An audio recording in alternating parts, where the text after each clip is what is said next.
of everything they say. If you're looking for a woman as a partner, I would suggest thinking of a person. And that's it. It's just a person. Go talk to them. Don't be creepy. Yeah. Don't engage with people like with intention to get something more from them. Like, oh yeah, dude. Good on you.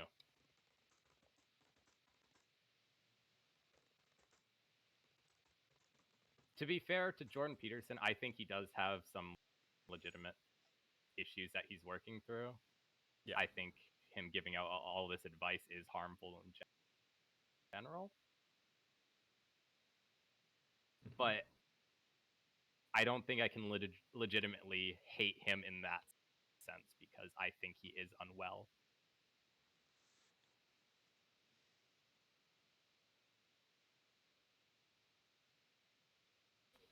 You know, Nathaniel, like this guy's like really, really entertaining us. But he like you need to just like realize that he's trying to get a reaction out of you. And he's really, really desperate for attention. Like, And don't engage. so here's like my tier list of intelligence, right? Yeah.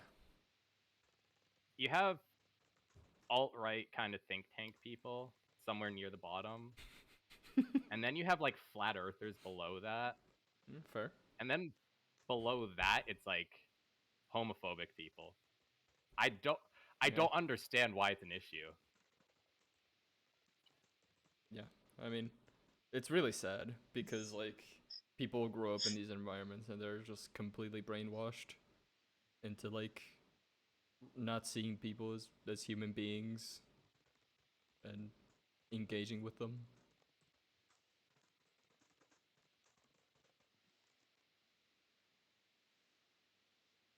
Are you able to like block people's messages like so you don't see them in Twitch chat?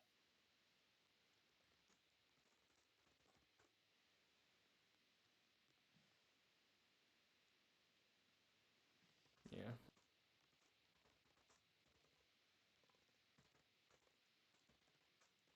I mean, it's sad, but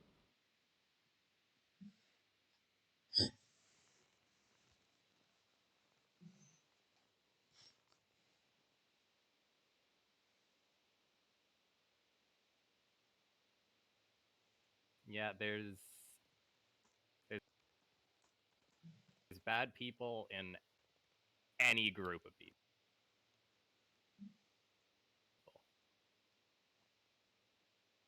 uh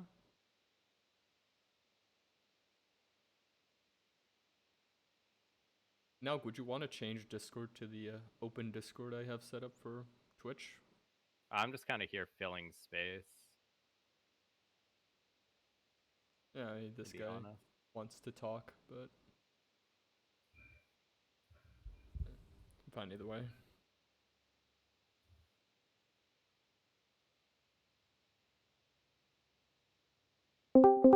Yeah, I mean, this stream is talking to this guy right now. I mean, sorry, Nathaniel. Like, if you like the content, you can join back in the future where he won't be here.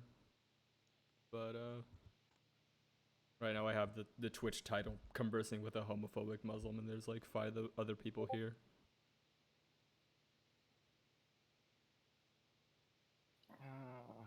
It's not the same Discord. Switch, I might switch, but I just want to get this guy, if you want to give this guy a voice. Nathaniel on for a bit, Yeah. Just for a bit. I'm I just mean, kind of we can go back. in here because I was in here playing Fighter Z. Yeah. I get it. You are literally homophobic. You probably don't want to show your direct messages screen. Just saying. Did I? I just showed the people, I guess. It's the jinns that are inhabiting the earth, and they're possessing all the gay people to How Oh, do be you yeah. gay. join? Oh, really? Is that the idea? I haven't even. Or Oh, yeah. yeah. That's what was going on before you got in here. Yep. Oh, that's funny. Yeah, Well, it's let's funny get because back to Jin. Like, okay. fuck this bullying shit. Like, I want to talk Oh, about my Jin's. name's not Potoker in here. I gotta change that. Oh yeah. You should. I mean, you should just be having this guy on your Discord. It makes more sense. He's. It's an open probably Discord. long. I don't know how Yeah. long I'll be on here, but But like, see, like these trolls for some reason they don't even like to go on Discord for whatever reason. we'll see. Like usually you tell them to come We're on back Discord, on the Discord, and they Nathaniel. like usually don't. It's because Yeah, it's more effective to get a That's a big reaction. man. You know, if So, they're not like- like put on the spot of like Yeah, talking I to think- someone face to like. Yeah, I think these Going guys back are and actually forth. afraid. Yeah, these guys are actually afraid of being put on the spot, as far as I can tell. So, yeah, sure. I mean, I'm glad that somebody else is also sort of dealing with this person. But yeah, Dude, I mean, Twitch users are Incel interesting. Jin. yeah. I mean, there's lots of Whoa. sort of weirdness. Dude, I've done like maybe like 3 or 4 streams Mhm. of this, just like talking to random Twitch users, and Yeah. I've talked to like a white supremacist, like a flat earther, like Oh, an yeah. anti-vaxxer. Yeah. It's and now this guy, like Okay. I feel like I'm like in a Channel 5 video or something. Like, why are all these people just so inclined to join my stream? Yeah. Yeah. Like, I don't know. I guess the title is kind of baiting some people, but I've been having this. not this guy. But what was your title This before you video- started? Like, what was your original title of the video? Because you couldn't have immediately been, right? I mean, you must have changed the title based on. I think it was like, no, I think it was just like heat wave, like Argentina hit okay. heat wave. Yeah. Yeah. Okay. So I've been listening to this this video that got posted for the last 15-ish minutes from Free Oh, Palestine. Nothing's really. I don't feel any different. What video? My video? No, I'm glad you're enjoying the content, Free Palestine. the one that Free Palestine. Thanks for making it. Before you got here is okay. supposed to be some sort of exercising of the homosexual jinn. Ah. Okay. So how'd they get him out? What's the process? I'd imagine it'd be like I'd imagine it'd be like some. I'm not gay. I said I was a deeply closeted gay man. So you're not gay if you're closeted. I'm not gay. I'm not fucking gay. Wait. I said I was deeply closeted. But you said you're deeply closeted gay. So you're not. So are you gay or not? No, But why I'm do not you- fucking gay. Okay, but why are you deeply closeted? Then?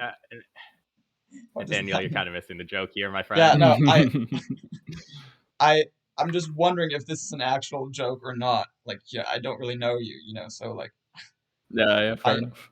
like, I mean, I don't really think of myself as gay. because but- like Free Palestine, like literally always calls me a white supremacist. Yeah, I know this is the exact same person because he says white supremacist. I've been like harassed since the first day I started streaming back in June, and by this person, and like this is literally my number one nemesis. And unfortunately, this person actually likes it because I've had other assholes come, but then they sort of go away. But this one, no, this one just keeps coming back and with new alts all the time. You can see this is a new account. But isn't created that a day ago. content? Alright, it's so- it's not worthwhile content. It's just assholery, and like I just don't have any. Yeah. I guess this is the first time I'm engaging with this person. If there's Yeah. I have a it's question. just- Was it just a random coincidence that you ended up in the chat? Yeah. At the same time as him? Yeah, I Wow. mean, this guy's present a lot. I'm present often a lot. I mean, I took a break, but now I'm present. I was present a lot for a few months. Now I'm again present a lot in these past few days. Yeah. So it's just I guess it's a small category, yeah, like and Twitch politics is small. So Is it? that's kind of. It's kind of why I'm doing more politics streaming. Yeah. I mean, it just depresses me Doesn't to get buried. know. Yeah. Um, wait. So there's Toker and Terminally Online. So who's who from who's ignoring chat, or Oh, are you both I'm ignoring chat. Terminally Online? Terminally I guess. online is ignoring Well, chat. Okay. like Or are you both ignoring how I chat? see.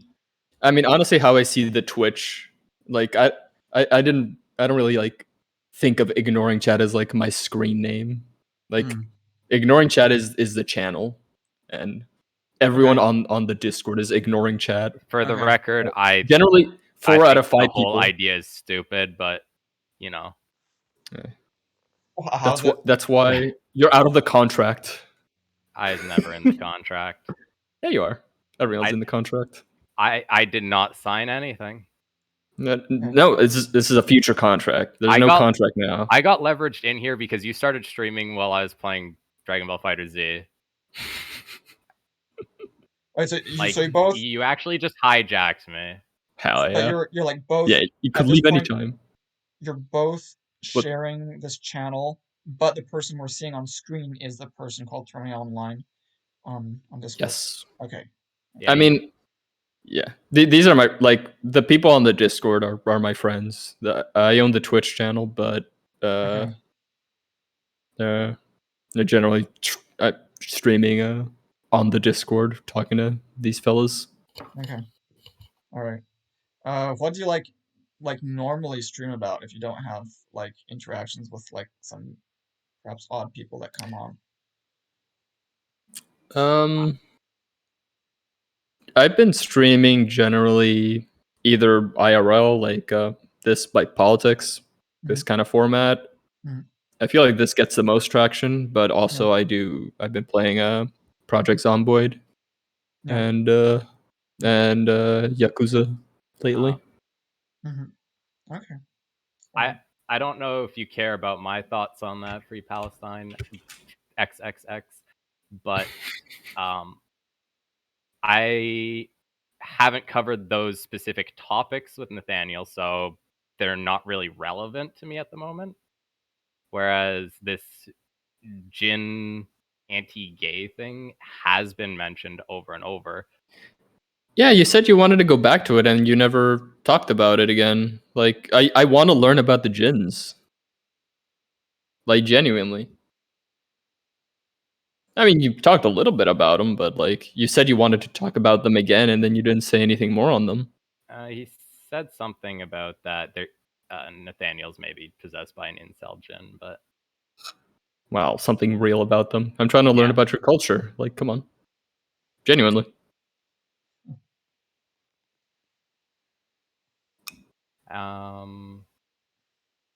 Oh yeah, Like, there's a couple messages here when we were switching discords.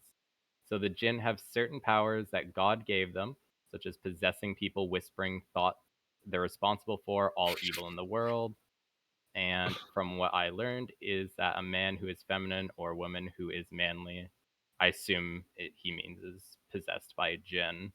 Oh yeah, has some sort of possession. I guess the mask is fully off. You're not even like pretending to have a want to have a So conversation. So when you say a man who is feminine or a woman who is masculine, are you saying that GNC people also are possessed by Jinn, even if they are not homosexual? yeah, because like I get considered to be probably possessed by a Jinn, right? So like Well, presumably. he said you're possessed by the incel Jinn, so you know. Okay, so it's a Is different. the incel Jinn in the Quran? The insult Jinn of the Quran. Never know. Can I Never just know. ask a quick question, Nathaniel? How old are you? I'm 28. You're okay with? I'm 28. Okay. How old are you two, if I'm honest? If you I want to say. turned 25 fairly recently. Right. Am I 25 or 24? I think you're 24. I think I'm 24. I'm starting to lose count. Yeah, I sometimes have to think about it a bit. All right.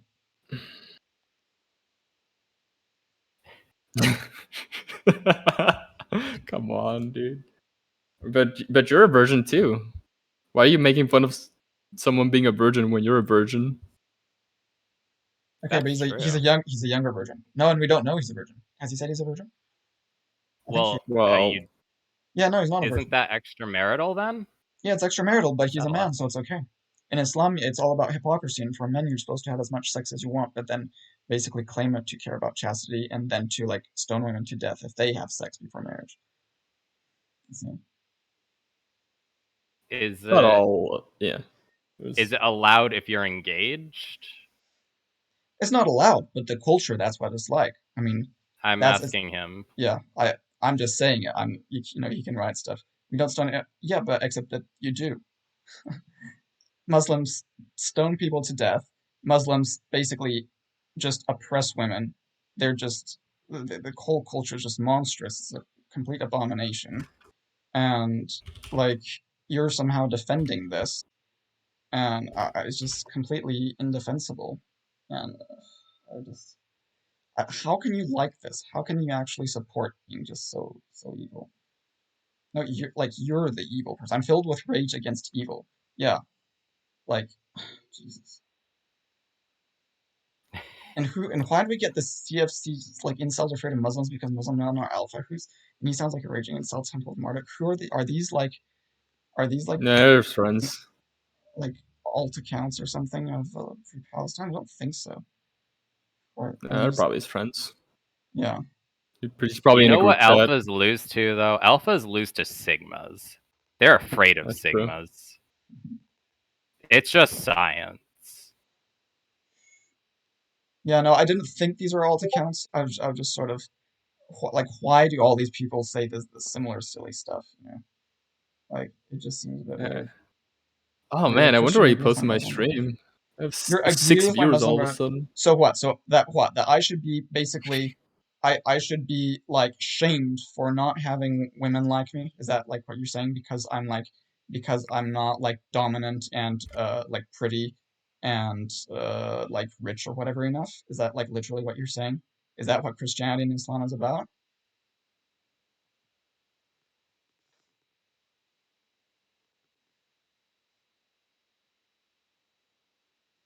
And we know that Christianity and Islam is just sheer evil anyway, since basically it's about worshiping this God that tortures people eternally for no good reason, right? So obviously that would lead Alright. to being evil. Sounds like a lot of religions though. Well, I Just mean, other ones rationalized more and well, other ones don't It's actually. mostly Abrahamic religions. Yeah, it's the Yahwehism, which is actually just the same religion with the same God, just like different flavors. Like Abrahamic religion is just really just one, and I mean it's the same But single God, and the like thing is, not everyone who practices those religions end up following those exact tenets that are harmful. of course, but like at that point, they're actually being less faithful to the religion. I mean, to be fair, in Judaism and Christianity, there isn't actually any explicit hell like in the in the Bible. That's So true. It was that invented actually, later. yeah, yeah. So that makes it a lot better, although we still know that the god is like very authoritarian and fickle and sadistic. So even then, it's still not a good religion. I feel like, like the Indian religions, I mean, they've got also their sort of nasty gods and hells and stuff, but at least they're recognized as such. They're like one admits that these are basically bad beings and that like this is not like people you really particularly want to worship. I mean, I'm not a super expert or anything, but that's kind of What my conception there. It's like, I want to see what the Gorth is. I have no oh, idea this. what that even means. Okay, so yeah, so I have my own theory. So then now you're gonna think I'm a crackpot, of course, because it does sound completely crackpotty. So, We have but at least like 5 on here right now, so it's you're in good company. It's fine. We're all crackpots here. this guy, Terminally Online was reading about JFK stuff recently, so you're fine. okay, well, Hey, that's reasonable what though. like what you mean like Come on. JFK murder conspiracy theories? Is that what you mean? Never mind about that. What are we going for here? Okay, so the Gorth is basically my theory for uh, basically trying to find a rational explanation for the kind of stuff that religion, the kind of things that religion covers. Basically, the main idea is that I think there is lots of evidence in favor of the existence of like paranormal, supernatural phenomena, um, based on like based on experiences that so many people are reporting. There's just so many reports of people experiencing these kinds of phenomena. I've experienced some myself. I don't feel the religions provide a satisfactory explanation. So instead, I mean, I didn't have an explanation. And then finally, a couple of years ago, I came across a site that did provide an Did you cut explanation. out? You cut out from me there. Oh, really? Are you there? Are you there? Yeah. I'm here. Okay. So that did provide an explanation that I found compelling. And that explanation is this idea that essentially, so the universe is designed with this sort of separate compartment that I'm also giving another name. I'm calling this Zeld, which basically corresponds like to what like New Age people will call the astral plane, or others will call heaven and hell and all that. Basically, it's all part of the same thing. It's this other compartment that's sort of a paranormal compartment that like your consciousness, like your soul, if you will, can go into. So it's a non-material thing that can sort of be accessed by consciousness from anywhere in the universe. And the idea is that this thing can sort of influence the material world to a certain extent, and especially influence the minds of people. And so what happened is, so again, this is a theory, like we don't know it, but I think this actually strikes me as compelling, which is why I'm basically, talking about this and think it's likely true, is that people went into this thing and basically they created, just as a kind of a prank, they basically created like a virus, like a computer virus, except obviously sort of different, right? Because it's in this thing, and it was designed to be self-replicating and to wreak havoc, and so it just grew and grew and grew, and now it's just controlling everybody's minds, and it's basically turning people into bad people. It's making them more irrational and more evil, and in the long run, basically what is probably is going to happen is that this whole basically it's going to cause a collapse of the material universe, and then we're going to all be stuck inside this Zeld thing and at the mercy of this Borth, which is this artificial intelligence that has been created inside the Zeld and designed to basically cause suffering or to take us over. But in practice, even if it just wants to take over, it does so through causing suffering. So that is, in a nutshell, what the Borth is. Um, and so, yeah, hopefully that was clear. I mean, I can sort of try to clarify a bit more. Um, I mean, it's a lot to take in at once. yeah, You're basically talking from point A to point B of a whole new religion, which yeah, is fair. It's just as valid as any other religion. yeah, Which I don't think is necessarily a bad thing. I think that human beings need a sort of spiritual attachment.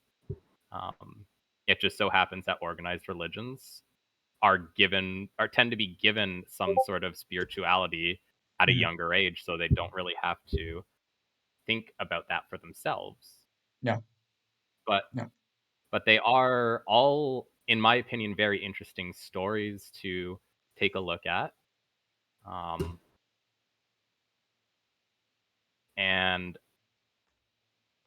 did you come up with most of that on your own, or is this no, with mostly terminology? mostly I found it on a particular site, precisely. Like I came across a site that explained this, and I kind of fleshed it out a bit. I mean, I kind of then managed to kind of infer some extra stuff that hadn't been presented. Um, so yeah, but like I couldn't have come up with it on my own. Okay. So that's that. And so I can explain why, like I think that this is the case. Like, firstly, like basically, so if you already acknowledge the existence of supernatural phenomena, I'm not gonna go like basically you can just go on internet. There are tons of testimonials. You can find them like even on Reddit or something. There are people who like post all sorts of like personal experiences and stuff of things, of like paranormal phenomena which cannot be explained by the laws of physics. So that to me is like the combined together. That's proof that there is lots of paranormal stuff going on. And then the reason for why specifically it's this gore thing that is responsible for these paranormal phenomena. So I want to point out that that these that there is some sort of force behind these paranormal phenomena that are that is extremely intelligent, like basically omniscient. And why do we know this? It's through the phenomenon of precognition, right? The fact that some people can have like a vision of something, like a precise vision of something, and then that thing actually happens in real life afterwards. And like, there's no way it could have, you know, there's no way it was just a coincidence. I mean, it would be extremely low probability for it to be just a coincidence. And that means because basically backwards time travel would lead to paradox, so that is simply not possible. So it can't be that the actual incident is like being somehow transmitted backwards in time. So what it means instead is that there must be some sort of intelligence that is so powerful that's able to calculate in advance what's going to happen in the future because it just has the data about everything that exists, and so it can just absolutely precisely forecast everything, right? So that uh, indicates to us that we have something that's extremely intelligent and accurate. Um, and then, well, how do we know it's something malevolent? Well, that is based on more like the experiences that people have when they think they encounter like other beings, things like when they encounter like gods or angels or spirits or whatever. And well, sometimes those beings seem to be malevolent themselves, but I think what's more telling is that the supposedly good beings that they encounter, well, they never say anything of value, right? Like they never actually say, well, you should do activism, to help limit inequality economically in the world or something. They never actually tell people to actually follow like the kind of, mental practices or something that would lead them to being generally more mentally healthy. It's just some trite bullshit about like, just like love or something, or it will like just be something very basic that some just a little kid could tell you. And like, so obviously these supposedly like wise beings that people are seeing are actually not that, right? It's just a lure. It's just like something to trick people into believing in religion. And so that's my reasoning here. Okay, that is the reasoning, combined with the fact that some people are also like genuinely hurt by like they feel like they're being attacked by like demons and stuff, precisely like these jinn things. Actually, it's the Gorth that creates these illusions of jinns to certain people that are have something about them that makes them more vulnerable to that's more in touch with these supernatural things. Um, and so essentially they think it's like individual sort of beings that are attacking them when actually it's just this big supernatural artificial intelligence that is just creating illusions of these jinns. And that makes much more sense because precisely if these angels or whatever, like the good jinns or the good jinn equivalents, actually were good and real beings, well, they would be saying much more intelligent stuff than they are. So that is the reason. If that makes sense. I don't know if I'd say that's reasonable, but that's certainly Hmm. a belief system. Yeah. I don't. I mean, all belief systems inherently will be unreasonable to some extent, Hmm. as there are unknowns. I would like to point out that the reason Nathaniel is allowed to have more talking than you guys is because he actually came on the Discord, which you are allowed to do. Yeah, I'd like to see these guys go on Discord. Why do they never do that?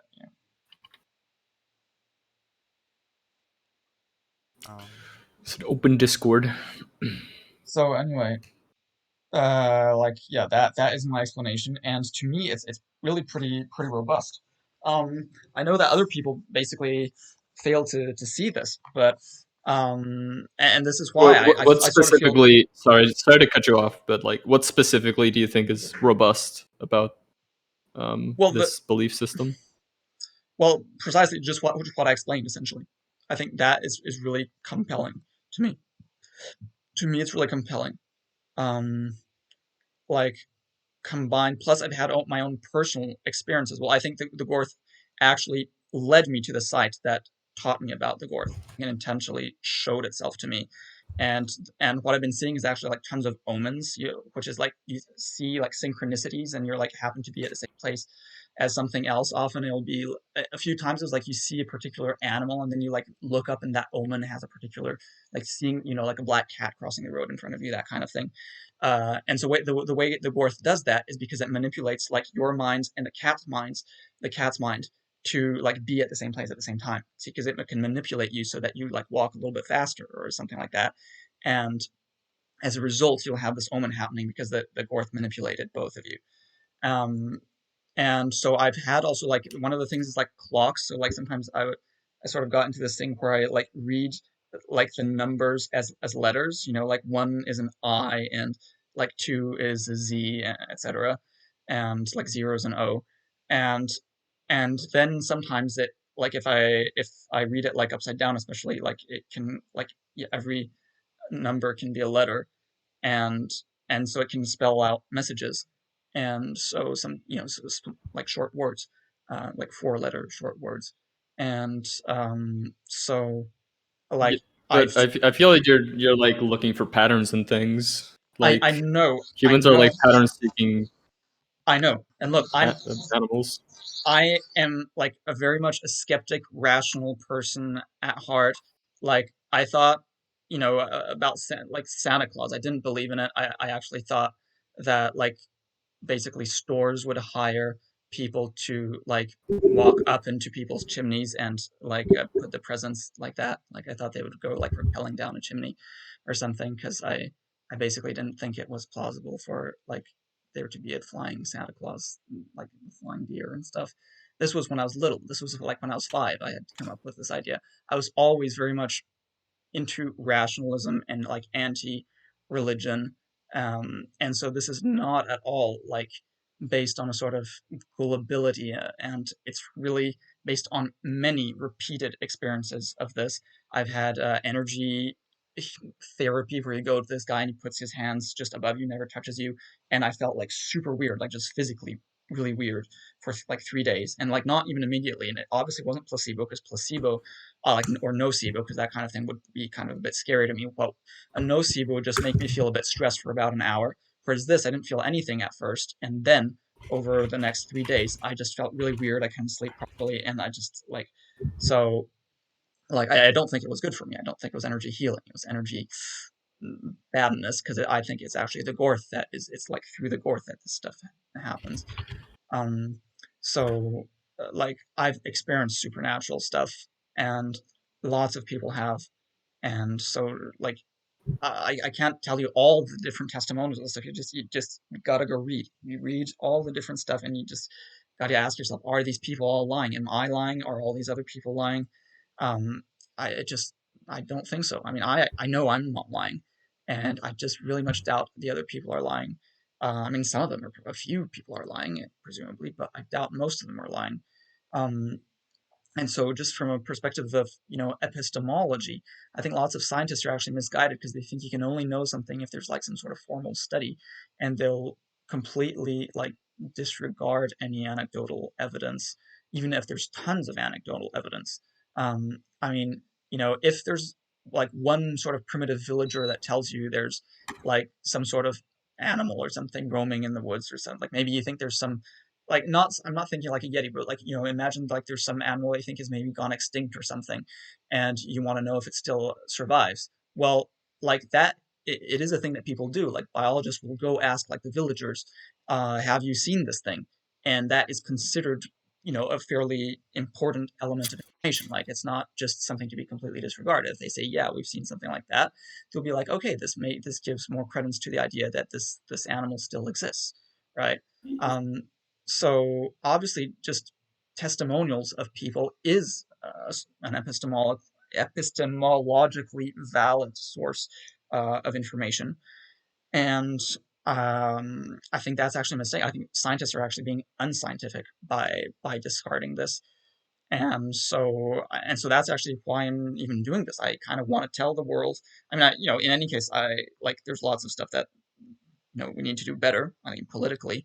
But above all, what we need to do is get rid of this this worth thing, because it's actually the devil. It's like this sort of devil god thing. It's sort of basically the source of inspiration for these religions that have these ideas of like all these supernatural beings.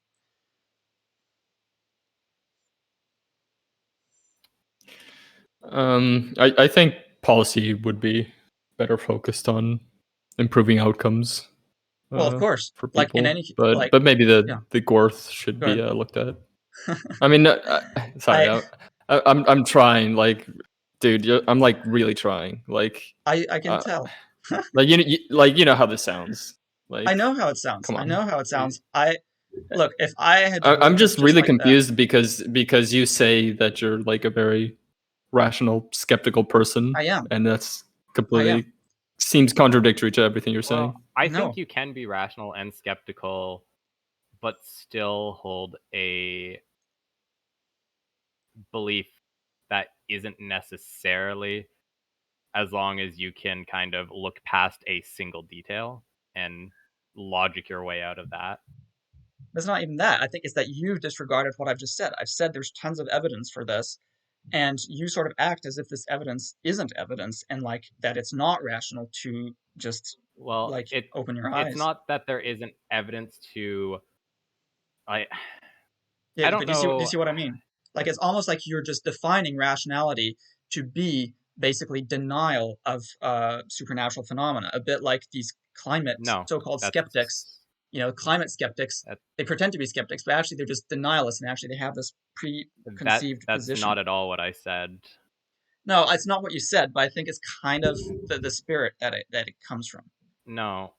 For example, if you are anyone who calls himself a scientist Uh-huh. would be basing all of or putting in faith that what they see and interact with is true, and therefore they extrapolate from that data. They Yeah. have no way of knowing that. But I'm sorry. I don't understand. Like, oh, you mean they have no way of knowing whether what they see is true or not? Is that what you're saying? yeah, like all we know is our interpretation of what we see, of what we hear, of what we smell. There has to be a Our level of experience, faith given. Yes, of some course, level of faith given that our experience is true of course. in order for us to conduct any form of science. Yeah. Of course, but at For that point, I mean, at that point, that brings us back to the question of like solipsism. We don't know if anything exists out of our own single personal experience. I don't know if you exist at all, or if you're just a dream of mine. I don't know if anything exists out of my own consciousness. That's solipsism. So that, I mean, I'm just assuming that reality isn't solipsistic for me. Do you have a resource to maybe, I don't know, post somewhere if someone would like to look more into this at some point? I can As it I is a can lot of information to I can take in show at you the once. website I that first sort of got me that sort of first explained this to me. Although, so it's Philip Goddard here, clarityofbeing.org. Um, he calls it the garbage. He calls it the garbage. So I decided to change the name just to avoid ambiguity with regular garbage. So I'm calling it the Gorth. So that is that. Um, So like at first I thought it was weird, like I at first I saw it and I was like, this is weird stuff, and some of the stuff that he says I think is wrong. But the overall concept I think is really compelling. We don't know for sure, but it's just like the most compelling explanation to me. Um, so again, this is actually out of rationality. See, like rationality requires us to actually consider this seriously. Um, And like yeah, and you said about policy, yeah, of course. I mean, I've been thinking about policy well before any of this stuff. Like this is just a few years. I've been thinking about policy since I was a teenager. I've been progressively refining the kind of policy I support. And so in any case, that's the good thing is that like regardless of whether or not this core thing actually exists, in any case, I would be supporting the very same kind of political policies because what we need to defeat the Gorth is to just create a prosperous and peaceful and fair civilization that will Hell enable yeah. us to progress in technology and science until we're able to determine, what this thing is, whether it really exists or not, and how to destroy it if it exists. Um, so yeah, that's kind of also a thing I'd like to point out is that it doesn't matter if you believe in it or not, because you should, in any case, in the short run, you should be supporting pretty much the same thing, and even in the long run, because it like Yeah. basically it would be the same project for society, regardless. Well, we're certainly seemingly very aligned politically. Like, Are we? Have we discussed? Wait, have we discussed At already? least in that regard. in the Oh, yeah, regard that you seem to want, I guess any politician could say they want the best outcomes, but you seem to strive for like the more social yeah, equality. yeah, You said you made a 3-hour video on Jordan Peterson. That's why I'm yeah, assuming. yeah, That's a pretty dead giveaway. yeah, yeah. Um, I, although yeah, to be fair, I think a lot of lib right don't like Jordan Peterson right now either. But yeah. I mean, basically I've got like three fundamental ethical principles, which is beneficence, or like what we'd call utilitarianism, then like fairness or equity, and freedom. Like those are like the three. I think these are. I think like lots of other people would agree with this. That like these are the three fun. Like I had classes at schools like basically saying this, and I agree with this. Like I sort of independently then kind of I'd sort of forgotten about that, and then I sort of independently thought about this, and like I realized, yeah, those classes they were right about this, and so basically everything like is based on that. Like all my other policies that I would have are based on those three values. And to me, I think those are really the values that everyone should have. And I get very frustrated because I feel like there's lots of people that don't have those values. I feel like in the United States, for instance, they like lots of what we call like conservatives or like the right basically tend to define freedom as the absence of fairness. And so obviously then that creates an opposition. And so basically anytime anybody tries to increase fairness, decrease like unfairness, decrease inequality in society, then that gets called an assault on freedom because it literally defined freedom to be oh, I had a noise. Is that somebody? Oh yeah. Oh, you're following me. Thanks. Thanks, ignoring chat. Um Hey, no problem. so yeah, that I find that is really frustrating because I do believe in freedom, but I feel like lots of people are misusing the term and they like use it to mean not freedom, but just basically to mean unfairness rather. So yeah, yeah, and of course, well, like I'm very frustrated with like conservative like religious society in particular, but not just religious. I mean, we know that like China, for instance, isn't really religious, and yet they also have like lots of oppressive conservatism. um, so I feel like conservatism in general is like a big problem because it pretty much it always involves having like lots of rigid and fundamentally irrational prescriptive norms about about behavior, and I think it's really just harmful to people who who are subject to this. Um, and so actually this is part of my theory is that the Gorth actually essentially turns people into conservatives, um, which is sort of funny. I uh, basically the theory, and this is I found this on the site. It's not just me like coming up with it, but like there's this idea that so that like the idea is that there's a soul that like people are like souls and that they can reincarnate, and this there's the idea is that the Gorth makes a soul acquire like keep some of the like the emotional trauma and stuff and like the baggage that is acquired over the lifetime. So there's this idea that before the Gorth, like people would just drop all the baggage when they die, and so they'd reincarnate just a completely like clean soul. And because of the Gorth somehow makes the soul keep this baggage, what I'm calling like soul crud. And so in each successive incarnation, the soul will have more and more crud. And so the idea is that that will have an impact on the way a person thinks, and the person will become progressively more and more rigid and sort of irrational in a conformist fashion. So go from being more like a sort of like when there's no crud, a person will typically be kind of open to just whatever policy is best, like in terms of political orientation. This is typically, of course, like there's tons of exceptions, but like the sort of stereotypical idea is that.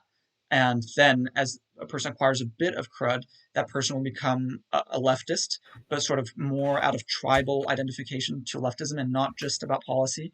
And then as a person acquires more crud, the person will become more conformist and more tribalist and will slowly progress towards the center and then towards the right and eventually turn into a conservative.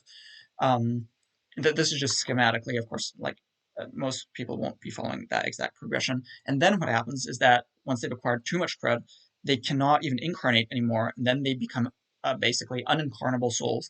But then the Gorth can actually attach these unincarnable souls onto a soul who is incarnated. And so we're burdened with lots of unincarnable souls. And particularly the people with less soul cred are able to be burdened with more unincarnable souls. And that is why people with less soul cred tend to be, and also because they're less rigidified by the soul crud, they tend to have lots of neurosis, like emotional problems. The people who have less soul crud, and that is because they tend to be more sensitive because this crud provides a kind of shell, and because they're burdened with all these unincarnable souls who all have a bit of trauma. And that definitely explains a lot for me of why I've had all these emotional issues despite having had a life that was, utterly untraumatic from, from the outside. Um, and so yeah, and so what happens is then these unincarnable souls still keep on acquiring more crud as unincarnable souls, and eventually, apparently, somehow what happens is that once there's just a sort of maximum of crud that is attained, there's a sort of dissociation between the soul and the crud, and then the soul breaks free, and then it's again a crud-free soul, and the cycle begins anew. Um, so that is the theory. Um, Again, I couldn't have come up with this on my own. This is what the guy on the site said. I find it a compelling explanation. I mean, I've for a long time realized that there was these supernatural phenomena, but none of the religions provided a compelling explanation. And so this is the first explanation I found that I find compelling. If I find a more compelling explanation, I will switch to that. Like I'm not, it's not like these people who have religion and who feel like they have a vested interest in believing in the religion. Like I don't actually want to believe this is true. I mean, I find this horrifying. It is horrifying. It's terrible. If somebody can provide me a better explanation, I'll gladly take it. And so, I mean, it feels like as a self-described rational person, like I'm confused why this website mentions Occam's razor, because this is all seems to be completely flying in the face of Occam's razor. Like I don't think it does. like why does a supernatural entity have to be involved, like turning people's minds politically? Why isn't it just, in their head, in their mind, they take in these beliefs, these very emotional arguments that convince them one way or the other? Like I have a thought process, and I know because it's not. Everyone of all beliefs like have a thought process of how they arrived at their own conclusions. I don't know why I don't know why there needs to be Well, just for that, there doesn't. anything supernatural involved. Just for the issue of political disagreement, there isn't an obvious reason for there isn't an obvious necessity for supernatural involvement. But since, like I've said, there's like tons of testimonials of people experiencing things like telepathy and precognition and like out of body experiences and so forth, that to me indicates that there is a supernatural thing. And so then that, as I've said, that calls for this Gorth. And then additionally, this provides an explanation for why people tend to have these particularly weird political beliefs. But it obviously just the politics things. But isn't it the environment more so? Like Also, everyone's environment shapes them. Like of course, it's not just of course it's not just that. There's like tons of fact. I mean, but just like already now, we'll acknowledge that there's a combination of like genetics and environment, right? So this is just like a third factor. It's genetics, environment, plus supernatural forces.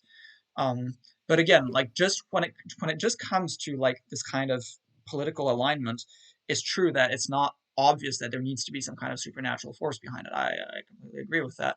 But it's true that now, if you admit that there is some sort of supernatural thing going on, then it makes sense. Then it makes sense.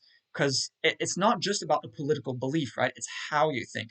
It's this way that people have of just kind of tending to be very rigid and very conformist, and like being very, basically being, so-called like sheeple, right? Of sort of doing the same thing as everyone else. And this is apparently like a hallmark of a person who has soul crud. Um, so like, yeah, that is why I believe in that. But again, like maybe if you don't like that, like judge my rationality based on other stuff. Judge it on my policy. Like but again, you'd have to first like. Well, it's what Nox said. Like, you can be a rational person and believe Yeah, in irrational things and I know, just like but I feel ignore a that detail to I get to that feel conclusion. I feel that that is still like soul crud that does that. Like, see, I don't agree. I think I'm being rational about everything. I know lots of other people tend to, be rational about lots of stuff, but then will be selectively irrational for certain things. And that to me is precisely a hallmark of a person that has soul crud. And but the thing is Uh, that, like, for instance, oh, you want to say something, sorry?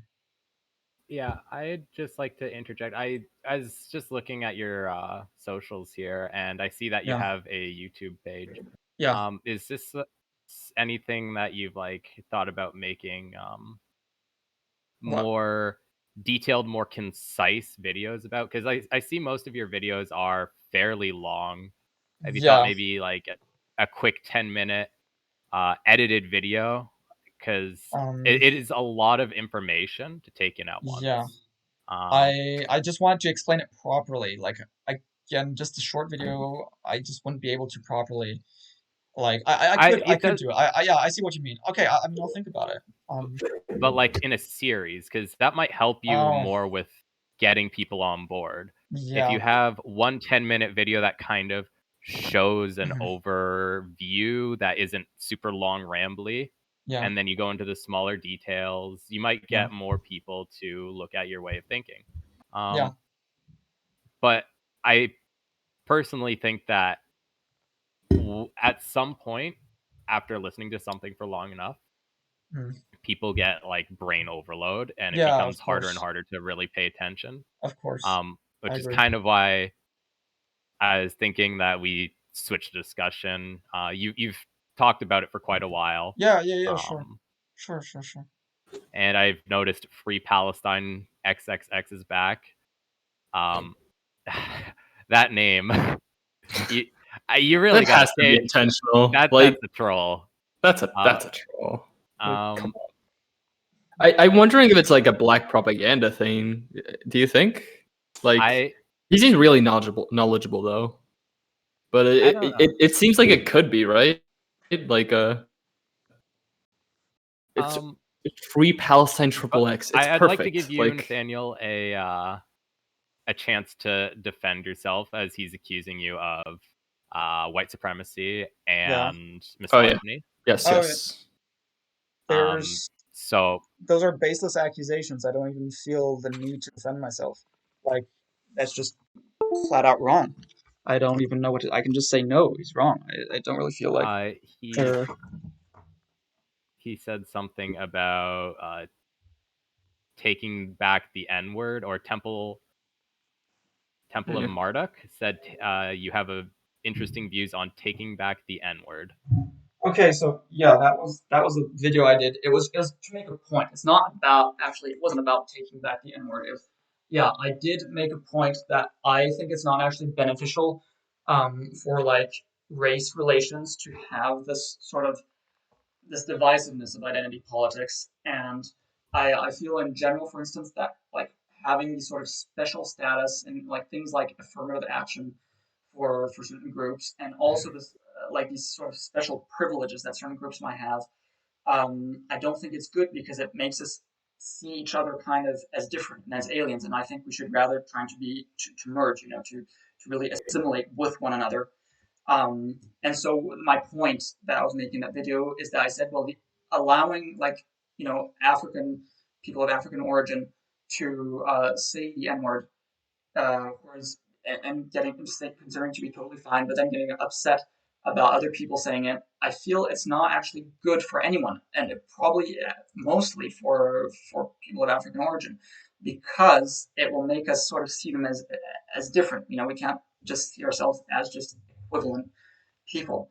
That is my take on that, and I stand by that. I think that to get past racial discrimination, we just really have to, start seeing each other like skin color should just be like hair color. It's like being a redhead or a blonde or something.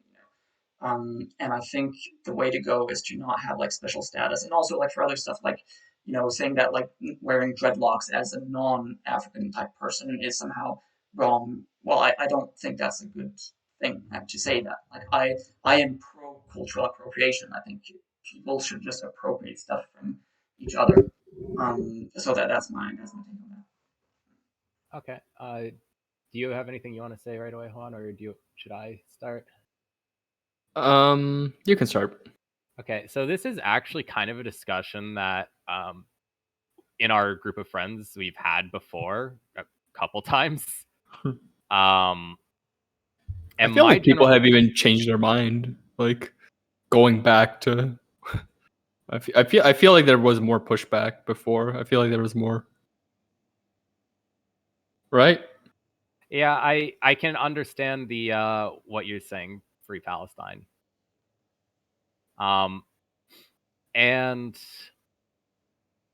to your thought process there, Nathan, I would agree.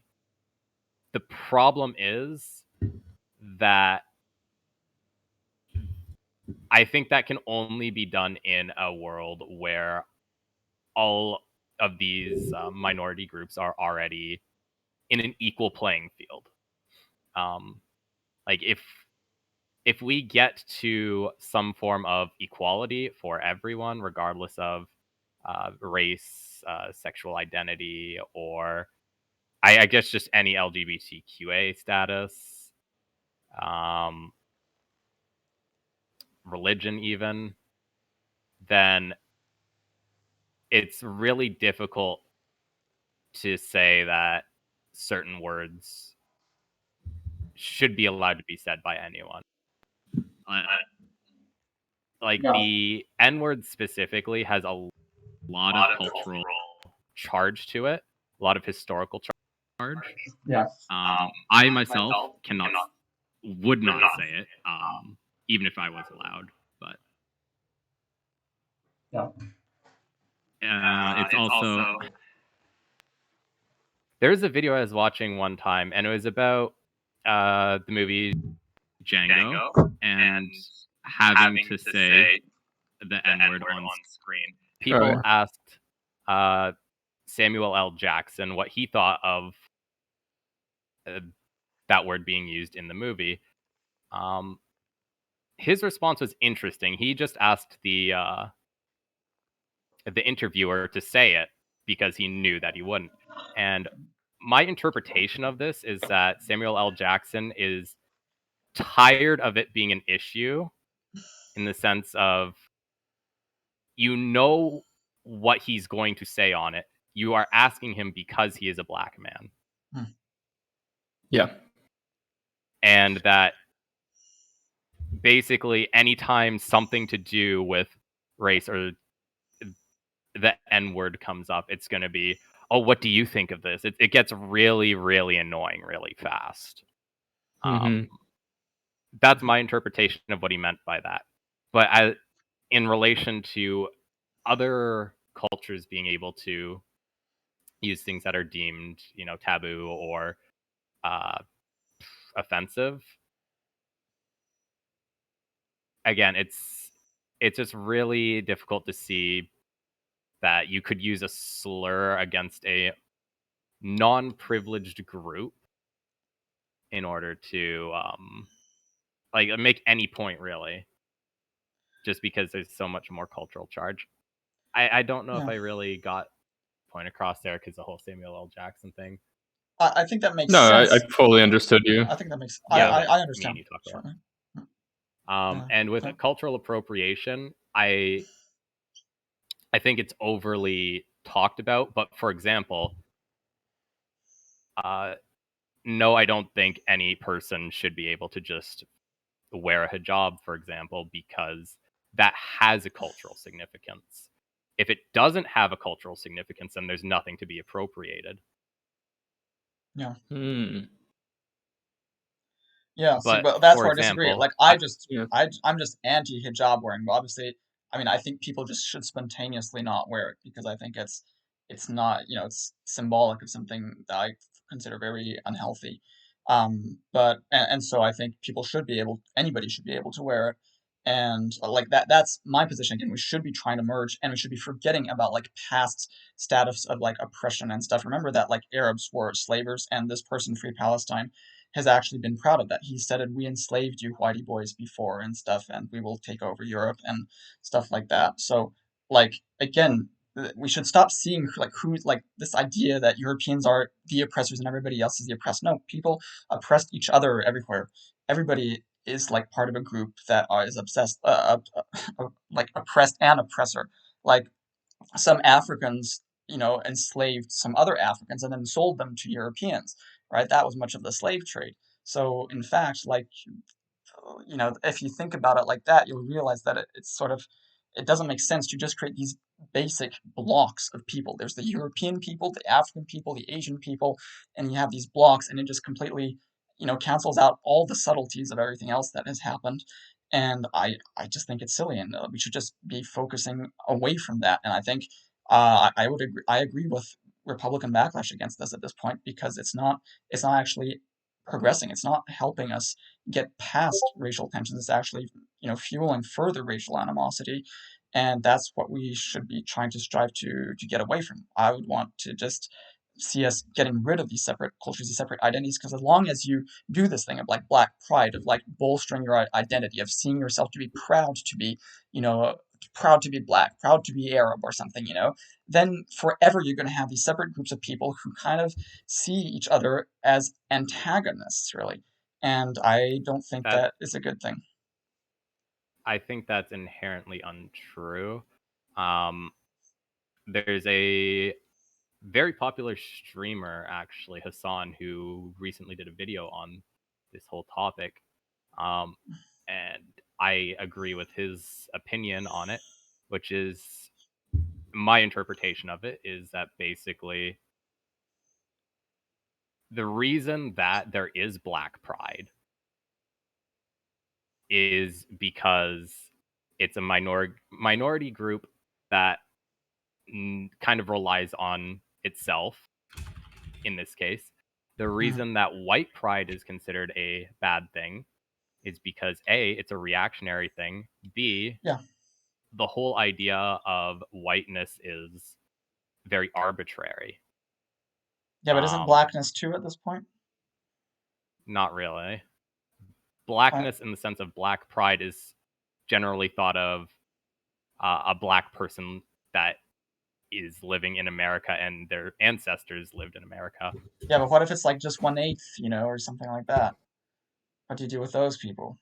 Uh, that's not my place to talk about. Because most people are But not pure. but Like, for example, you're allowed to have like English pride or Irish pride or well, German pride.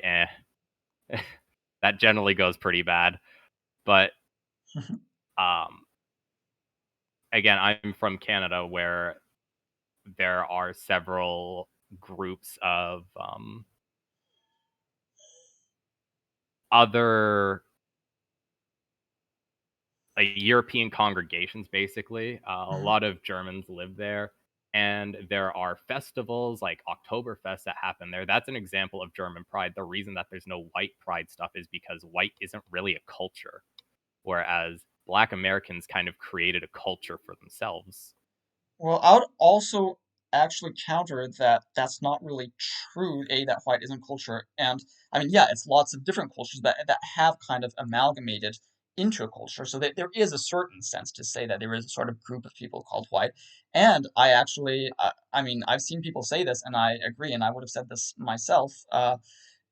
It's actually kind of racist because it implies there's this idea that whites are just the baseline, right? Like we're just the standard default person, and then you've got these funny quirky people, these Well, ethnic groups, that's why these groups developed, is because the idea that white was the baseline.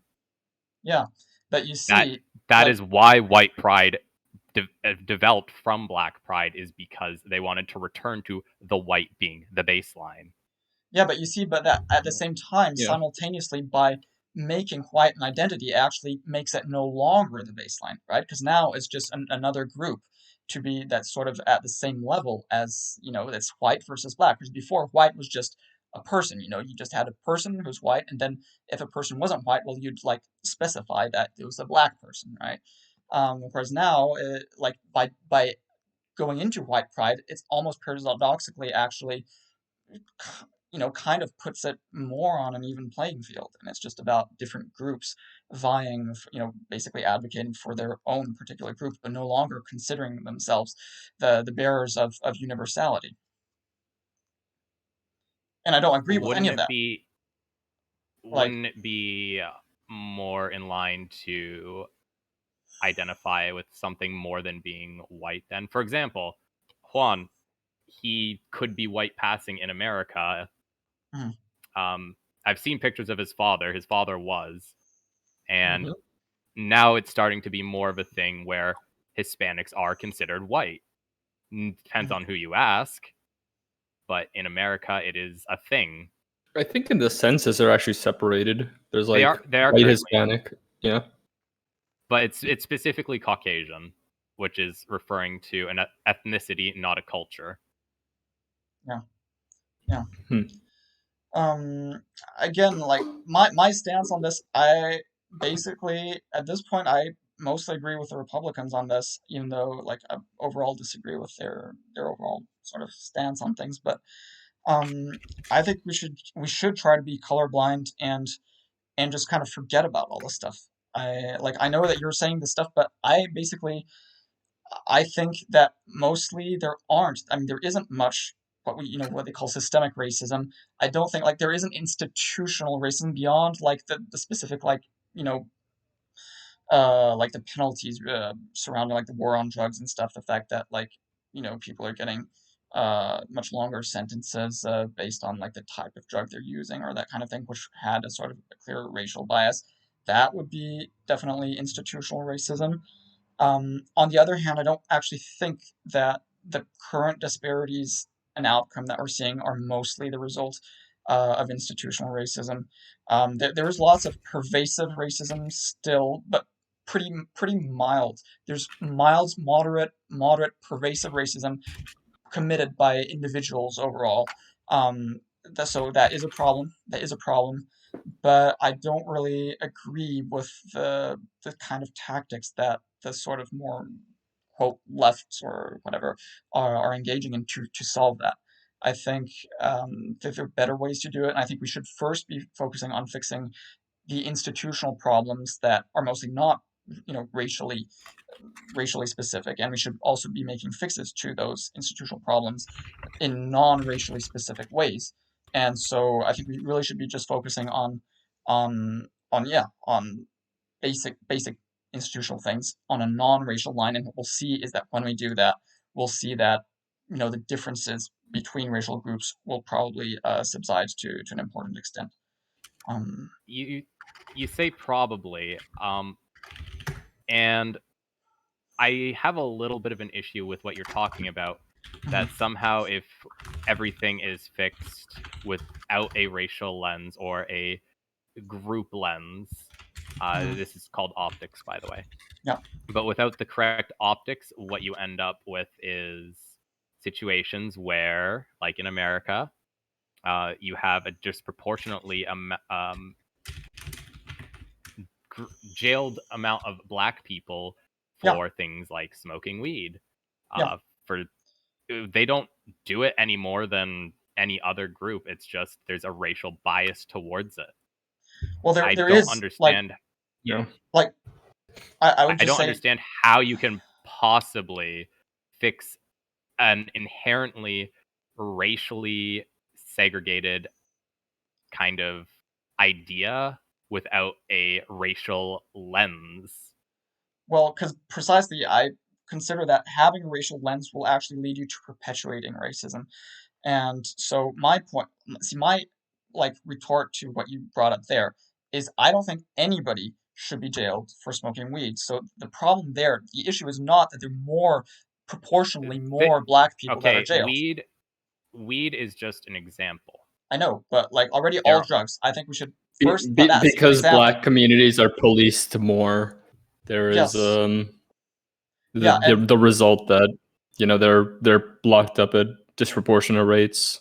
It's yeah, but really I mean, what people don't sad seem to truth. understand is that black communities are policed more because there's more crime.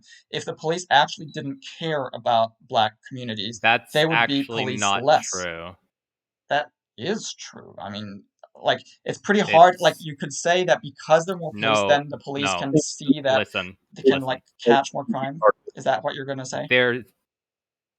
there are more police in black neighborhoods, therefore, yes, they catch more crime. And B, that more severe, or if a cop is in a white neighborhood, they are less likely to fine or arrest someone who is white Yeah, for the same crime there is some amount of as if bias. Yeah, I agree, but I just don't think it explains most of the disparity. I mean, it explains a significant amount, but still less than a majority, from what I can tell. Since I I still don't would understand have to say. how you already knew the fact that black communities are jailed, therefore will see more crime, or it's not jailed, sorry, more policed, and therefore will Mhm. see more crime, and Well, still say that's not an institutional problem because it's based not. on a racial optics. No, because why does the police exist at all? It exists because there is civilian on civilian crime, and police exist to, prevent that as much as possible and to deal with that as much as No, possible. that's not the point of police. That Police is are that meant is to the keep point. order.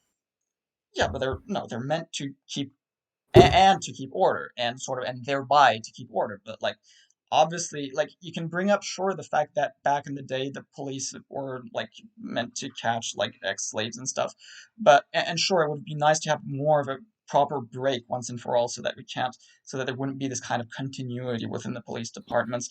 But in the proper, in modern countries, including the United States, regardless of its origins, the purpose of the police is to protect people and to protect people from crime.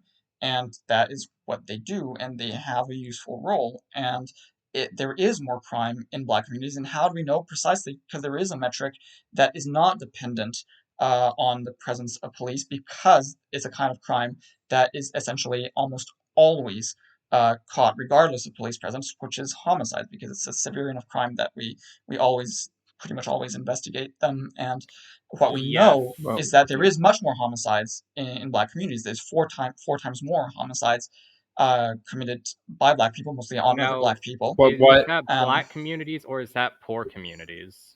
Well, it's also well because it kind of comes together, right? Because black communities tend to be poor on average. So and that kind of brings me back to the point that we should be focusing on poverty, because poverty begets crime.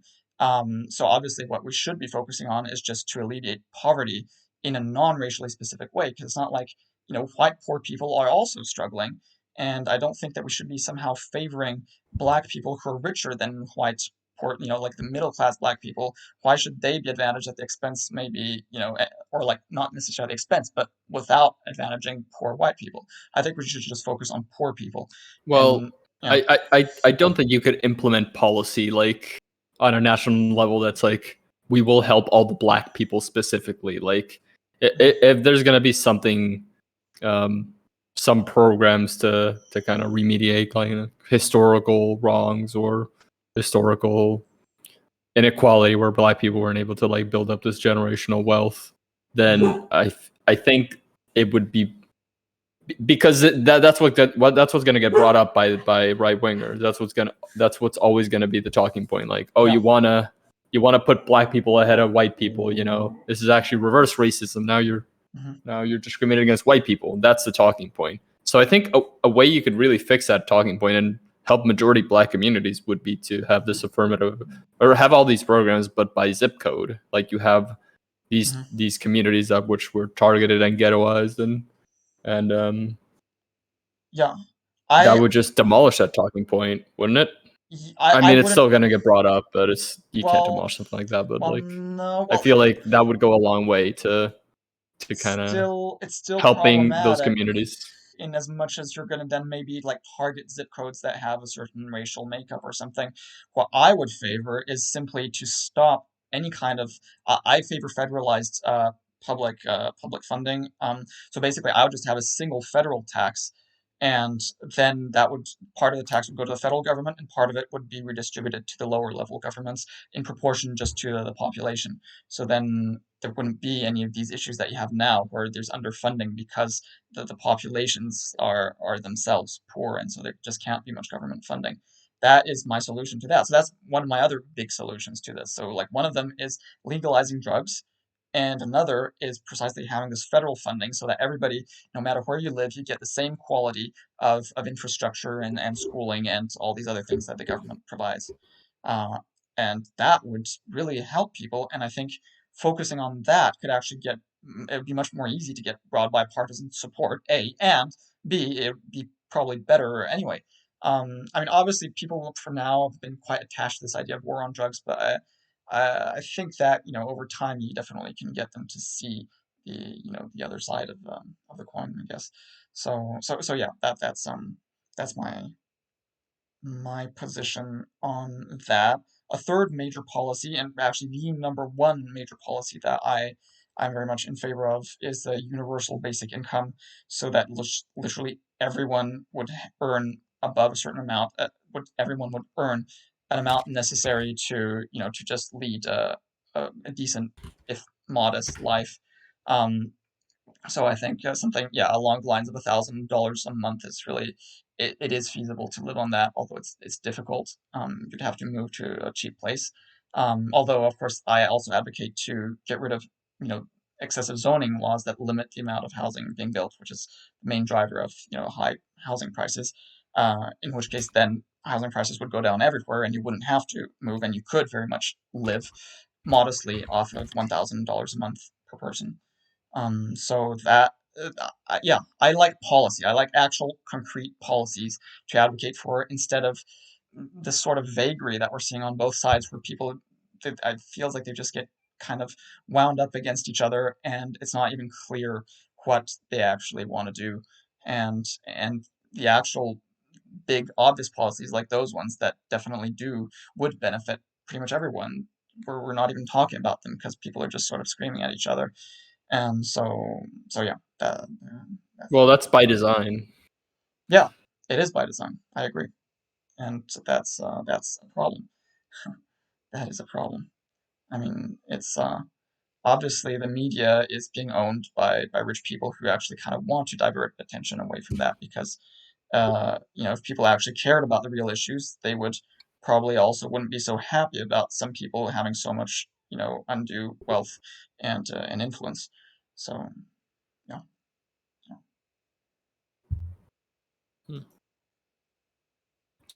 I'm gonna change topic here Yeah, a little do bit because yeah. If you want, I can someone had a I yeah. can like also like go if you want to like talk with somebody else, or if you like want to bring somebody else. No, I mean, Because I'm probably don't gonna want to go be on one soon. Just topic for too yeah, long. yeah, yeah. I'm yeah, I probably mean, gonna go and pretty there's quickly one because I'm thing gonna eat. somebody. Oh, okay. Well, But yeah, there's but just like tell somebody me. joined and asked something. He wanted to know if you he seems to know you. I think he might be a fan, like Free Palestine is, but he wanted to Oh, said, do Webflow me a there. favor and ask Nathaniel if he thinks a high school teacher should be allowed to be in a relationship with their student. Oh yeah, people have been giving me lots of Webloop grief. Yeah, said Webflow. that. People have been giving me a ton of grief for that. I support. I think we're infantilizing teenagers. I think teenagers are much more mature than we consider them to be. And so Nope. I I really think so. And so I advocate just for making the age of adulthood at 14, so that you could like Nope. You could drive and like Nope. float and like Hold the have a fucking place phone. on your own. Also like escape, hard family situations. You can just go and live on your own. Some people can be in California. You can choose to be emancipated. With the approval of your parent, you can be emancipated at 14. I discovered actually that apparently Drew Barrymore, I think it was, did precisely that. At 14, she became emancipated in California. And I just recalling how I was like, how other people were like, it strikes me as an age where you can do that. And I think, we're depriving these people of freedom and of well-being, really. I think they would be better off like this. Again, I'm reminding people that this would be with a UBI, a basic income. So people, they wouldn't be forced to work. They could just live off their UBI, or, they could go to school if they want to. So Dude, that's my stance. Okay, this is a very different topic. I do not want to talk about UBI right now because you have said some interesting things. Interesting things right now. Yeah, I'm always surprised. Are you attracted to teenagers?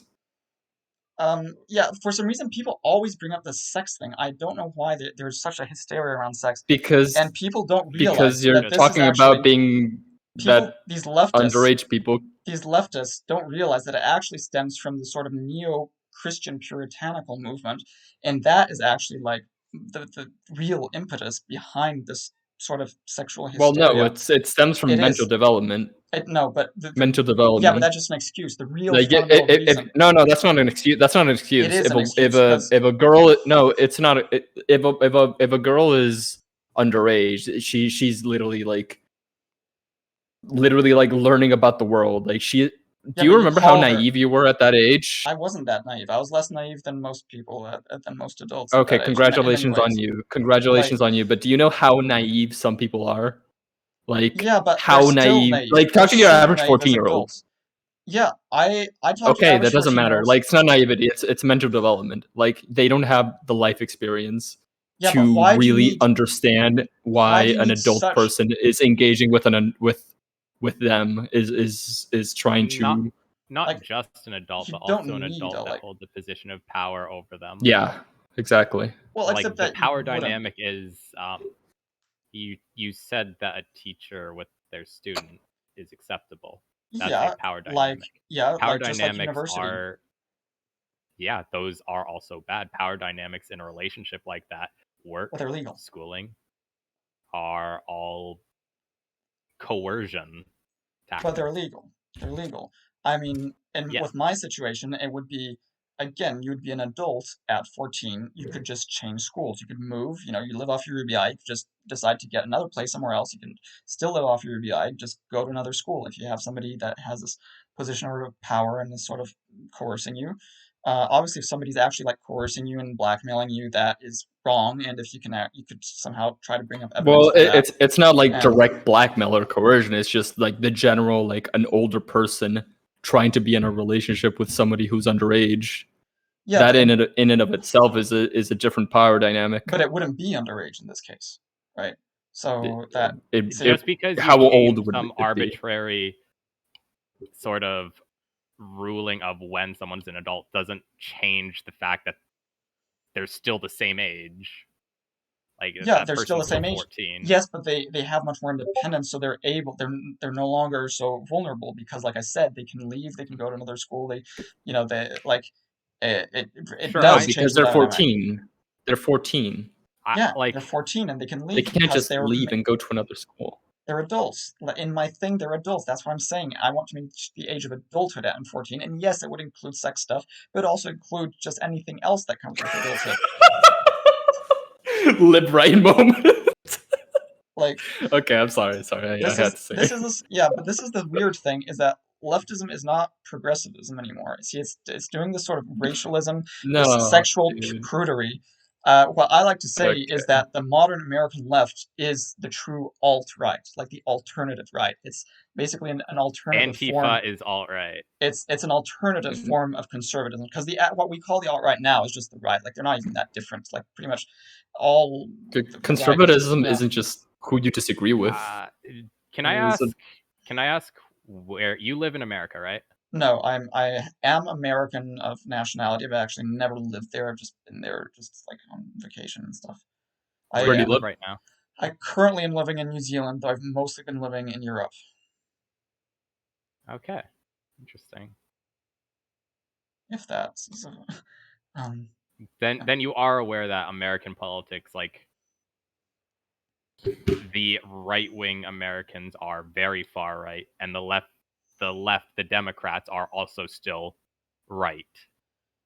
I wouldn't Correct? say it's not even that they're very far right. It's just like the Republicans are just kind of nuts. It's not so much that they're not that they're not even that different in terms of They policy don't in even many believe in ways. ghosts. No, but like yeah, I mean yeah, of course, but I mean like, if they were very like the way it depends what we mean by right, right? Of course, like right can mean lots of things. The original terminology comes from the French Revolution. The left was the people who wanted republicanism. The right was the people who wanted to keep things like it was before the revolution. They wanted the monarchy. So in that sense, of course, I mean, Republicans are left, Democrats are left. I'm left. Pretty much everyone is left. Then, of course, there's like this the sense of like how much do you want the government to take part in your economy? In that sense, well, both Democrats and Republicans are medium right, since most of the economy is relegated to private enterprise with both Democrats and Republicans. Republicans will be slightly more right, will want to downsize government more. So on that metric, they're both medium right, but Republicans more right, Democrats less so.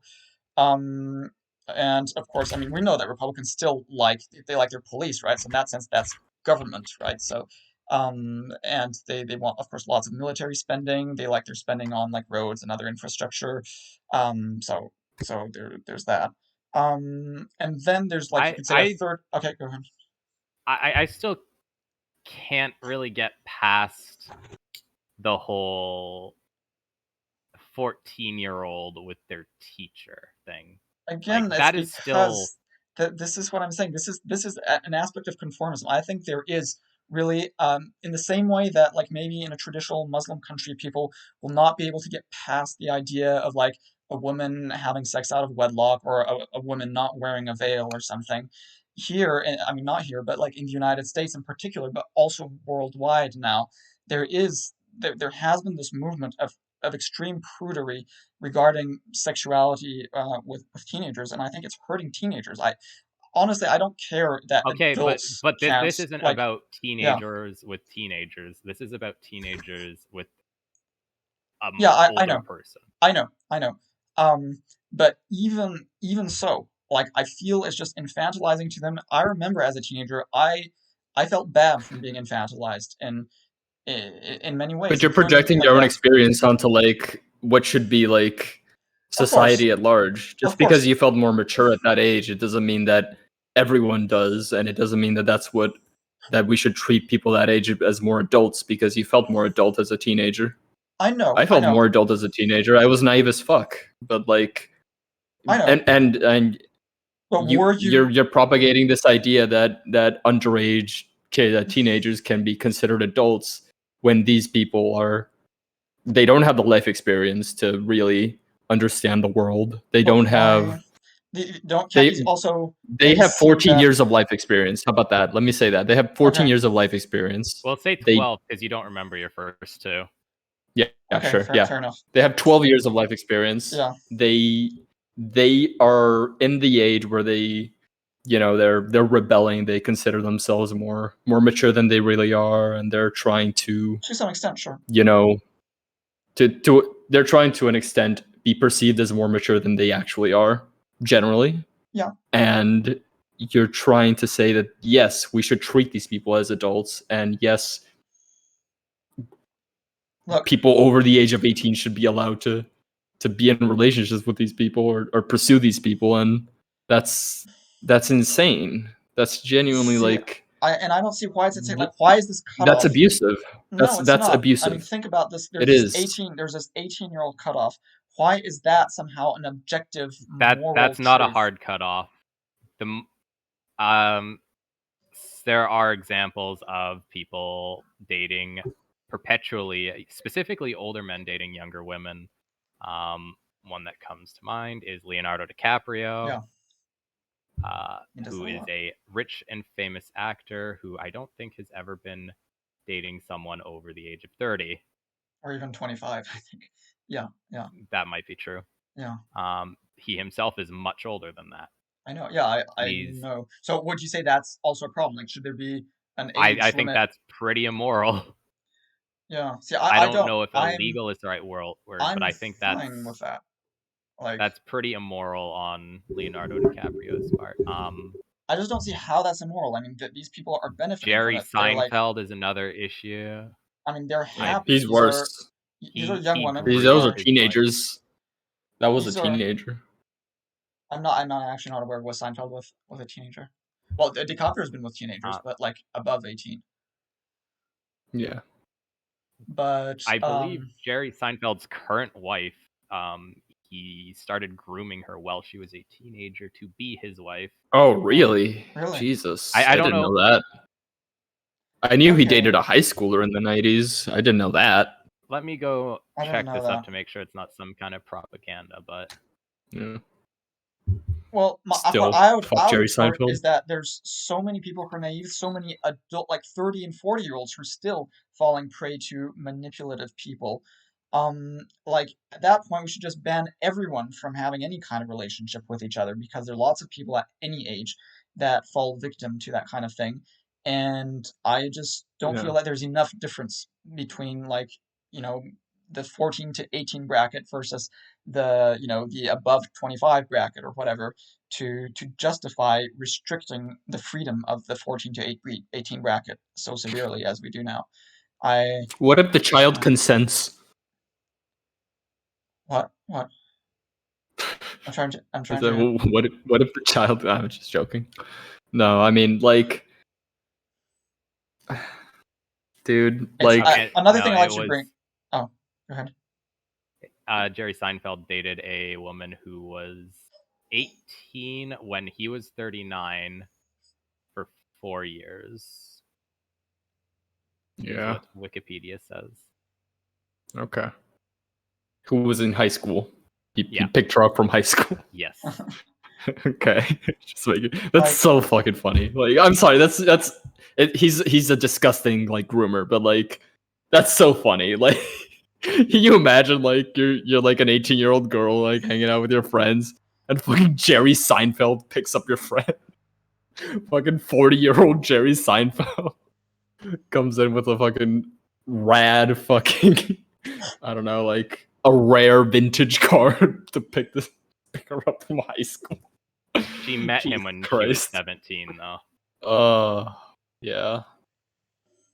Yikes. Yeah, like I just don't see the problem. Like teens are really their minds are designed for this sort of social. Do you pursue relationships and teens? stuff. Do you pursue teens? No. Well, No? what I have done, so I'm a virgin incel. I've already mentioned this. So, firstly, I've never had sex with anybody. Okay. Yeah, you gotta stop that, man. By the way, you gotta stop all this. What do you mean? Pedophilic incel stuff, but like, okay, but you're defining yourself by something that is bullshit. That's a fact. Like, no, it's bullshit. It's bullshit that you're involuntarily celibate. It's not bullshit. You can go get laid. With a sex worker. You can literally pay people for it. Yeah, a sex worker. I don't. Okay, so I'm not counting that because. So don't identify with this label that is like celibate. I mean, you can't just because you had sex with a sex worker, you're still celibate, right? I want a girlfriend. Well, not even that. Not even that. You can have sex with anyone. Like sorry. Unless you can't have sex with anyone. You can have sex. No. Hold on. So sorry. You can have sex. You can have sex. There are people that will have sex with you if you wish to have sex with them. There are. In the world, there are those people. So you're not involuntarily celibate. No. So you need to get off this idea. Because I haven't been in this. Like I've tried. But it's not involuntary. It's voluntary celibacy. No, it's not voluntary because I've tried and I haven't succeeded because I don't know where the specific people are. I don't know where they are. Tell me if you can tell me where there's a person that's willing to be with me and like give me the address and make a match for me or something and have an arranged marriage or like pre-Palestine ones. Sure. Well, like you could look into some Gorth forums. Like maybe there's there's someone out there for you, man. No, I mean like legitimately. I'd say the best advice I could give as someone who has no real business giving advice on this subject, but would be get a hobby and meet people through the hobby. And don't Yeah. expect anything from Yeah. anyone.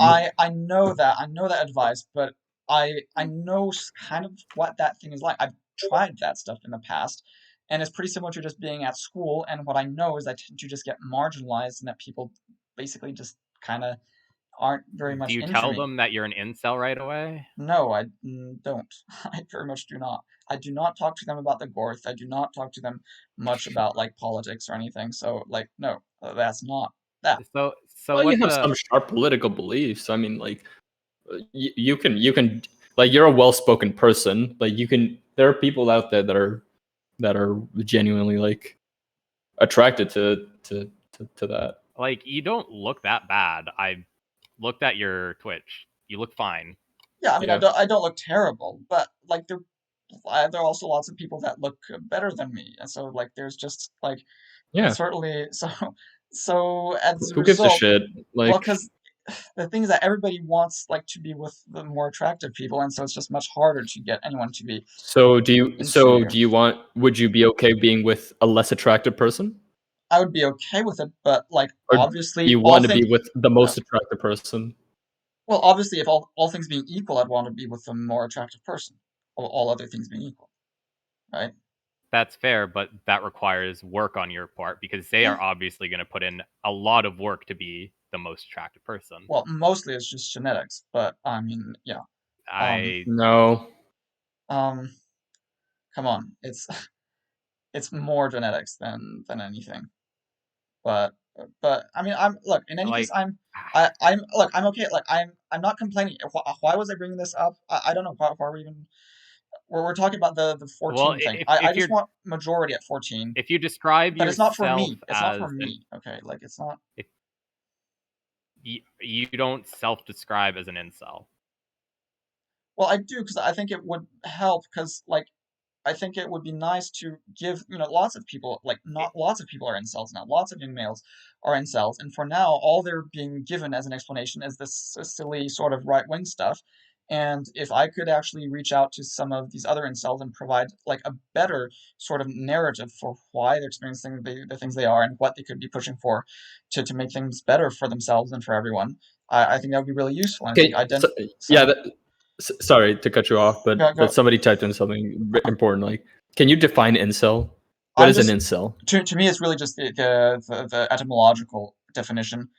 So it's just involuntary celibate. I'm just really using it like Yeah, that. but we went over that you're not involuntarily celibate. You're just celibate.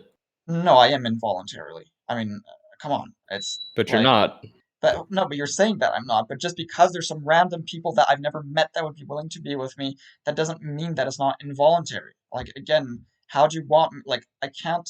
Like I've already spent hours and hours trying to find people and going up to them and asking them out and stuff. I've spent Maybe don't years start with doing this. No. that. Like, Yeah, don't start with that. That's wrong. well, I'm doing that. That's very wrong. Like, but why is that very wrong? Like, what? Like, That's very wrong. but don't you You Okay. don't see go up to that? people and ask them out like that. Pickup artists, do not listen to them. I know. I don't Pickup listen to artists They are them, the they but worst. pre- at they least, prey on people like you. well, except I'm not giving them their money. So, like, I'm not going Well, to you're their giving them your courses. attention Okay, I'm giving them my attention, but it's not quite like it's not quite the because same. they're projecting this image that they're dudes that get laid, and you want to get laid. That's Yeah, why but there's a They, whole alpha, beta, sigma whole thing. It's just astrology. yeah, but I don't like that stuff. Like, I don't agree with them that, and that's kind of what I'm saying. But I'll agree with them that there are lots of males who have a hard time finding a partner. That they're right about Yeah, that. that's fair. It's just that But then they provide so does some bad everyone. advice. Yeah, but they provide bad advice afterwards. But I don't think it's fundamentally illegitimate to do it. It's just that I've been unsuccessful. So in that sense, it's just a bad strategy, because unless you're like some famous celebrity or something, you're probably going to have a hard time getting people to just willing to suddenly like be with you or whatever, just because it's just unusual to meet people like Do you that. subscribe to like incel culture at all? Like what? Could provide more Uh, concrete examples. Let me go find. There's like whole Wikipedia pages on this. It genuinely feels like self-harm in a way that you're just like putting yourself in this box that is kind of your own imagination. Like Just Well, say like, I'm Nathaniel. Don't just forget about the identifying as an incel. It's a harmful thing to tag on in your own I would mind. say forget about it. That's my life philosophy, but you do you. no, I mean, obviously, I don't but normally. just those harmful things like that, like that's so like What do you mean, like saying I'm an you're just incel? putting I yourself in a don't. box. That's so I don't harmful. just say. I don't just say like, "Hi, I'm an incel." It's not an identity. And No, again, obviously I'm again. not. But you're I'm But in your against own identity. mind, that's what No, you're thinking. but in your own mind, No. you're approaching people and you're saying, "I'm asking these people out, and they're rejecting me." Well, yeah, but that's a fact. I mean, that there's is nothing just. I can do But that's a fact. Just They are go rejecting because me. out, you're I go approach have people, and they fun do at the reject hobby me. and make friends. yeah. That remember everything I've said up to this point. Whenever I mention like seeing people, don't expect anything. Like don't ask people out like that. I know. Don't engage like that because that's not how you're gonna find someone. I can tell you that for over a decade, I did exactly that, and I stayed just as incel as ever. Right? I mean, that was my default. My default was. Can I ask you what hobbies you were picking up? Like, what were you doing? Oh, I meant more at school, because to me that's kind of the same thing. Like, you're hanging out with people and you're having a common activity. So to me, as long as you're at school, it's kind of the equivalent of having a hobby. No, that's not the equivalent because there are a lot of social dynamics in school that aren't in play in a group of like-minded individuals pursuing a hobby. School is something that everyone goes to. But if, for example, I don't know, maybe like skiing, you go to a ski club, you have something to talk about that's relatable. Yeah, okay. Something everyone. I see what you mean. Okay. Yeah, I didn't go to ski clubs mostly because that was kind of, it's kind of expensive. Well, that was an example, obviously. And I mean, I could have done that. I considered doing that, actually, a ski club thing. But actually, what I kind of found, there wasn't a good, easy ski club like that, because it's basically I had a thing that was like $100 every time, and it was just like, no. And I knew it was mostly forget older about people. the ski club thing. Yeah, okay, no, but I'm just bringing that up because I did think about that, and I did go to a ski club a few times, and I did talk to some people, but it was mostly like sort of like yuppie 40-year-olds when I was a teenager, so it wasn't really all that fruitful for me. I mean, or young 20s or whatever. So I also tried. I did like with college, they had some free basketball classes, so I did that. But again, it's kind of the same thing, other people There sort are of. a lot of women in those basketball classes. Yeah, yeah. And some of them are quite nice. But again, it's still just not easy, because then, like, the problem, and that's why I say it's kind of like school, because to me it was just like the same thing as my classes that I had at school, at middle school, high school, university, whatever. It was similar to like what I did in those classes, like the basketball course there that I did. And to me, I assumed you're straight. Are you straight? Yeah, yeah. Like mostly, like, I think you mentioned that way earlier. For all practical purposes, yeah. So like. So you're closeted gay.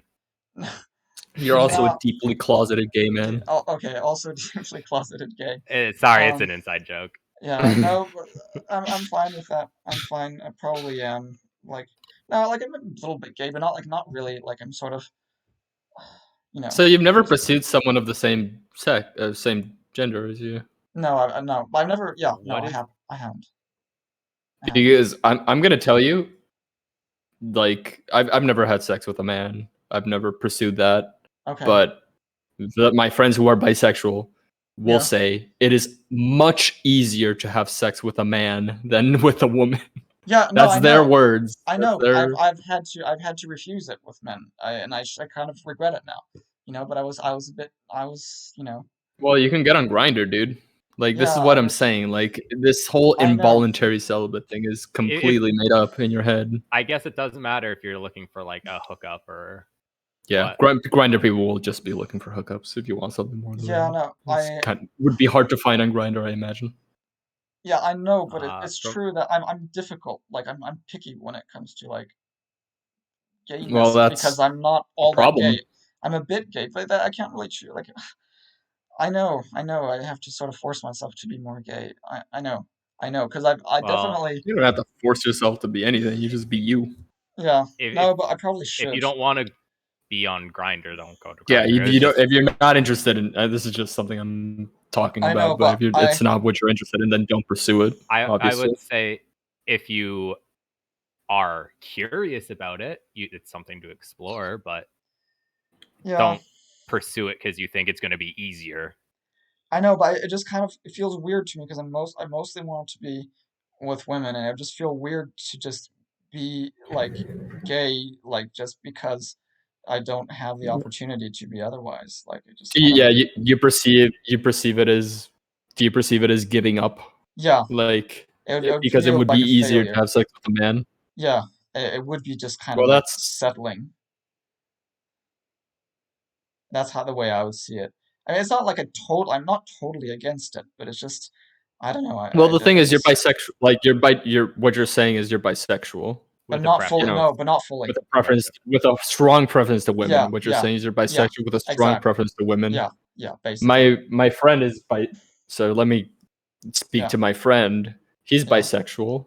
yeah, Probably not as strongly, but what he says is, yeah, he generally pursues women yeah, for relationships. But if he wants to just have sex, if he wants to get laid, he can just get on Grinder and get laid. yeah, That's how he sees.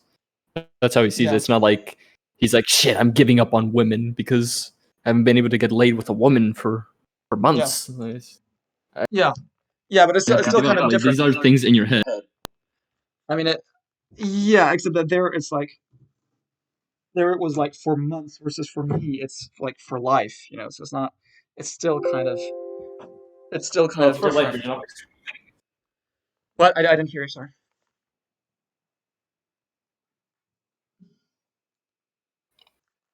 Sorry, when'd you get a beer?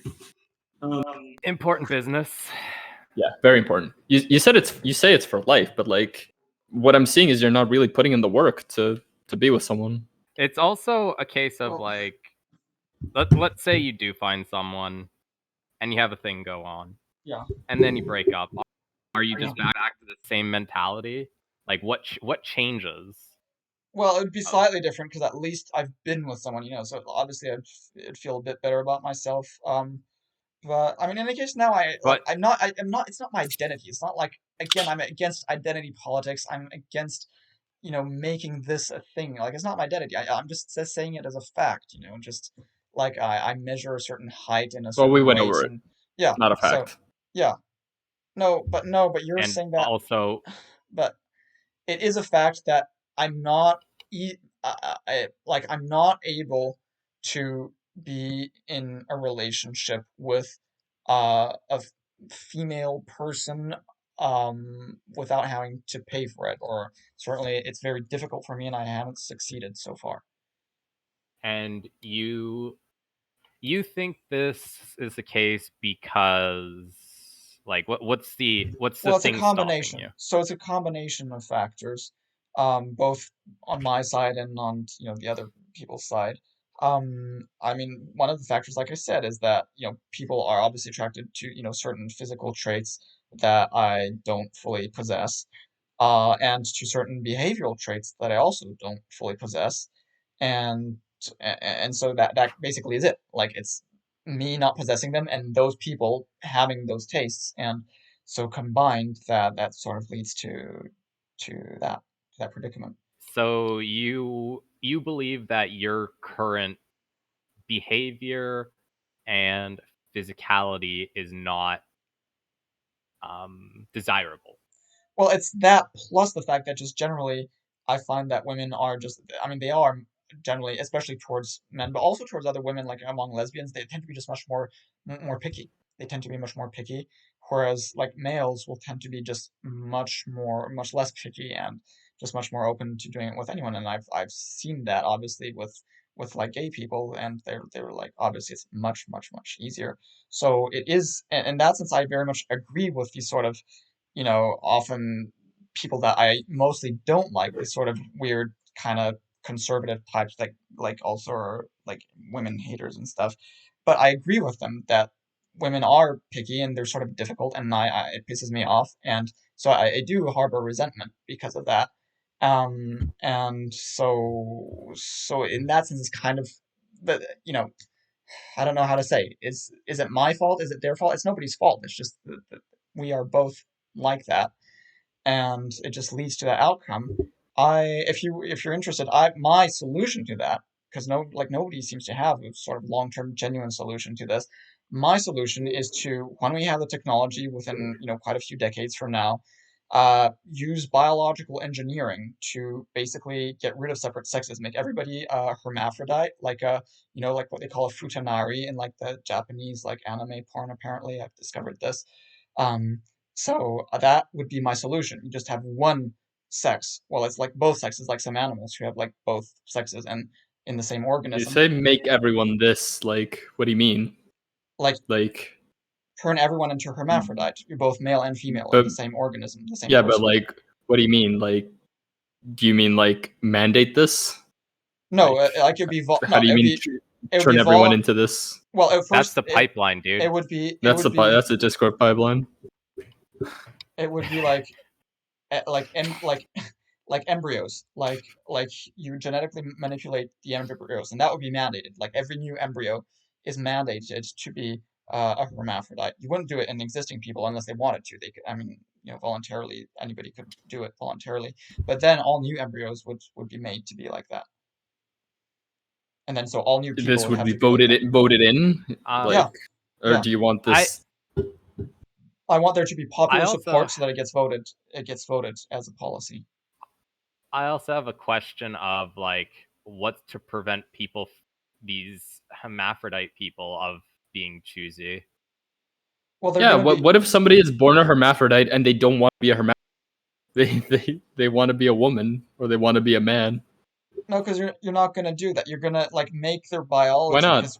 because we'll have the technology to also No, but basically, that doesn't matter. You're describing a worldwide culture where everyone's a hermaphrodite. There are yeah, outliers in every culture. There are gay people in the Middle yeah. East. There are, But look, trans people everywhere in the world. Like, if you're describing this worldwide society, there's gonna be a version of a trans person that just wants to be one Yeah. gender. Yeah, I well, also look at this and I see like our current understanding of trans people kind of goes against this whole thing. but it's not trans. This is As not trans. But go ahead. that's what I'm saying though, is if you make everyone a hermaphrodite, uh, certainly some people would still have an identity as either a male or female. Yeah, but why is that the case? Is because our brains are made to see this male-female dichotomy. Even trans people, in fact, in particular, like trans people just as much as anyone, have this dichotomic, I'm not sure if that's a word, view. Um, and that is the issue, but that is it's mostly based on biology, and that can be changed so that we stop having this idea, this sort of these archetypes of the male and the female, the man and the woman, right? And we just have this We archetype of we one currently type. do not have any real concrete evidence of what causes people to have gender incongruence. I know, but like there's logically a biological substrate to that. I mean, since there is like obviously a biological purpose to having separate sexes, so like obviously, like we don't even need evidence. It's just obviously it's going to be biology that is responsible for this mostly, and then that gets kind of modified and amplified by culture. But like to think that there's no biological basis for this is just absurd. And But like certainly there would be, if we say that the reason that trans people have a uh, incongruence in their identity mhm. versus their bodies, I think it's and we yeah, consider that is in basis of biology, somewhere in biology, yeah, that it is likely some kind of mistake that happened during development then, yeah. in which I case mean, what's to prevent that from happening to well, because it's these. still, yeah, I see what you mean. Yeah, I see very much what you mean. Well, the whole point is that we would be biologically engineering embryos to make sure they don't have any mistakes. We'd also edit out any kind of congenital disease. You'd edit out any kind of like biological So we'd have ugliness, a get rid of whole lot of clones. no, because there's still lots of different ways of being healthy and attractive and smart. You don't have to be a clone for everyone to be all those things, right? And what about nature? You mentioned smart. I think Yeah. Intelligence has more to do with nurture than it does with the nature of a person. It has to do with both, but I mean there is an obvious like genetic component. We see this with like families, right? And then you can compare with like adopted siblings versus biological siblings and stuff, and we can see like what are they called, like genuine twins versus like false twins, and like this is like obviously there is a genetic component. We're also like starting to identify genes that are related to greater cognitive abilities. So there is a nurture component, absolutely, but there's also nature, and I think that's one of the sort of the ways that the But left is being anti-scientific, is you, that's denying the nature component. your IQ is more related to your zip code in the US than it is to any other factor. Well, okay, but like even then, is that like what do you mean by any other factor? Is it even more than like parental IQ? Are you taking that Yes. factor into account? Is The there like most significant factor to intelligence in the United States is your zip code. Just what kind of okay, environment you live in. okay, Assuming like we're judging intelligence based off of the IQ scores. yeah, I mean obviously like IQ is far from being perfect, and there's no way to absolutely measure all just intelligence, but like yeah, Yes, of we use course. that as a proxy sort of for intelligence. So yeah, I'm sort of thinking about IQ. Um, but but I wasn't aware of that. I'm willing to believe you that that's the case, that it's more correlated to zip code than to the IQ of the parents. I'd have to see that to like fully believe that, but I'm sure. Like obviously, I don't say that Yeah. nurture can't be important. Obviously, it's very important. I still think that when you look at like you know some people who are like really smart, it's not because of some sort of exceptional environment. It's mostly, I think, still going to be nature, and obviously going to be strongly influenced by nurture. Um, maybe maybe when it comes to like people who like aren't particularly exceptional, they're sort of more in the average, then like you'll see more of an influence of nurture, which will make them move more or less up and down, like the percentiles or something. Um, but I don't think like a genius it's gonna be because of an exceptional like nurture, presumably. Like yeah, that would just seem a bit weird. Uh, so yeah, I'm very much like a person who thinks that a lot, like most issues can be solved like through genetic, like of that kind of issue can be solved through genetic engineering, and we can just ensure that people are all going to be smart and healthy and so on and so on. And without gender dysphoria or anything like that. Um, so I could see what you're proposing as like A cure-all to genetic disease. Yeah. what? That too, yeah. A cure-all to genetic disease. Yeah. But I was gonna say, like a really different type of society that would probably like it would make like if everyone was the same kind of gender and anyone could be with anyone. Like obviously, like what you're proposing seems to be better than what we have now. Yeah, hence why I'm proposing it. Surely you'd still have preferences, and therefore your dating pool would be limited by that. Yeah. Yeah, but you wouldn't. It would be sort of like among gays right now, where like it's still a lot easier because you'll still find a lot of gay people that would be just willing So to you have just want to like re-engineer the entire world society to make it easier to have a partner? Everyone be Yeah, gay. yeah, among other things. I mean, not just for but the partner, Or but what yeah. about self-improvement? What about like self-improvement No, and I'm like totally against that because it's a race. It's like a race to the top. It's just like it's like capitalism. It's like what? Why'd you laugh? I mean, I'm not against like improving oneself, but this is like this is like the sort of typical Republican voter take when it comes to economics. It's just like pull yourself up by your bootstraps, It's and not. you're gonna It's say, really yes, not. it's absolutely No. that. No, It's failing to you're recognize equating the two systemic because I no, you're systemic equating the two inequality. because you're like on the left. It's not the same, It dude. is the same. It's think the about it this same. way: the Republicans want you to work your entire life, so you never have time to self-improve. No, but they They see don't care work. about No, your self. no, because for them, I mean, in this analogy, work is the self-improvement. You see, like you're working, and then somehow that makes you deserving to earn money, and then you get money through your hard work. See, so that like that is the self-improvement. Um, so like, but what they don't understand is that the system is actually largely based on luck. And like, if everybody works harder, all that's going to happen is everybody's going to be more stressed out, but there's still going to be a few winners and many people who are sort of losers, even though they obviously they'll still have some money mostly, but like it's still going to be very unfair outcomes. And this is likewise is the same with the current system is if we tell everybody to self-improve, well, standards will just go up and you'll still have the same problem. Like if Okay, it'll just become I have a couple questions I want to ask you, Thanks for the yeah. follow, but OMG sticks. they're like kind of all separate. So I'm gonna have to cut you off at some point, just Yeah. because we don't want every point to go on for too long. Yeah. So the first one is your hermaphrodite society. Do you think that all the hermaphrodites would be much more choosy with their partners, considering that they have the ability to be pregnant?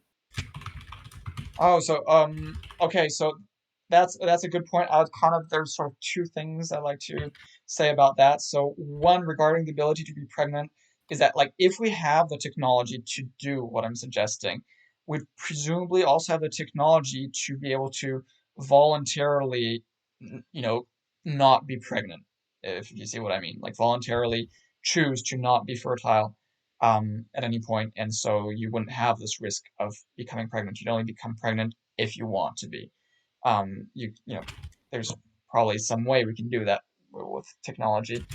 So that would be my main thing, and then of course, like obviously, I think there's a biological component to women being a lot more picky in general, and so obviously, what I would do is I just ensure that people's biology was made to be not excessively picky. So you talked about self-improvement just creates like an arms race in preference, basically, right? Is that correct? Yeah, yeah, exactly. I mean, Okay, yeah, so go ahead. wouldn't you still have a similar issue with this is that the right word? Hermaphroditic society, where like you said that there would still be some variance between everyone that that's born. Yeah, Wouldn't that just create like another tier of, well, I prefer this person because they look like this, they had these genes that express like this, they work out, they're more fit, yeah, they eat better food, they make better choices. of course, there's always going to be a bit of preference, but it can be hugely reduced as like it doesn't like how do we do it? Precisely by ensuring that everyone is sort of equal in terms of attractiveness and also like both whatever like physical or behavioral or whatever. And of course we can also like modify people's brains so that they basically perceive everyone as being more or less equally attractive, right? So it's not Then just what's the point you of see what I, having genes express any sort of physical differences? there isn't any point. I mean, you don't have to just beyond recognizing people. You just have physical differences so you can recognize people. So that like yeah, that's really it, I guess. Okay. Does that make sense?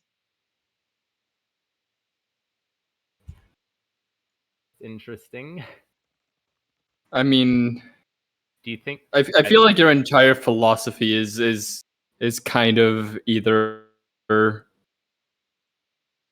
trying to justify not putting in the work to really That's such like engage with other people to the point where you're like pondering these like nonsensical, like impossible ideas of like re-engineering society instead of more focusing on like what are the aspects I could be doing better in, that's because such a like we're Republican just voter like talking really point. we've only been talking for like, no it's not, because like It is. none of us That's are like Republican, and we've only been yeah, talking for like an hour or so. but Like we've only been talking for a couple I of know, hours, but that's like and yeah, sure, go ahead. no, but I mean it is like it's funny because like when it comes to this subject, suddenly you'll see supposed like leftists or supposed people who care about like more equality, more fairness of outcomes suddenly bring up the very talking points that your sort of conservative, inegalitarian types will bring up on economic issues. No, no, because you're equating these Republican talking points with general like lifestyle, like self-improvement, which is something I think is universally like everyone is on board with, improving No, I your like own circumstances in your own I am life not. that are beyond your control. I also Like believe that. Sorry, go ahead. you never joined like a hobby group, like we mentioned like the very like basic, like you could just join a group of like-minded individuals where you all have like a common interest and you can like bond over that and engage over that, and you're not like talking to women like these like other creatures, where you're actually like, you know, people pick up on that stuff, man, and people pick up that you have this ulterior motive to get with women, The thing is that to get laid. Like if I've joined a you can hobby you can group just talk to because people and like befriend. Do you have female friends? no, I don't have basically any I mean sort of. I've got they I mean, not close friends. I've got sort of Why friends. not? Why Because not? well, for the same reasons. I'm not like a particularly What are like the not reasons? I'm just not a person that people are particularly interested in. Like I'm just not What do you someone people mean? people just You're not putting uh, yourself out there. I am, but they just I'm just not taken. Like I just like it's Well, you have this doomer mindset, dude. Like, That of no, that is it's the course. biggest problem with the mindset of thinking I'm an incel. but this was the case long before I ever used the term incel or whatever. It's not about thinking one's incel. I'm just Yeah, I'm stating sure. this And as a then you found fact. out that incels exist, and you're like, "This It's is a me. This justification. is." No, Yeah, I'm exactly. just I'm It no, I haven't changed what or who I am or whatever. I'm just saying it so that people know what I'm talking about. like I do you think that women of your age don't also go through this similar thing of no one will ever love me? Like It's different. Hmm. that is It's yeah, like it'll be more like no worthy person will ever truly love me for what I am. It'll be something well, like I that. thought okay. So you don't want to pay for any intimacy. I don't because You want real I intimacy. Is yeah, that not the same thing? it's Like, kind of sure, yeah, it's a short. woman could go for an easy hookup with someone, It's but kind yeah, they want a relationship, generally speaking, and I think most people want a relationship. it's you could say that it's just a question of degree. I mean, it's fundamentally it's kind of the same thing. It's just that it's it's to a much more extreme. I mean, it's not clear which side is the more extreme, but you can see it's on a spectrum. Um, so obviously it's kind of the same logic. Yeah, it's kind of the same logic, but it's not at all at the same quantitative level because for them it'll be much easier to just have some sort of sexualized, romanticized interaction, and that than it is for someone like me as a non top tier male. What a sad thing to really. What a sad lens to like see yourself in the world, man. Like So, you're constantly comparing yourself to other people. Like you're Well, constantly I don't feel sadder you with see this things to lens. this length. I mean, I was alone for many years without particularly thinking about this lens, and it's not like this lens has made it worse. It's just like Well, it's just once it's confirming your own biases, and that's why you're like falling into this identity. No, it's not. I'm not falling. Again, you're saying It that falling into is. this identity. It's not an identity. It's just I'm just describing what's happening to me. I'm describing my That's an aloneness. identity. No, and you're ascribing this identity. I'm using it just as a No, it's descriptive term. self-imposed. No, it's not. It's not an identity. See, You're calling it an identity. I'm not calling it an identity. I'm just You describing my literally told predicament. us. No, I've told you it was not an identity. I'm saying, yes, I say I'm incel, but it's not to mean that as an identity. I'm just, like, you could say, instead of it being a word be, you could say, I have been inceled or something. Like, you could see it just as a verb. Like, it's like, I have eaten, like, I have been to New Zealand or something, right? Like, it's an experience that I've had. It's something that I've done. It's not my identity. It's just something that has happened to me. You could say, like, I had pneumonia or something. Like, it's not an identity. It's just something that has been part of my experience. Right? Does that make sense?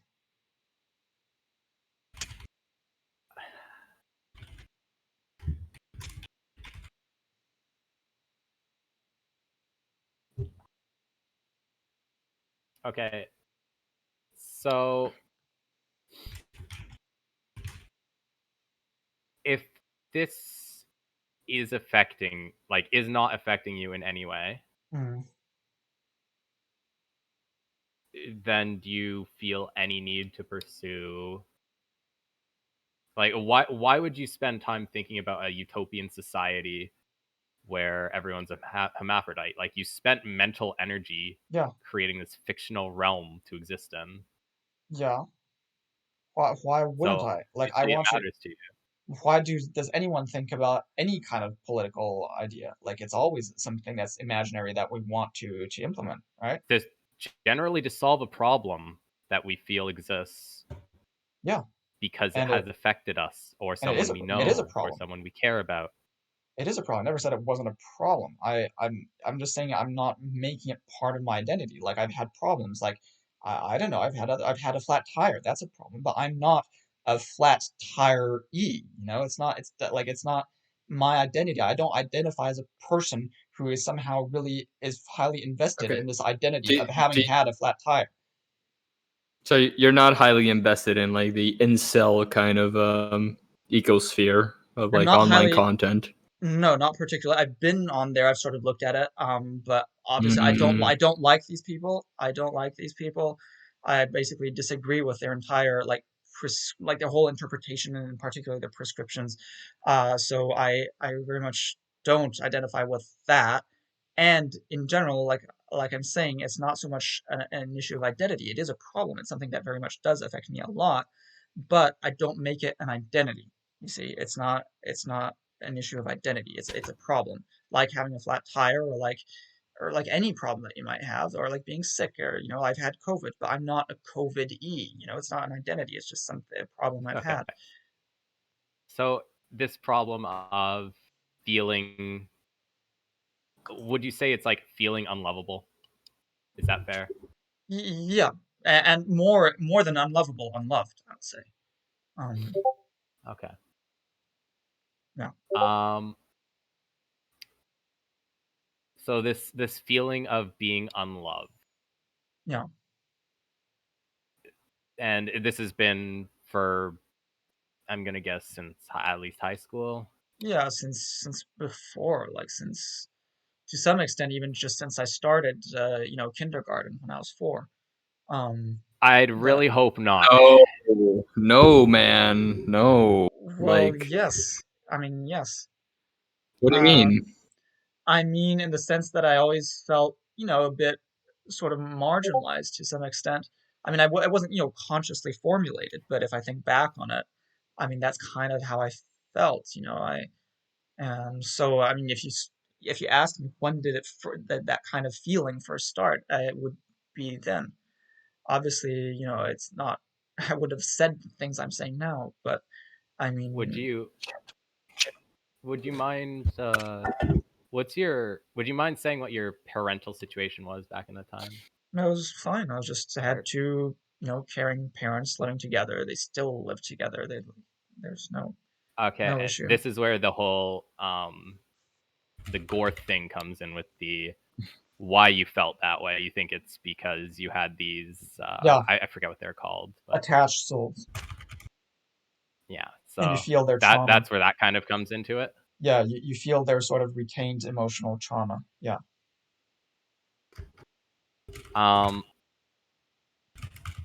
Okay. Can you let me think about this for a second? Yeah. You, Go to the bathroom. You're back. And get a shot because another 5 followers. so if you feel that you are both unloved and unlovable, Yeah. and you desire both of those things, correct? Yeah. Yeah.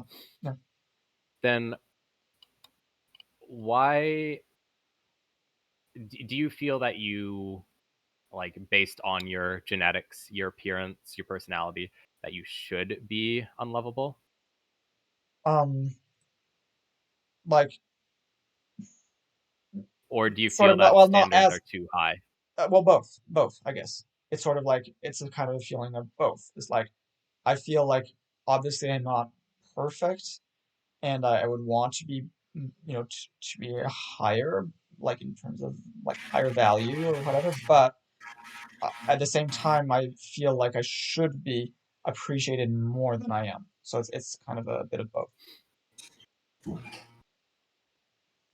Okay. One thing to keep in mind is everybody has their own life, and it is a lot of work to pay attention to other people. Yeah. And a lot of people have, close groups of friends, and adding more friends is difficult to kind of keep track of what's going on with everyone. Hmm. Yeah. So in that way, friendship is kind of like a two-way street. Yeah. If you're talking specifically about being unlovable, a great place to start is just to find friends. Again, like not in any sort of romantic relationship type thing. Yeah. You're muted, Juan. Oh. I just took a You shot. hear? Okay. Said something to the stream. Didn't want to cut you off. But like, me and Juan have known each other for quite a long time. Yeah. And it's obviously not like any sort of physical love or whatever, but there's almost like a platonic or a family bond between us to some extent, I'd say. Mm-hmm. Absolutely. And it takes a lot of work. Like, I put up a lot of his crap. He loves posting memes. Yesterday, was that today or yesterday? He posted like 50 memes to our Discord, and everyone just roasted him for it. And I'm sure he was laughing the entire time. Yeah. I loved it. You know me so well. But it's like, you have to think, you also have to be the friend if you want friends. You have to be able to just sit there and listen to people, much like me and Juan today listen to you talk about the Gorth stuff. Yeah. To I Even mean, if and you can other talk stuff too. that we Like, very much disagree with you with, like, yeah. I mean, But sometimes I can listen to you. If you want to talk more about your stuff, I'm, I'm willing to. well, No, you're infinitely more interesting. Like, I think, Well, like you. So I want to go. Like, you say you're an American. You lived in Europe. You're in New Zealand now. yeah. My experience as an immigrant is that is such an attractive quality to be like a fish out of water in a country. People will like engage with me and exotic. are interested in talking to me about the country I'm from. Yeah. Is that not the case for you? Like, when No, you're it's like touring Europe definitely and not. people pick up on your American accent, they don't like I don't have an engage with. American accent. I mean, if I can, like, it depends what you mean. I mean, I can change You accents. sound American. You have an American I accent, dude. I can speak with a British accent if I want to, or a New Zealand That's Kiwi really accent. fake. No, I can But you have an I American can do it. accent. I can do it if I want to. It's Okay, it's not all that fake. Like if I haven't done it for quite some time, it's a bit rusty, but with some effort, I can probably sound yeah, more or less like a British speaker. but your natural speaking voice is an American accent. Well, that's only because I'm used to it. Like if I just force myself to speak with another That's accent what it all the is. time, if I force Yeah, myself to speak with another accent, that's I objectively would. what it is. Yeah, You can change accent if you speak with it enough, yeah, but your accent is American. yeah. Okay, okay, but like even then, no, people don't care. Like you think that Americans like people love Americans and stuff so much. That's just like self congratulatory propaganda that Americans like do to each other. Like America's number one and stuff. Like people don't give a shit about that. Like I Um, assure you. I've been to tons of places like it's not a thing. Like it's unless you were like some sort of It is a Hollywood. thing. If you were like a Hollywood It is a thing celebrity, because it stands out. No, that you don't have to be a Hollywood celebrity. You don't have to go to that length. or you Like you look stand like a out. Hollywood celebrity, You stand no, no, that doesn't matter. You stand out of virtue of being a fish out of water, out of being like an immigrant, a foreigner. Like but not you me. Like stand me, out to people. they'll say like people tell me I don't look like an American because I don't look like a Hollywood movie star. Like literally, people have told me you this. look like But an Americans don't American. look like Hollywood movie stars. What are you Yeah, talking about? but people don't Well, know that. People either here's think the that no. People think Americans are fat. You yeah, have the advantage of being an American that isn't fat. they think either you're fat or Yeah. you're a Hollywood movie star. That is the two things. It's fat or Hollywood No. movie star. No. And if you're not No. fat or What are you Hollywood, talking about, dude? then you don't look like an You're American. talking to two people who aren't American. Yeah. Look, but you're like people who sort of American adjacent, you sort of know that kind of stuff. But away from that, people will either think that they expect you to look either like a movie star or be fat. That's kind of What going are to you be the talking about? What are you talking about? No, they th- people don't expect that out of Americans. People aren't like,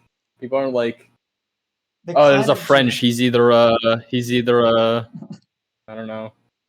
Yeah, no, but they do. They Insert do. French stereotype here. Like But they A do because quarter they think of like stereotypes. people joke about that stuff and talk about it. People think in stereotypes and they joke about stereotypes. But if you have a conversation with someone, obviously that person is, obviously there are really stupid people in the world, but most people are like treat you as an individual with your own kind of upbringing and experience. Like people generally understand that.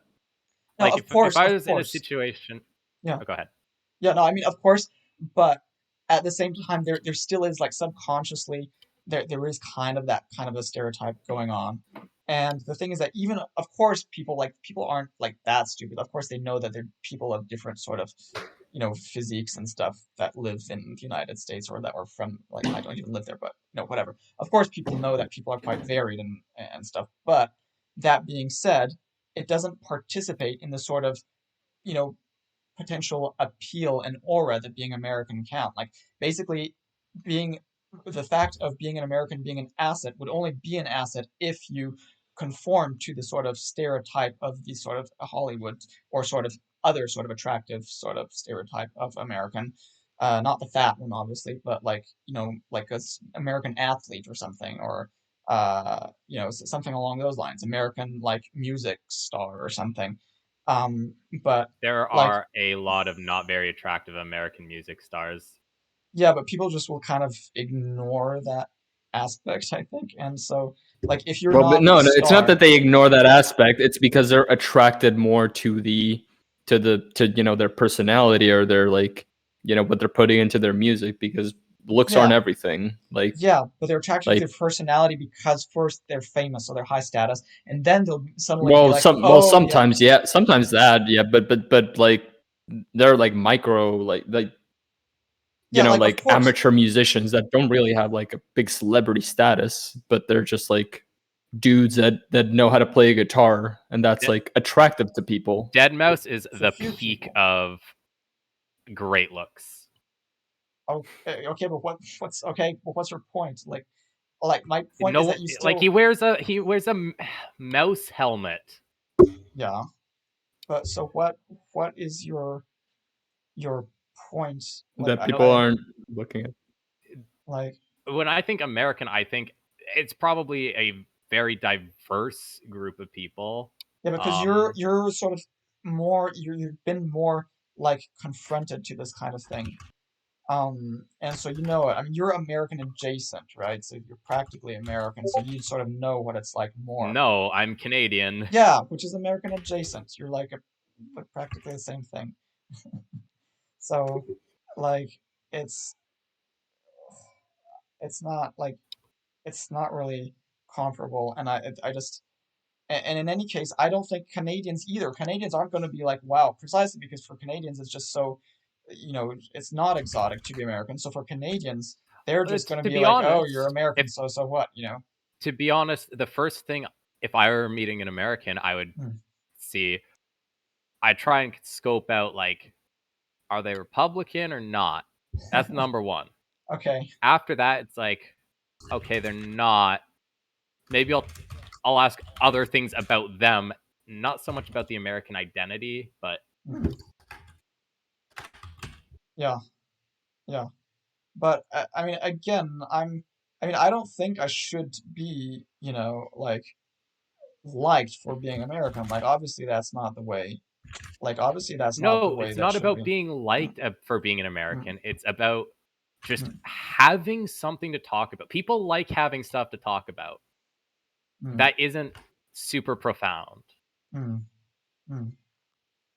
It's called small talk. Yeah, yeah. I like I know, but like, what is the point is that most people just don't really vibe with me. Like, they just don't like. I mean, look, So I would say, just look at on your own chat. Look at your own chat. This is what I deal with my whole life. Okay. Um, Dude, I mean, like, but this is like people are gonna clown on you because you are expressing these kind of irrational beliefs on a public forum. Of yeah, course, people are gonna like people on the internet are clowns. People are like, gonna clown on you, but like it I doesn't know. mean that what your like your belief system or like or the things you're saying are either reasonable or productive to your life. Well, again, A, the stuff I'm saying is not irrational. I just want to make that clear. And B, obviously, I know that it's not for the same reasons that I'm being disliked on Twitch versus in real life, since obviously in real life, I like, in person, I don't discuss about these things.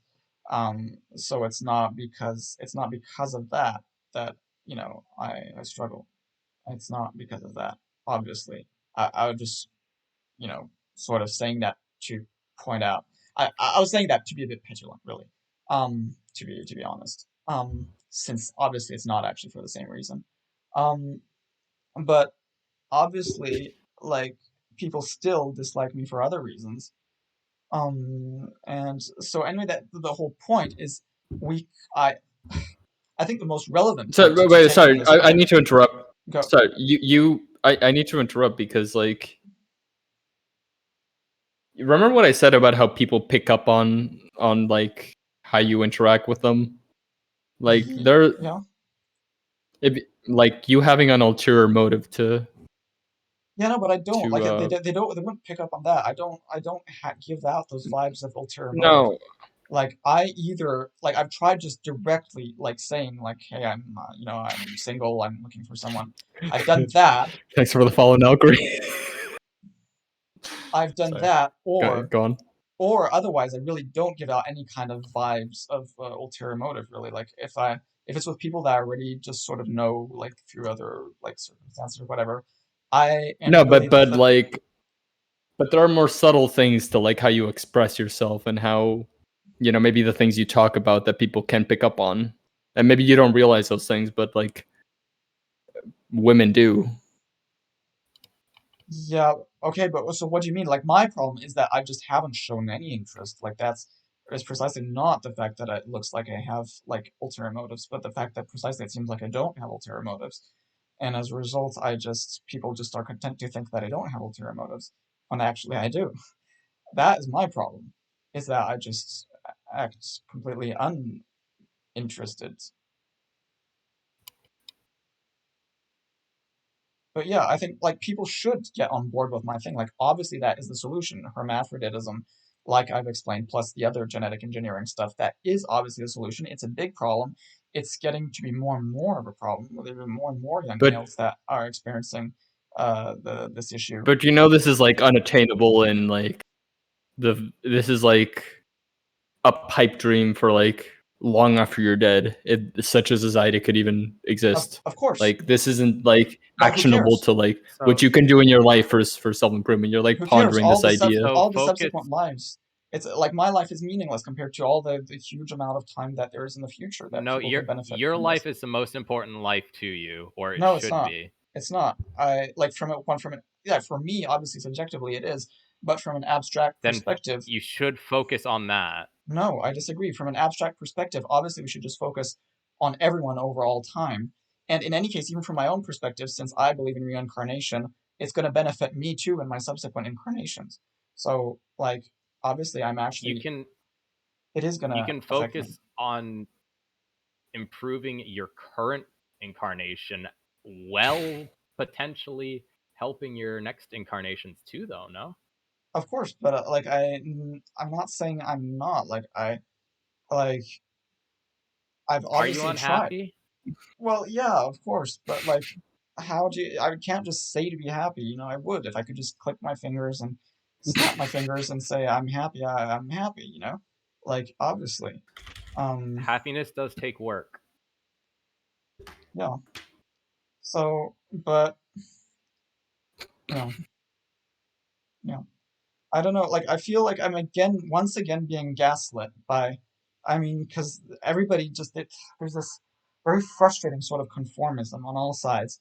And like anybody who doesn't just believe in the sort of conformist mantra that you're supposed to believe in gets considered crazy. What And what is I that? mean, I take umbrage to that. Like, what do you mean? What is that? Like, if What's a conformist mantra? well, basically, just the disagreements that you have with me is in line with conformism, in line with sort of what everybody says, and it's silly That's not because true.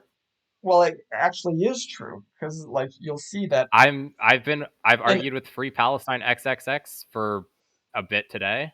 yeah, but Free Palestine XXX is not conformist, at least in the United States. And so, in that sense, it is one form of conformism, you could say. Like your version of conformism is Why one type of why are you conformism. worried so much? Why are you worried so much about what conformitism in the United States is if you live in New Zealand? Well, because I mean, we're affected by each other everywhere. We're like, it's not like each country is Yeah, an open but system to like. if you go out and do something Mhm. in New Zealand, Yeah. that will be a different atmosphere than doing something in the US. Okay, but I still don't see what you mean. Like again, this strikes me sort of as a conservative talking point again of this thing is like, why do you care what's going on elsewhere in the world? Let's just care about ourselves. Like No, I I'm care. not saying It, I'm not saying don't care about stuff elsewhere in the world. but it kind of sounds like that. It very much sounds like that. Like I do not like Jordan Peterson, but he does have a very good point in clean right. your house. Yeah, I'm Like, I'm not racist, but actually, What? yeah, I don't like Jordan Peterson, but people who I don't necessarily like, I can still agree with some topics on. You should know this. How you also agree with conservatives on some topics. yeah, no, I know. I was sort of just trying to like trying to point that made potential humor in your saying that. Obviously, I know that you can agree with some people that you overall don't agree with. Okay, fair enough. I My I bad. yeah, no, but my bad because I wasn't being clear. Um, I um I just don't think that applies to me. Like, what do you think? Like, I'm kind of sick of this idea that you have to sort of work more and more at it. Like, I've already tried going out of the house. I've already tried doing stuff. There just aren't many activities here where I'm living because it's like it's not a very I big place here. I can I understand. mm, I currently live in a rural spot mm, too, and I'm trying to move back to a city. mm, But Like, are you planning on moving soon? Yeah. So look, if you want to know my whole plan, what I'm planning to do is going to a country where where female people, women are more receptive to people like me, and I'll try to get a long-term partner from there. And that is Okay, my for plan. one, don't call them female people. Just say women. That's an easy one. Yeah. Well, I mean, I also say male. Like it's not like it's nothing to do with Yeah. like No, misogyny. but when you describe women as with these biological terms, like these other creatures, it's No, but such it's an not others. insight into your mindset. No, absolutely not, because I say No, males. I because say it male. is. I say males too. I say males just as much. So okay, But here's what I you're want like you to do. classifying them as like a like biologist almost like they're Yeah, Go women, they're people, they're humans. go to somewhere like R2X chromosomes and see how they like being called female. yeah, no, but look, you, again, you're getting caught up in terminology. Just, I No, need but to it's not know. terminology. It's terminology that is illuminating to your mindset and how you No, see the it's world. terminology that's illuminating Because how you because it's think. unintentional. It's just how No, you express yourself it's more without of even you. thinking. Because you Again, no no no, be, it's no not. no no It's let not. me get this point out because when you're like if you're talking like without thinking, like if you're Yeah, just talking to someone and yeah, you refer to a group of people as like yeah, these females or these it's yeah, kind of like you're putting them in this like other group kind of yeah. like Except I'm not. Hello. Like, Oh, my sound cut out. My bad. except I'm really not. Like, yeah, like you're there's some project. Like creatures. you imagine that because most people who talk like that do that. But just Yeah, because but most you talk people like that. no, but just because most people who talk like that think like that doesn't mean that everybody who talks like that think like that. But why do you See, talk that's like that? Why do because you talk like that? I like it. It's sort of it feels kind of scientific, sort of like biological. Yeah, I but like that. I exactly, it like feels that. scientific. It feels scientific and biological. You like that? Do Yeah, women like that? they should like that. They should. I think that like people, we should be Why cultivating should sort they of like more. that? We should be cultivating more a sort of a language, a sort of dry, scientific kind of terminology. I kind of like that. Um, because it should be more rational. We should be more rational, and we should sort of speak in a way that sort of, uh, tends to elicit rationality and to sort of, mirror our already existent rationality.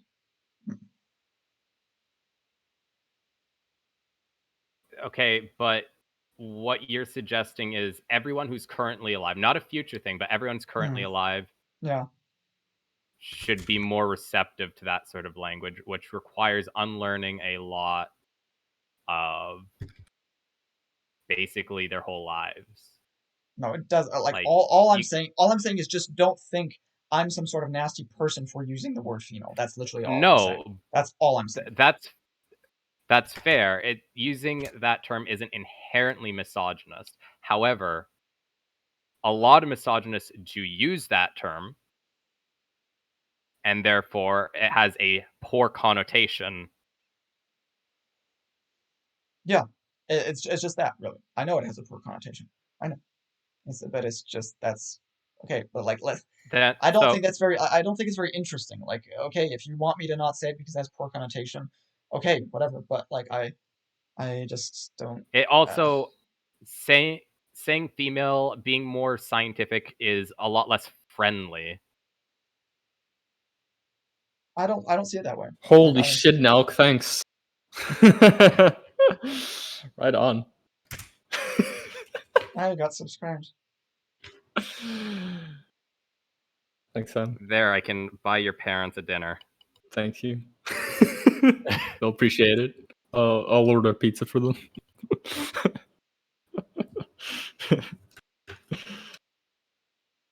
Um, but But you see, I want to point out how like the sort of immediate sort of I feel like it's a sort of knee-jerk reactionary stance towards anything that you haven't already been hearing, like you'd think that a person who would style himself probably as a progressive would be very receptive to this idea of like helping people be healthier through genetic engineering.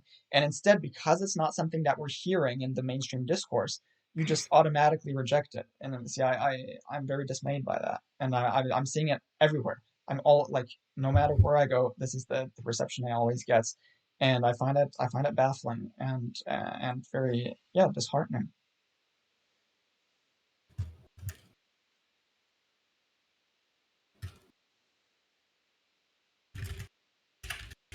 I mean, the problem is not necessarily this idea that you created. It's the why you created this thing in your head, where it came from.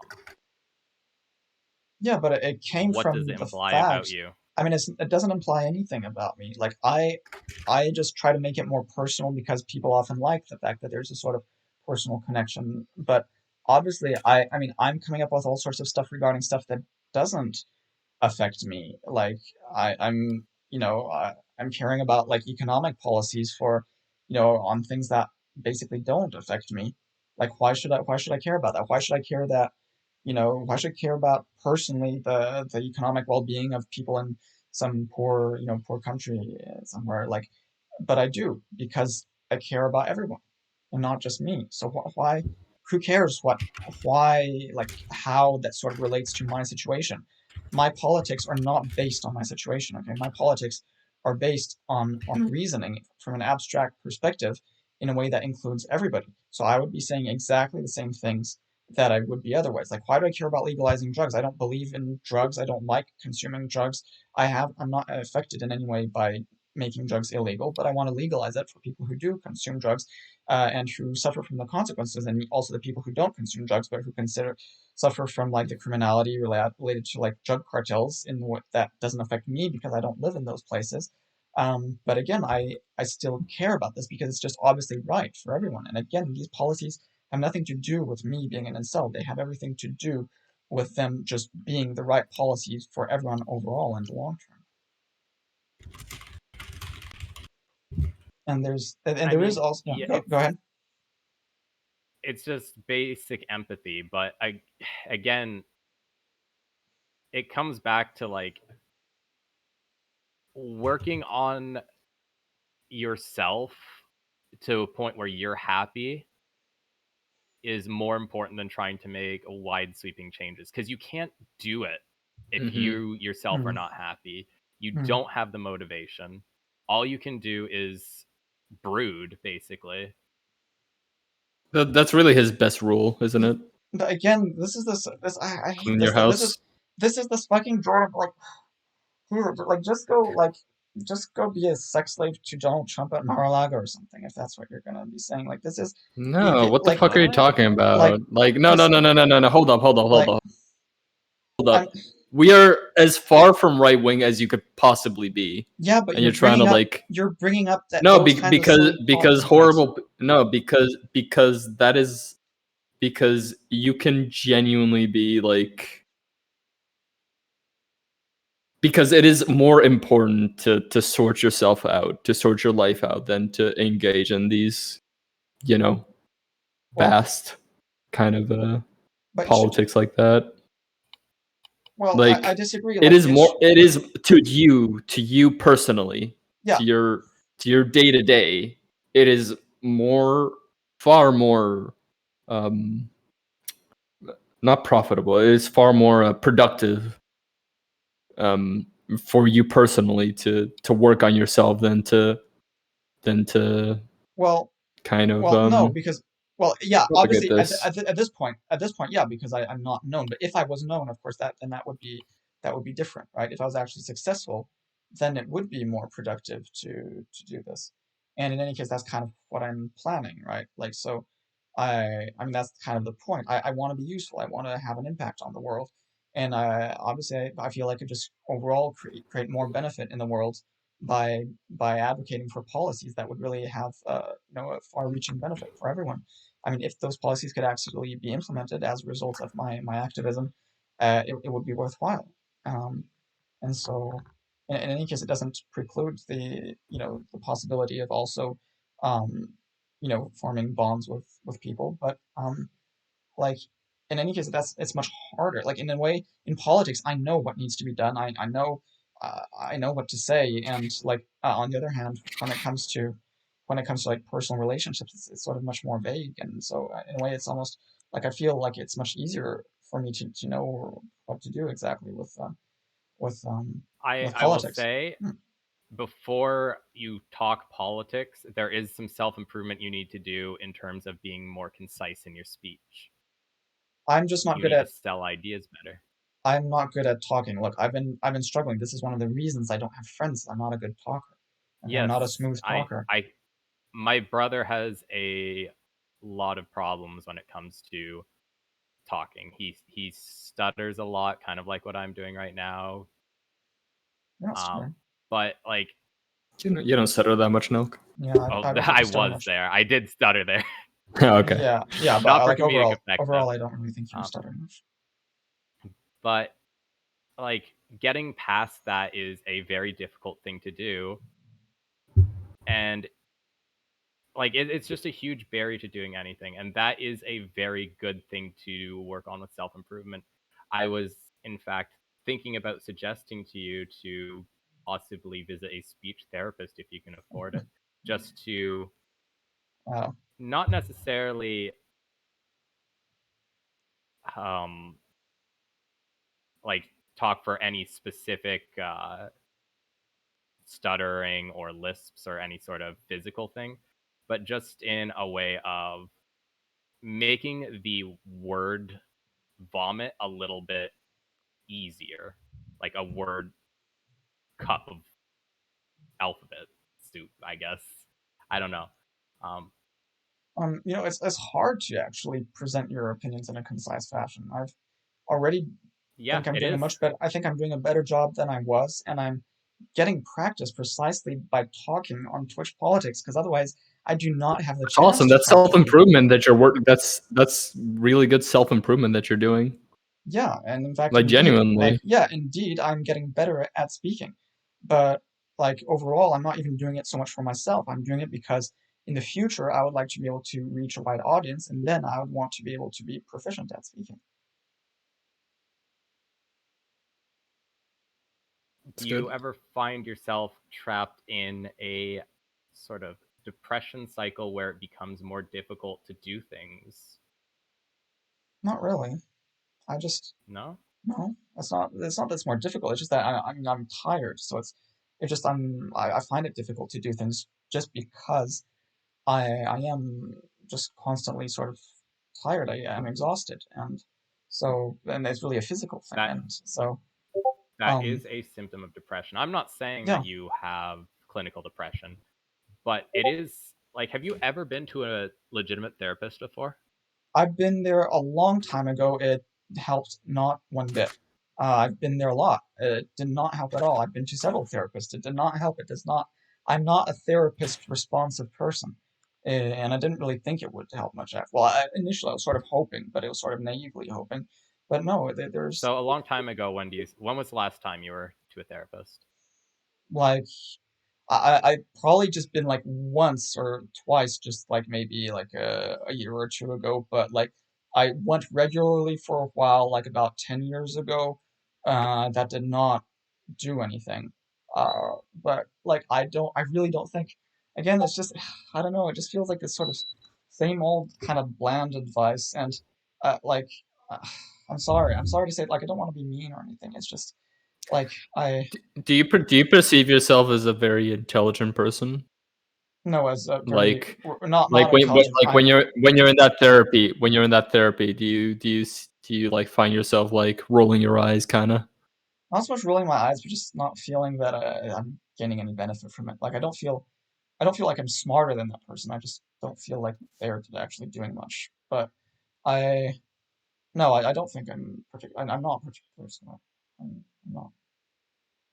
Because one benefit to therapy, even if they don't offer you anything specifically, is you just get to talk. I don't like just And if talking actually. Like that's kind of the reason I don't have like social success. I don't I like talking. I looked at your YouTube, I've seen your Twitch, you like talking. I like Yeah, talking. you like talking, dude. I like talking about issues, and I like talking. You can do that in therapy. Yeah, No, but I like talking. No, but I like talking. I want to change the world. Okay, I like talking in the hope that one day I'll be famous, and that then people will retrospectively see these videos that I make. What would you be Exactly. famous for? You have these like. Yeah. Sorry. But I want them to help people. Like obviously there's a bit of narcissism, but I wouldn't be doing it just out of narcissism. I'm doing it because I actually want to help people. Like it's not. I wouldn't do it otherwise. And in fact, I didn't do it for a long time because I'm not narcissistic to the extent that I'm going to just do it for my own sake. I'm only going to do it if I actually think I'm going to have like a positive effect, which I don't for now.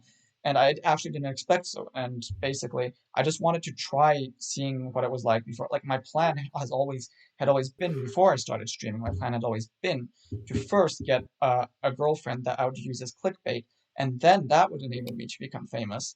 And then and obviously, so I started before doing that because I just wanted to basically I wanted to see if I could achieve success without that, and obviously I can't.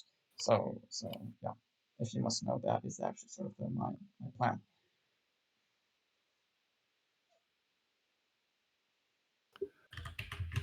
So, there's a lot to unpack there.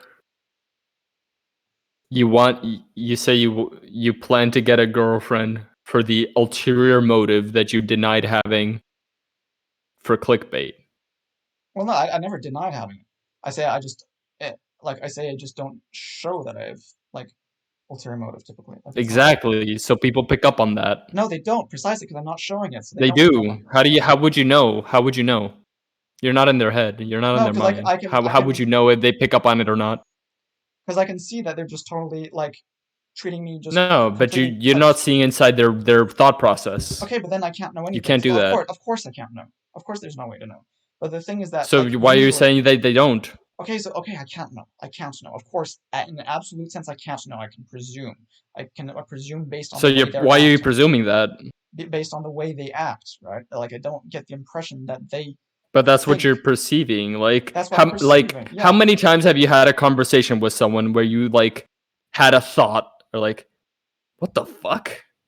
But you didn't show it. Yeah. How many times have you had that moment? Of course, but again. And how many times do you think somebody engaging with you could have that moment? Like you have no idea, and you're just presuming these things. Of course, but the thing is that at the same time, that kind of actually you're kind of arguing against yourself because at that point you're admitting that one can actually think something and feel something without showing it, which means that I also could have an ulterior motive without showing it and without the other person perceiving it. So, like, you've kind of argued against yourself right there. What do you mean? Well, don't you understand? Can you repeat that? Sorry, can you repeat that again? Yeah, I mean, fully hear. so I mean, your reasoning is that you think that people can pick up on the fact that I'm thinking something, that I have in my mind this ulterior motive, and that somehow it shows. And then, but at this, so that kind of implies that people can pretty much always perceive, or typically perceive, what one is actually fundamentally thinking. And then at the same time, just right now, you've actually said that you've just said that that I might not be able to pick up on the fact that the person had picked up on me, which actually contradicts what you're saying, because that means that actually people are able to conceal what they are thinking, right? Like you basically are thinking that like the woman in this example is thinking that I have an ulterior motive, and yet the woman is able to conceal that, which means that people are in fact able to conceal what they're thinking, which means that but it's not black and white. I also should be able to conceal the fact that I have an ulterior motive, if indeed I do, and if that's what I'm thinking. Then if she's able to conceal that, then I should be able to conceal that, and I think I am. But you do a very poor job concealing things. I was gonna say that. Well, no, because like you said you don't have an American accent. You clearly have an American accent. No, you don't have like you don't have like a good sense of like how you're acting and how you're like portraying yourself. Again, you think I don't. Because that is so like bizarre that you would say that. No, what I That mean is is I don't. bizarre. No, I don't have an American accent speaking other languages. Okay, I don't have an American accent when I speak other languages. That's what I mean. Can I just say something to Juan here? Go. Yeah. No one else will get this, but this is some Clue level stuff. It is. Like, what do you mean, like the game, like the board game? Never mind. Like the board Forget game. This is someone we know. Forget it. Okay. Look, like that's all I meant. I was thinking about other languages. It's not that, of course I have an American accent when I speak English normally. Yeah. And with effort I sort of do other accents. But I don't have an obvious American accent when I speak other languages. That was what I meant by that. Okay. Yeah. So I just want to talk a little bit about you said you wanted to get into politics so you can change the world for the better. Yeah. Of course. And you're going to do that by gaining an audience on Twitch and YouTube about being basically a political commentator. Yeah. Well, yeah. Do you have a follow like? Can I ask? Do you listen to any other political commentators? Like a little bit. I sort of just kind of browse them a little bit to see what it's like, but I don't sort of follow anyone sort of for a lot. Like I don't watch anyone a lot. If you had to watch one, what would be the most likely one you would watch more of? And why don't you watch more if you are interested in politics rather than just your idealistic view? Because remember, politics is dirty. It's not just you get into politics, you snap your fingers, everyone's on board. You have to sell it.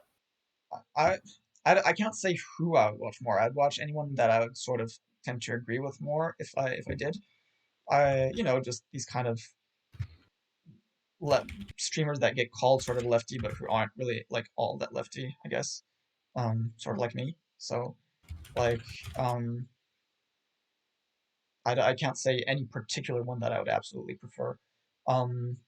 And why don't I do it? Well, precisely because I'm not changing the world by watching the streams. And in fact, I'm even right now talking. Of course, I'm not doing it. It's more like right now I'm just waiting basically to get my new passport renewed and like COVID restrictions to go down. And then I'm gonna go, like I said, I'm gonna go overseas. I'm gonna try to get a girlfriend. I'm gonna use her as clickbait. So right now, the only reason I'm not already overseas trying to get a girlfriend is actually just because I'm sorry, waiting what? for my passport. Yeah. I hope that's a joke. No, it's not a joke. It's not a joke. That's my plan. I already told you. Thanks, Wyatt's friend. That's already like. Thanks, Kanan. Yeah. So, I'm just waiting to get my passport renewed, and that's kind of and weird. Yeah, but not really. Like, because it actually like. I think of it from a beneficiary and utilitarian perspective. What would actually maximize the well-being of everyone? This obviously is it. Who cares if I'm sort of using someone that will benefit that person too? If I get a girlfriend and I use her What do you like that, mean? if I get a girlfriend But and I use her as clickbait, she will become. Okay, this is sociopathic. You realize? No, it's not. That is just. It is. It's rational. People. It is. You're using people. No, you're using people for ulterior motives. And you're rationalizing, like no, I'm you're telling her. No. Hold the shut the fuck up. No. People genuinely like rationalize these sorts of things, but you're like expressing like every step of what you want to do, which means you're fully understanding like what you're doing of like wanting to get a girlfriend for the ulterior motive of using her as clickbait. Like, yeah, but I also just want a girlfriend. You're talking about using a human being.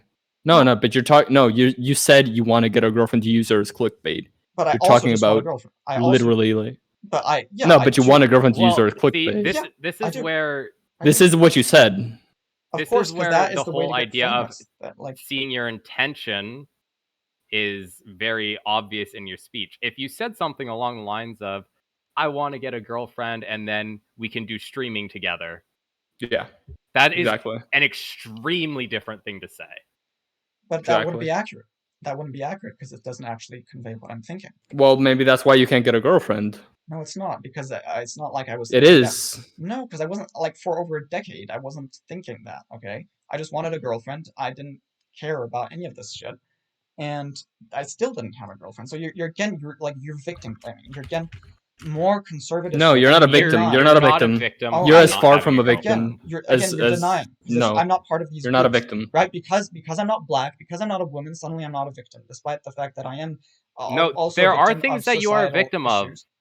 No, like again, this is this fake Not having a progressivism. girlfriend is not Fake. one. It is. It is. It's like fake progressivism that only sees like the victimhood in certain groups of people and like just to hell with everyone else. And it's just anti-progressives. And this is why Republicans like hate all these leftists. And I agree with them. I agree with them on that. I don't agree with them on all the rest, and they're assholes on the rest. But on that, it's true. Leftists are assholes. Leftists are not actually progressive. Leftists just basically like they hate people.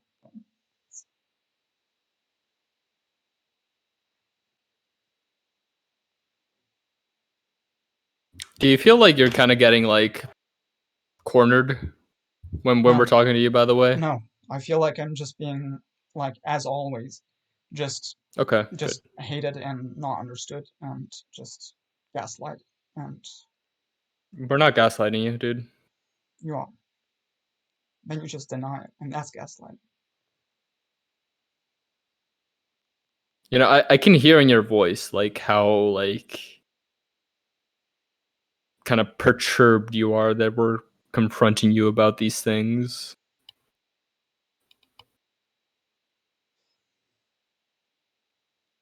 Yeah, I tend to sort of just, you know, I'm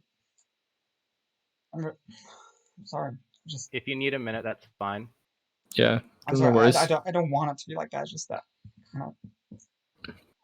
kind of just boils up after a while, and I don't want to do this. It's just sort of just kind of That's okay. showing off. Like it's sort of showing again. It's victims. Like I don't want to sort of excessively like show But you're myself as a victim. no, but So like I'm saying I am, but I'm like I'm not doing this on purpose. So, I don't think you're doing this on purpose, Nathan. No. Like if I was doing it on purpose, I would have done it long ago.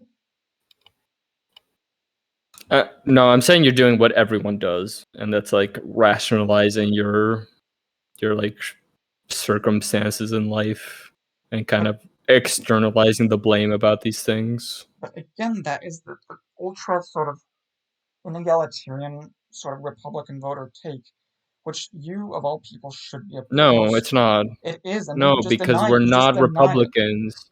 Yes, No, but you're doing the because same we're thing. confronting you. No, So Nathan, you're we're just confronting you about these things, and you're literally like placing us in this place that is like so far from like what our intent is and what our beliefs are, because we're confronting you about these things, and you feel attacked. I mean, We're not attacking you, Nathan. Like we want you to I don't. like kind of see past how you're kind of No, perceiving the world. yeah, What I I want don't feel is attacked. I feel misunderstood. I feel like just like you just don't get what I'm saying because Are we you get a misunderstanding that you're saying that you want to get a girlfriend to use her as clickbait? you're misunderstanding like you're misunderstanding that it's perfectly well intentioned. That is entirely It's well not well intentioned. intentioned to use someone like that, Nathan. It is if I am also thereby allowing her to become famous, which obviously lots of people would No, like, but it's not a. and enabling But you're her to not. become wealthy and enabling her to would actually you help the But world relationships with aren't me. these like contracts can I to help the world and improve the world. can I offer an alternative thing? Go ahead. Hiring someone who would do that for money? I don't have enough money to do that. I would if I had the money. But I mean, I also just want to have a girlfriend. I think it would be nicer to be with somebody You who can shouldn't do just that if you hang. have the money. I like It, I don't wanna don't want it to seem like that. I want it to seem like somebody actually agrees with me and we together would actually Not like seem like don't like try to portray your online life as kind of like fake image that you're trying to like present to the world. Like try this to don't like don't like 40 chess your way into internet fame. Like you have this motive of getting a girlfriend that is using like you want like. Well, first, you're talking about everything you've talked about of getting a girlfriend. You want to use her as clickbait, which is presuming that you want an attractive girlfriend because you want an attractive girlfriend to use as clickbait. Yeah, so, yeah.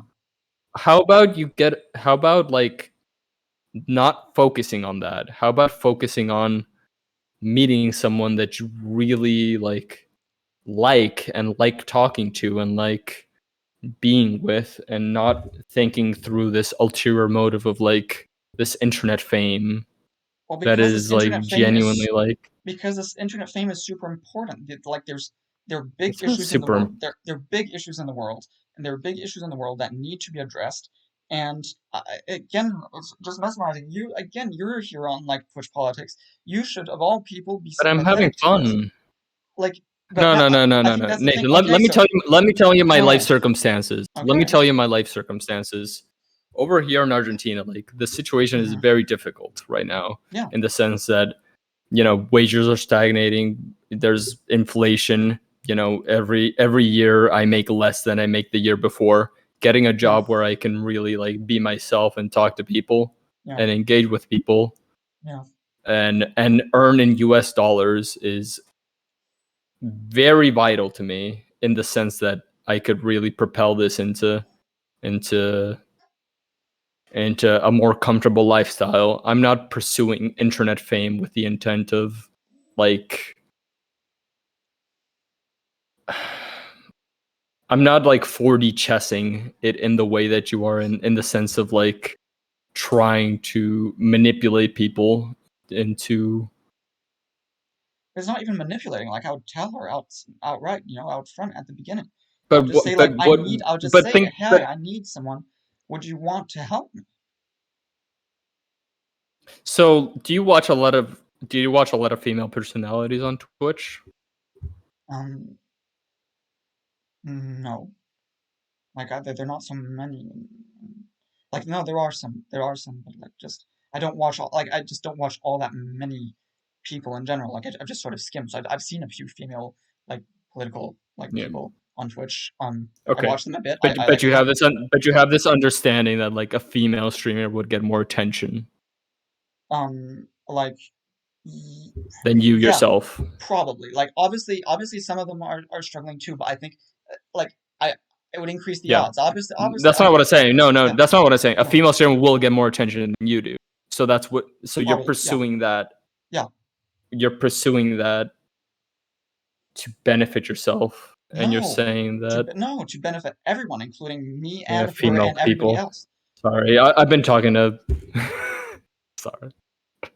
Like Just realized what why I did. again? Like you're somehow Jesus Christ. you're portraying You're being me an somehow. incel, Hon. You're Yeah. portraying me somehow as an ill-intentioned person. It's like the utter opposite. I'm just thinking rationally about how to progress. Like I just don't understand. I don't understand, like, if what you really wanted was a woman who will be your companion and help you both emotionally and, in your Twitch streaming career, why not say that? Because like obviously that's what I want, but it's in practice like I just don't think like look at you. You're somebody who like nobody is gonna agree with me. Okay, so like the best I can hope for is just somebody who accepts to be clickbait because I just basically don't really have hope that anyone can like understand things like properly.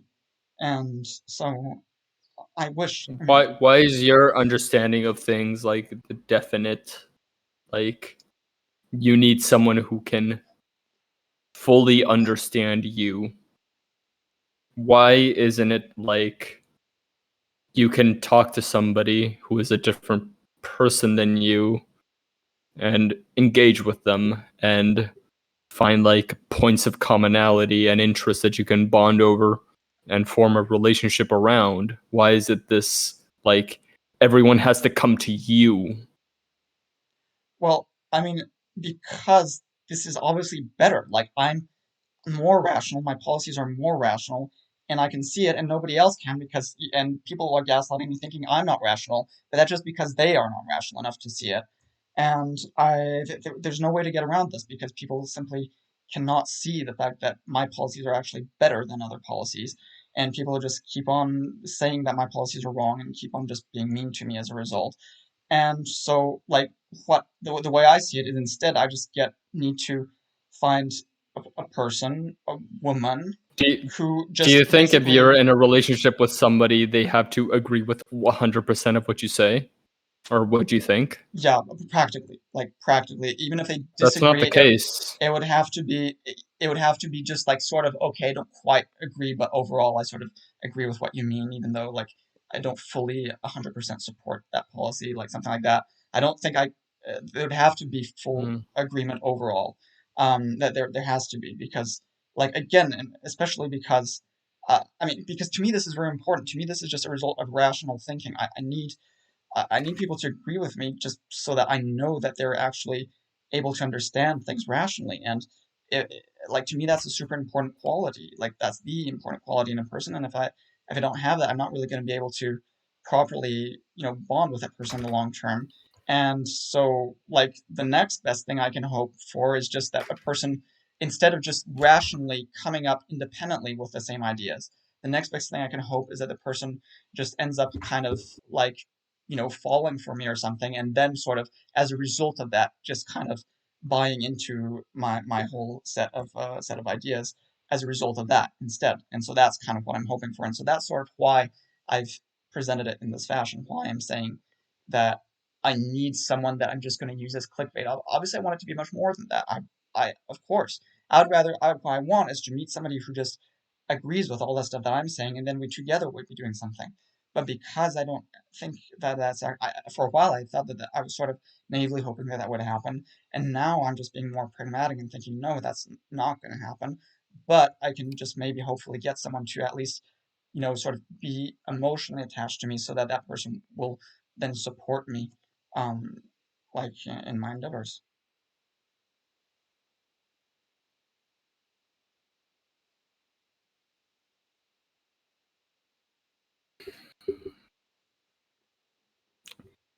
I'm thinking. Like, yeah, I feel like you're trying to. I've had this a lot. People just basically ascribing malice to me that is not there. It is malice to try to. Uh, no, it's not malice. I don't think you perceive it as malice, but I think it is sociopathic. No, again, this is the thing. You're not used to thinking rationally. You're not used to So, thinking analytically. no, You're not no, used to am I thinking wrong here?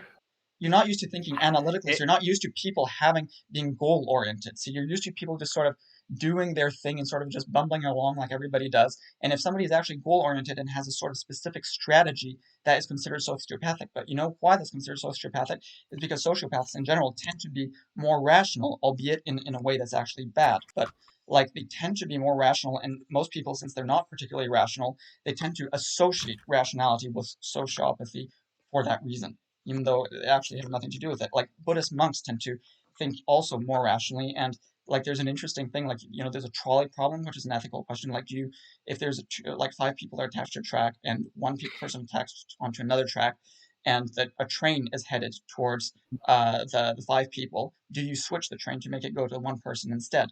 And basically, the average person will say, don't switch it, whereas or in particular, there's actually an alternative which is even a bit more sort of emotionally poignant, and which is where you push a person off a bridge so that the person falls onto the track to block the train, and in that case, the person will say, well, or to switch the train so that it hits the one, or yeah, or just to block the train actually. And so in most instances, most people will say don't push the person off the bridge to block the train to save the five people, even though you'll have a net loss of four lives compared to the alternative.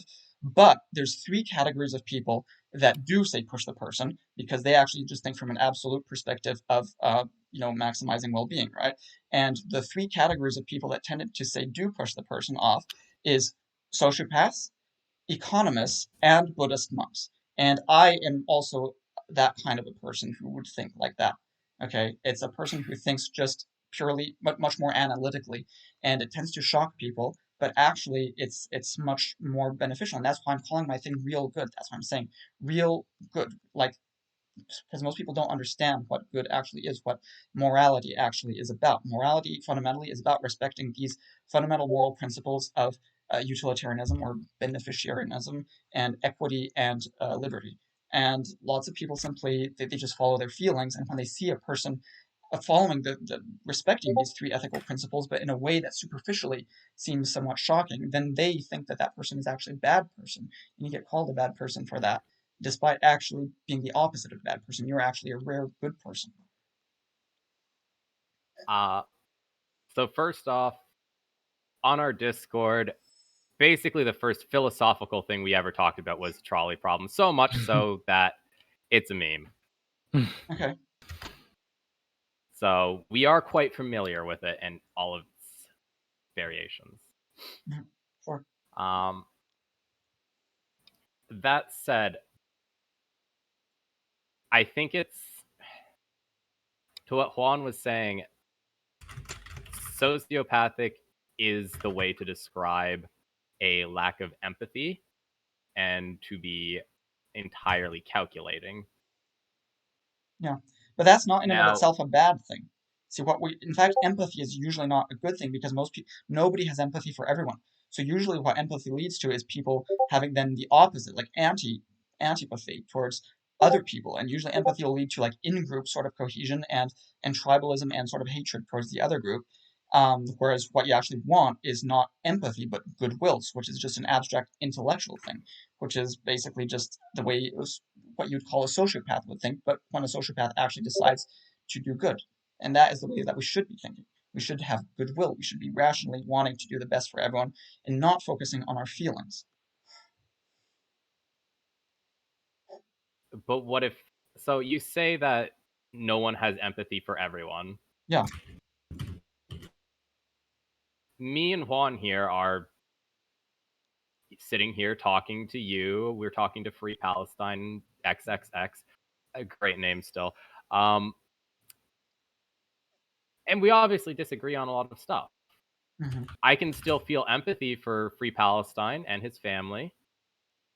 But the thing is that it doesn't matter if you feel Yeah. it. So maybe This is there. like I practice something called radical empathy. Is how I see it when engaging with people like this on Twitch.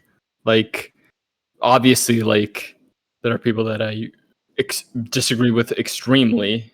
yeah. And maybe there is like maybe there is, I really struggle with this. Like maybe there is like I'm not doing the right thing by like having, like if like a bigot gets on and like propagates like what their beliefs. I think that's generally like a clown thing of them to do. Like Mm-hmm. I feel like generally like most people can see that and laugh at it. Yeah. But I do try to understand where people are coming from and try to steer them in the right direction. Of course. Thanks for the follow, radio. But that doesn't require empathy. You see what I mean? That does not. It does, of course, No, it does. it By requires definition, no. right? Empathy is a feeling, and you can't force a feeling. It's like just like being happy. You can't just say, "Oh, I'm I'm going not to be happy." forcing a feeling. I just No. have the feeling. I just act according to the feeling I have. That Okay, is but exactly where being a sociopath is that you can't feel empathy. the thing is that being a good person has Which, nothing to do with feeling anything. It has to do with doing good actions. Okay, it's about your actions, not your feelings. And so, like, who cares if you feel something good or not? It's completely beside the point. It's completely irrelevant. And lots of people who have no, empathy, intention is very important. intention is Yeah, it important, but is 100%. intention is Big not out a of that. feeling. And like you got to have a good intention. Intention means that you at least try to do something good, and that has nothing to do with empathy. That has all to do with goodwill, and that is what we need. What we need is goodwill. What I need people to teach people to have is goodwill. But obviously, goodwill also implies rationality, and that means that you have to not only want to do good, but you have to know what it is that would actually benefit people. And that is what is kind of lacking because there is true often people will have empathy but they'll just remain satisfied to just kind of be nice to people sort of blandly but then when it comes to actually voting on a policy, for instance, then they'll actually vote against the policy See, that would be beneficial.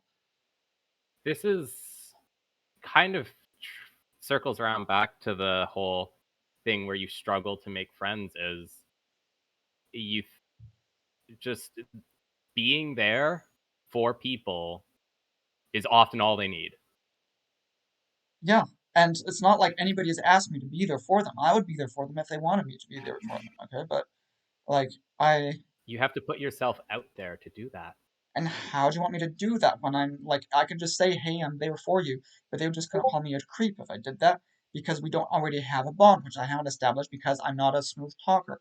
And so, like, again, this There is are a just lot of people that aren't not smooth this talkers. is again the reasoning of a person that stems from privilege. It stems from social privilege of a person who already has had everything that you needed to be able to develop social relationships, at least to the extent that you're talking about. I'm sure that everybody has struggles, of course, but that never had the kind of struggle that I'm having, that just makes that you not have any kind of relationship because you simply basically aren't considered an interesting person. I'm not considered an interesting person Well, by basically everyone I know. but you're probably at least more so than me. No, you're a very interesting person. I am not. You're at least you're interesting I enough. think you are. You're like, you might be not the most interesting. You might be certainly maybe a lot less interesting You know than what's others, you know what's but you you're know what's below the interesting enough, threshold. Nathaniel? No, hold up. You know what's above the threshold of being interesting enough is just What? being an immigrant into a country. That's above the threshold No, of it's being not. interesting enough. It's It absolutely is. not. Okay, like It is. I've had interactions with tons of people. They don't give a shit. Okay, they don't give a shit about being an immigrant. That is like wrong. It's just like maybe you've had that opportunity because like so wait, so you're in Argentina. You said if you're from Venezuela, right? Is that yeah? Okay, but like because they're going to be like more friendly You, and stuff. They're like, oh, you know, you like actually, no. Actually, you know what goes against what you're saying? There are, I don't know if this is true, but I would wager that there are far more Venezuelans in Argentina than there are Americans in New Zealand, yeah, but which means that Argentinians. that is like far less of a common thing and like more normalized than being an American in that country, which makes you more which maybe not more interesting. It makes you interesting enough to be above the threshold that you're proposing. Okay, but you're in Argentina, okay? My car broke down next to the Salinas Grandes, and somebody actually came and helped me drag myself out of the sand, and then invited me to a football match and for their whole sort of festival that they're having for the whole day. Okay, that's Argentina. Okay, this is not like you'll say, okay, that was rural. What? Okay, but like in Buenos Aires, people, okay, they'll be much more like receptive even than like somebody in New Zealand or something. So like this is very different because you've got a different culture there. Yeah, in Argentina, I had a girl who just like it was in Gualeguaychú, a girl who just like uh like actually at a bar invited me to her table and who like gave me her Facebook, and she was like pretty hot like and everything like this. So again, this is different. Okay, this is because you're in Argentina. That is obviously going to change things a lot. I met an Argentinian in the Vatican. We like walked around together for like a whole day and like we like stayed on Facebook and stuff. That's because you're in You say you Argentina. don't have money. How are you like traveling all these countries? Because I was using my parents' money. It's not like my parents were all So that your rich. parents are loaded. They're not loaded, but they're. I mean, we're Swiss. We're middle class Swiss people. So like it's Swiss You know, American. I've never So been outside the country. yeah. Hmm. I've So only this ever is lived in only ever been in Canada. Just thought I'd say that Yeah, yeah no like since we're talking yeah about I like travel. believe it. yeah maybe I should like I've been thinking about that. I've I been thought you were American nationality. yeah yeah Yeah, I've got American passport. I'm also Swiss. I've got a Swiss passport. you have Swiss parents and you were born in America. No, I've my I mean my dad is American, so I got a passport from him. Mm. Okay. So, yeah, And you lived in Europe your whole life. Yeah, I've lived in New Zealand a bit. I mean, just like recently, and also before as a kid, a little bit. So So you lived in Europe most of your life, and now you're in Yeah. New Zealand. Yeah, like obviously, yeah, I'm an incel for being in Europe. If I'd moved to like some other continent, then it would Where be a does little your bit accent different. come from? From my dad. So you have an American accent because of your dad. Yeah. What about you? Don't like when I was in. So I grew up in the United States, and Yeah, well, you I sound like actually it. grew up in Florida, Okay. and I most of my teachers there. I went to a bilingual school, and most of my teachers were from all sorts of South American countries. You know, Mm. my teachers were Colombian, Puerto Rican, um, um, Guatemala. They were from all over, basically. Mhm. In Florida, Dominican. And when I moved back to Venezuela, I had an accent that was kind of an amalgamation of those Yeah. accents. Even though my parents were Venezuelan, Yeah. why haven't you? Why do you think you haven't picked up a sort of European accent? Because I mean, I spoke to my dad every Or day. I don't know, like I spoke to my dad every is it? day. But is he like? Do you? Are you like? Do I you speak English engage with with him. your family more than? What do you mean? I mean, I was living with my parents. I mean, that's like as a kid, I was. I mean, what do you expect? Like, I don't know. No, no, no. But like you would. Where do you live? Like not in an English speaking country. Oh, when? Like now? Right now, I'm in New Zealand. Like when when you you're say you growing lived up, in Europe, like Oh, where did you grow In up? Switzerland. In Switzerland. Well, I mean, Switzerland, kind of France, like in France, actually, technically. But In Switzerland, kind of France. well, I mean, I lived across the border. I cross the border every day to go to school. Cross the border every day from Yeah, I mean, Switzerland to go to you can do France. that in Europe. Huh. like the yeah. I mean Oh, that's yeah cool. yeah What I do find interesting is that apparently English is not one of the four national languages of Switzerland. yeah. No, it's not. So that is a bit odd. So Oh, how do Why? you really? It's not. communicate in school? Well, because we don't. I mean, we don't communicate like in school. It's separate. You know, like the different languages are just by region. They're just the native language of the There. region. So you just speak So whatever is the which native. language did you learn? French. You Right? can speak French. Yeah. That's interesting.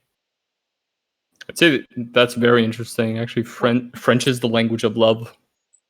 yeah, it's interesting to you as sort of when you say, "Oh, that's interesting," okay, but it's not actually interesting to like a person who would like To a New would Zealander, evaluate. No, yeah, it's not how interesting is that to not interesting to a New Zealander that you speak French?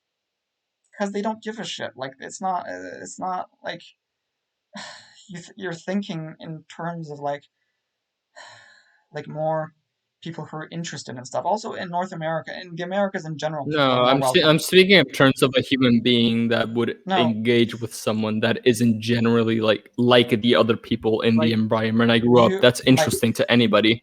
you don't Even know Europe and like Australia and New Zealand. It's such a closed culture. It's just nothing like the Americas.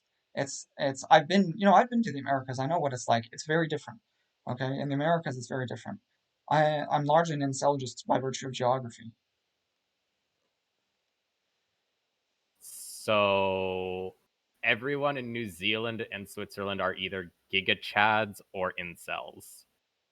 Yeah, well, it's not even so much like that. It's that they're very much into social circles.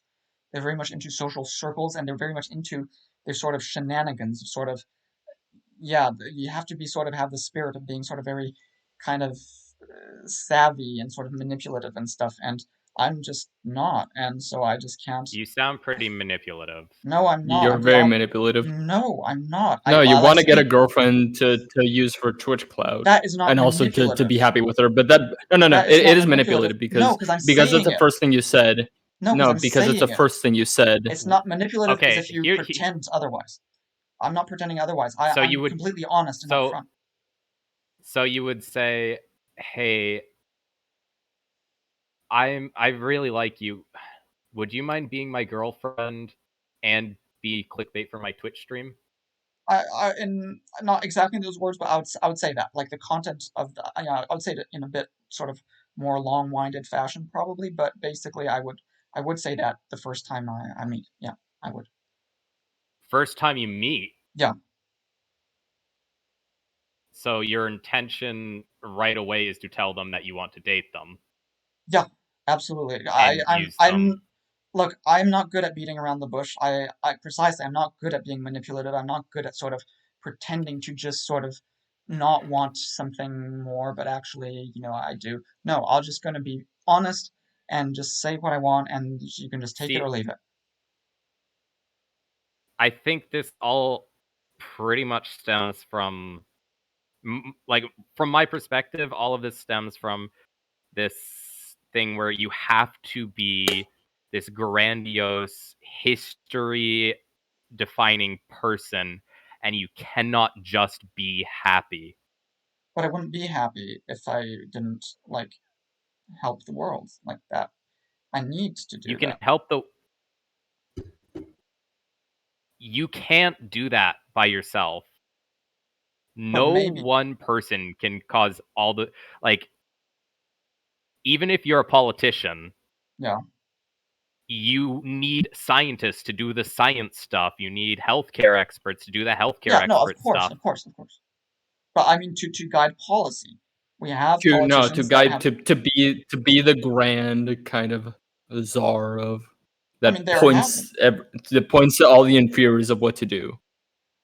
Yeah, exactly. Like Stalin or something, but just without the meanness. Without the meanness. That's one way of putting it.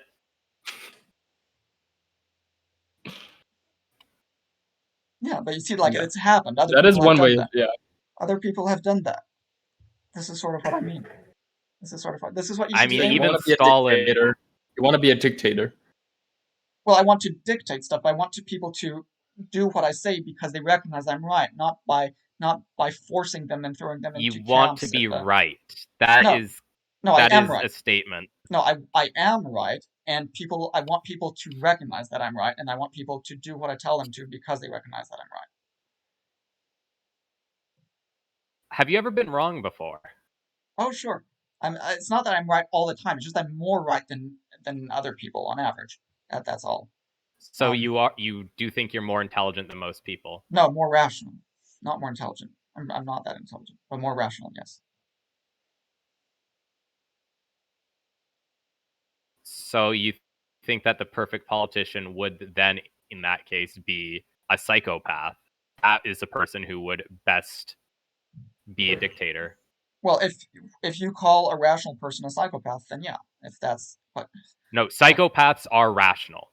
That is a defining characteristic of No, but the psychopaths. difference about psychopaths is they don't have emotion, unlike me, who I'm very emotional. Okay, so, like, it's not.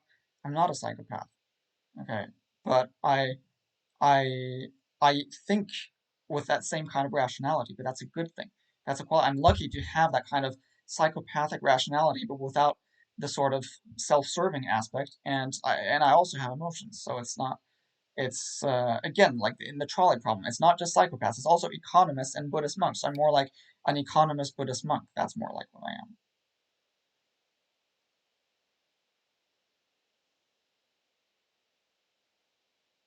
And that's a good thing.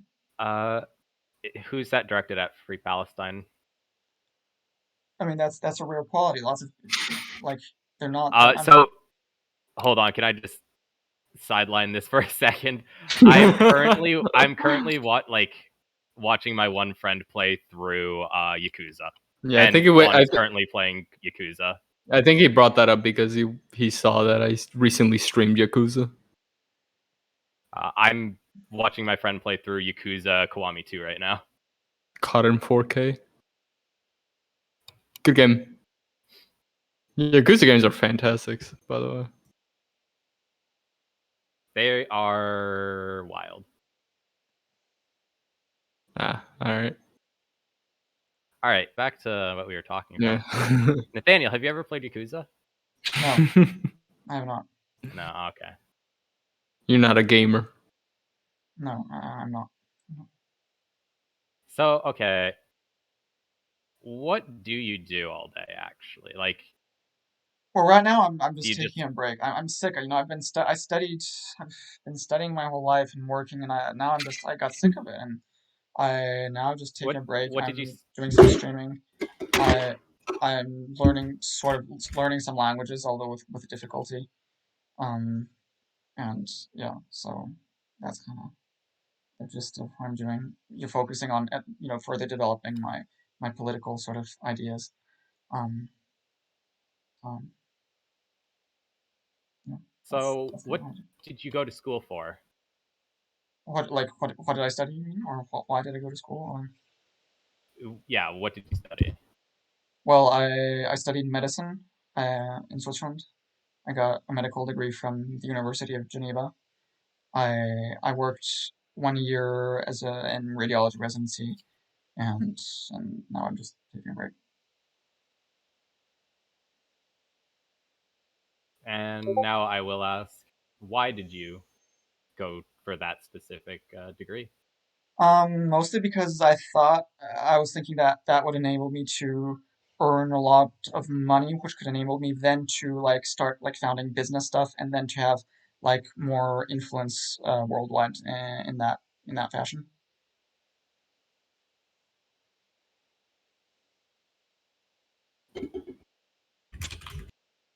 Interesting.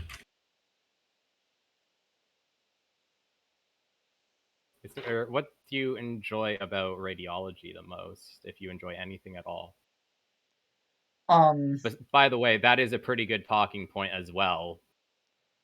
what Okay. I mostly that you there's a pretty decent income to effort ratio.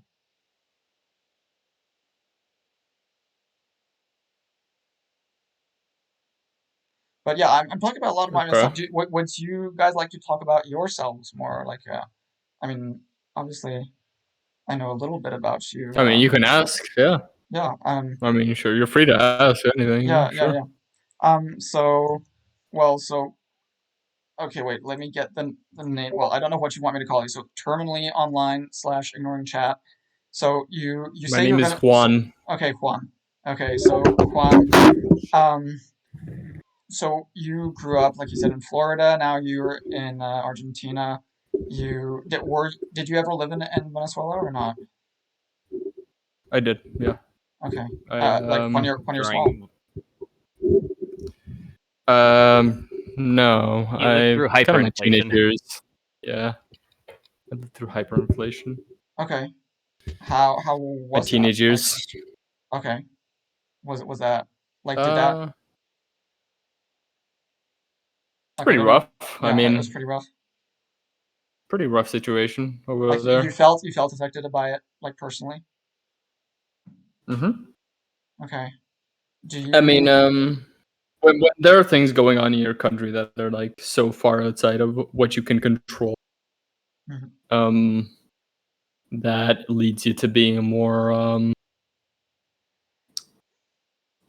most people I think that are in that situation would be kind of forced to be go-getters in a sense that you're in the situation where you're so fucked mhm, in the country where mhm, you know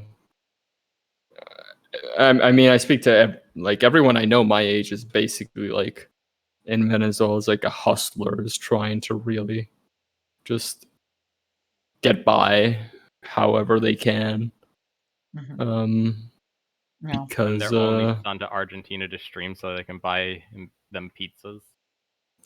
yeah, basically. I mean, people will pursue these kind of So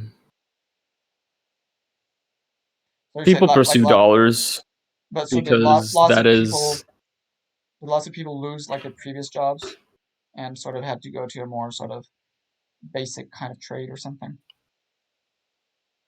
it's not like losing your previous job. It's more like the economy is collapsing and you need to do what you can to Yeah. get by. I Yeah. mean, like this is really dark, but like and like a lot of the like female persons that I know in Venezuela would kind of pursue like an OnlyFans kind of things because they would, that like kind of enable them to earn in dollars, or people like me would pursue like basically anything you could do in Venice. Thank you. Anything you could do in Venezuela would be anything you could do that engages with like the outside world would be generally more profitable than what you could make just being in Venezuela. For an example, like I had a job in Venezuela. I was doing kind of tech support / like programming, but in that job that I had, I made more money selling like PUBG, like Steam trading cards than I did in my job. Because of like how shit the pay was. I offered to buy you RuneScape membership. You did. Yeah. But yeah, a lot of people in Venezuela would get on RuneScape and like farm green dragons and sell their bones, I think it was. To get by. Yeah, so lots of sort of okay. Yeah, that's sort of more or less what I've heard. It has that and everyone that can get out is getting out by the means that is available to them.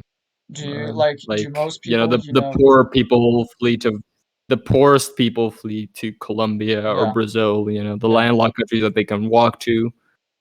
Somewhat middle class people are able to flee to further countries like Chile or Argentina. And the rich people are able to pretty easily get into America or Europe. Or they have like European family, whatever. They have like an Italian grandfather or whatever. They can pretty easily get a European passport and settle there. Yeah.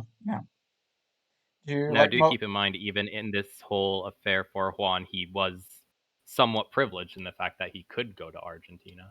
Yeah, I was because I have, luckily my grandma had like 8 kids basically, and some of those kids that they had ended up fleeing Venezuela much earlier than my family did, and were able to get settled in America much sooner than my family was, and was able to loan me money to be able to get out of the country, because otherwise I would probably still be here, be there. Right. Oh yeah. Okay. Yeah. So wait. So were you born in the United States? No, I was born in Venezuela, but I moved to the United States when I was like 3. Okay, and so then you moved back to Venezuela when you were a teen, and more recently you've moved to Argentina. Has that like? I was like 4 years ago. Yeah, I moved here in like 2018. Okay. Has I don't know, has that like changed your like opinions on like policy, like this whole Venezuela stuff? No. I'm really interested in the fact that you're talking about policy here rather than just being invested in someone else's story. Well, because I mean, I like even my own story. I'm more invested in policy than my own story. So it's not like I'm being selfish. That's probably a major reason that people might get bad vibes from you. Yeah, but like, see, but the whole point about policy is that like, I care about how can we actually improve this, and to me, how can we avoid these things? It's through policy. It's not through listening to people. Like people, like ask yourself this: would Venezuelans be happier if you had a bunch of people that like sympathize and commiserate with them, or if we changed policy so that this whole debacle would actually be put to an end? Obviously, the latter.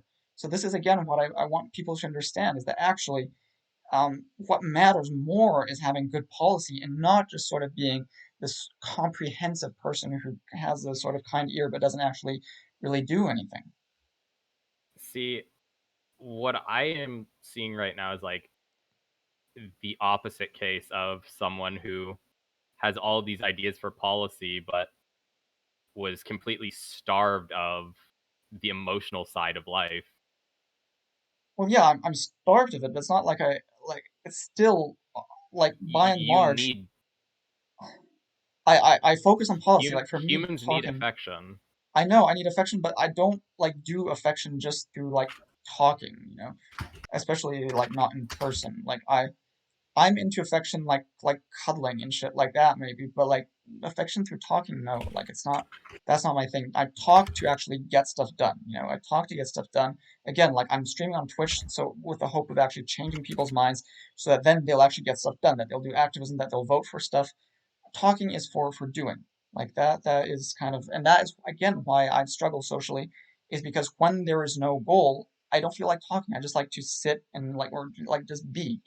I'm more of a sort of sensitive. I'm more of a feeler than a doer, if you will. And so I'm more into just sort of being receptive and like, How yeah,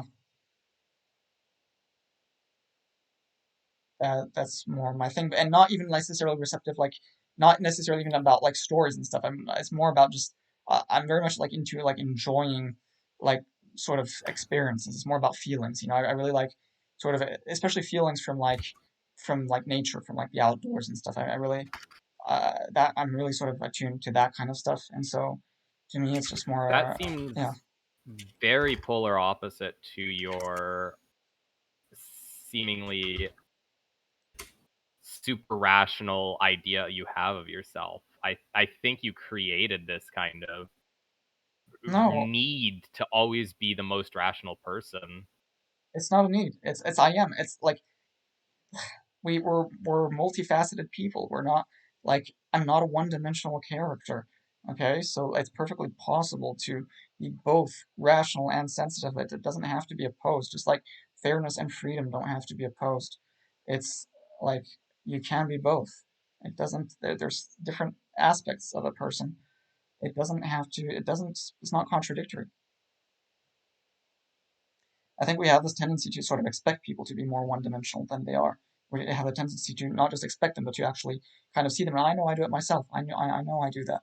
I tend to kind of just project a more one-dimensional image of a person. It'll take me some time to realize that that person has more depth than I initially felt. And I think we kind of just instinctively tend to do that. And obviously, we should sort of train ourselves not to. But it's also true that I think most people tend to be more one-dimensional than I am. I think it is true. Although they're probably less one-dimensional than I spontaneously would tend to suspect. Um, so yeah, yeah. I again. So we brought the thing back on me. Look, I'm like I that Yep, I'm. You can ask a like question. yeah. Well, Yeah. Malcury, you're Canadian. Where are you? Where like do you want to say a bit more specifically where you're from? I'm from Southern Ontario. Okay, all right. I've never been to Canada, so like I can't really say much more about like, stuff like that. Obviously, like I see the It's map, cold. I see what it looks like, but it's well, Southern Ontario is like practically the warmest place, though. Like at least like in in summer. In winter, I guess the warmest would be like in Vancouver. But No, the have warmest is actually in Southern Ontario. Vancouver doesn't get nearly as warm. The no, ocean keeps it from getting too hot or too I, cold. I I meant in winter. I meant in winter, Vancouver is warmer precisely because of the ocean. Oh, yes, That's what I meant. that's correct. Yeah. So you've never even been out of Canada, right? So you haven't been across the border even to the United States. I technically I have, but I was like one or two. I don't remember it, Okay. and almost had the police called because my grandparents apparently took me across the border Oh, without my parents knowing. oh, really? Oh, and so Wow. so your parents got upset, A little or bit. really? Okay, okay. Um, so have you been to other provinces in Canada, Yes, or I like have other been parts of to Ontario? Yeah. I've been to Alberta. Okay. Have you gone For the like? most part, though, I've lived my life around Southern Ontario, between all the Great Lakes, mostly trying to avoid Toronto. Okay. Um, in Alberta, did you go like? Did you see the mountains? Did you go like to like Lake Louise or something? We went to Banff and we went up the mountains Okay. there. All right. You seem to know an awful lot about Alberta for not knowing much about Canada. It's not that I don't know much about Canada, it's that I've never been there. That's what I meant. I've never been to Canada. Okay. Okay. I should go, but like, yeah. Just didn't have the occasion You to go could go to everywhere. Canada. But I just don't have the occasion to go everywhere, so that's kind of that's why. But yeah, I like I said, I'm now just waiting to get my passport done, and then I'm just gonna get out of here and just gonna go somewhere better. So yeah. At least here we don't have like much COVID, so that's What kind of a don't thing you to like test. about New Zealand? Well, that people are very closed. It's nice. I like In what the sense? climate. I like this landscapes, the smells, the sky that's changing a lot and stuff. That's really So, nice. But What don't you like about New Zealand that you wanna well, get out? well, obviously, there's all like the policy stuff that I've been talking about that I would change. But otherwise, on a on a more personal level, I actually don't really care about the policy. So like personally, again, it's just the fact that I just can't make any connections with anyone. So yeah, that's the main problem with New Zealand. Hmm. I mean, I've got family here, right? So this is why I'm here. But so you said you'd move to America, right? That's what you said. yeah, I think America is better. I think America is probably better. People say Why? that America. That's hard. That's my Why? impression. My impression is that Why do Americans you want to move to America? because it's better because it's basically there are few sort of less important but still somewhat like more prosaic things like the fact that you can order stuff online a lot more in America and get stuff receive stuff basically the stuff you order online is going to be and also the stuff you buy in shops is going to be cheaper and there's going to be more variety and going to be more quickly like delivered. So that's one thing. Stuff is just going to be cheaper. That is one element. And Commodities. yeah, so come on, that's not would be a major that wouldn't be a major thing, but it still is a thing. But And that's the first thing you said. yeah, but it's not first, but not foremost, if you will. Like But it's the first thing that popped into your head to say, no, right? it wasn't. No, it wasn't the first thing that popped into my head. I actually said that What's the to first le thing? the first thing is that people are much more receptive to people outside of their social circles.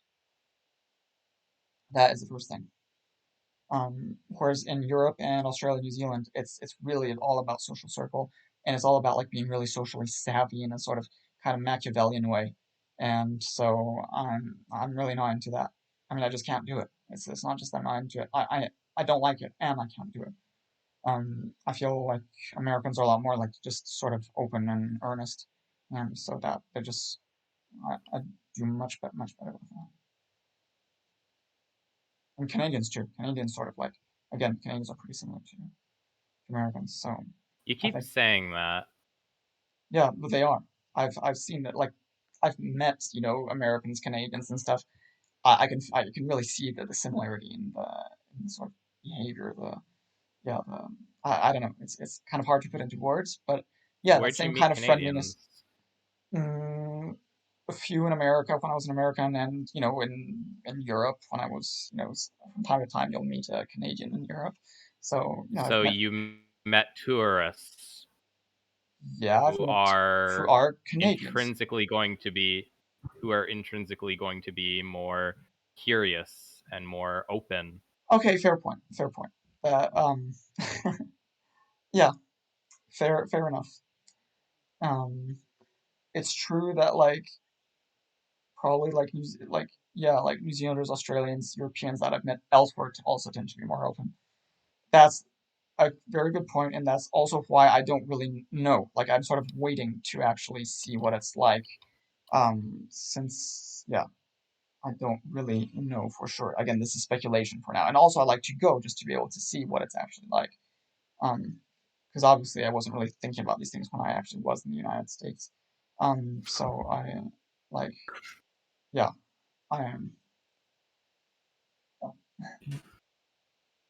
Is that a pog? Was that a live pogger? I was reacting to the emote that floated by.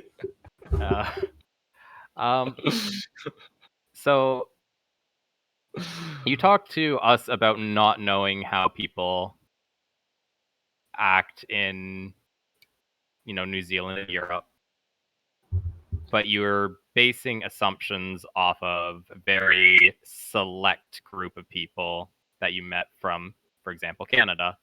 Yeah. I just want to know how you kind of rationalize that in your head. What do you mean? What do you mean? That's just my impression I get. It's true that I haven't actually been there, and it's not entirely like I've also seen lots of Canadians be standoffish. So, in practice, it might not actually be any better. And I've heard lots of people say that it's not better. And lots of people that say that Europe is actually better. So I'm not sure. I'd have to go to see. I have to actually go there now to see what it's like for me now. And I don't expect it to be all that easy. And like I think it's like people who actually complain about this issue of the West being sort of hard for people who are not very sociable. They'll say to go elsewhere outside of the quote West basically. So they'll say to go to Latin America. They'll say to go to Africa. They'll say to go to Asia. That's kind of the idea. And I think they're probably right. I think that's probably the actual way to do things. How are things in Latin America there, Juan? It's okay. In terms of like the people. Yeah, people are generally very nice. People are generally very receptive and warm. Both Venezuelans and Argentines, I feel like, have that kind of kindredship of being not Brazilian. Not Brazilian, exactly. There's a warmth and there's a mutual respect and camaraderie, I feel, and there isn't the kind of like weird kind of like political stuff that America has in the sense of like broadly across the board there being like a political side that is like flatly against the Venezuelans. I don't think there's anything like that here. There may be some politicians that would want to be like maybe more conservative with immigration, but there isn't like the kind of like real shout out to Amy. There isn't the real kind of politicizing of the situation like it is in America because everyone is on board. And I feel like the people that have been the most on board or receptive to me are generally like middle class people or upper middle class people because maybe they perceive that we're going over here and entering the country and really taking in these jobs that are really exploitative and the jobs that maybe like nobody else wants, kind of like Mexicans in the US. Wait, But what there do you isn't mean? like the discriminatory kind of aspect of like politicizing like Venezuelans as being this group that is very fuck these people. Because I think everyone I've really talked to over here has been extremely receptive of me. I mean, my impression was that like there is that discriminatory aspect, I think, with other countries, but it's not really applied to Venezuelans. I think Bolivians, Paraguayans, Chileans, Brazilians get much more shit than Venezuelans do over here.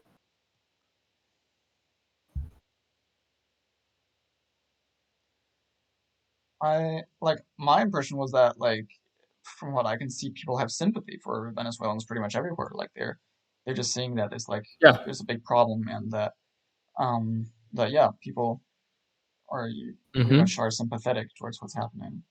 And Yeah. so I think because because we're much more maybe similar to Americans in the sense that we aren't this like, we're brown, but we're not this like very foreign entity like maybe like people in the Middle East are. So there isn't that pushback. Yeah, The but good like, ones. We're the good ones. yeah, but there is pushback from like What a poor stupid Central concept. Americans. Oh my goodness. Like it's like there's sympathy for you because you're oppressed by by leftism, right? But if you're oppressed Right. by conservatism, then it's not okay, and then you have to stay back in your country, kind of. Why does everything you talk about have to be through a political lens? Because I Yeah. think Well, that to is respond to Pierre, yeah. this is But Twitch to respond to politics. Pierre, Yeah, I know.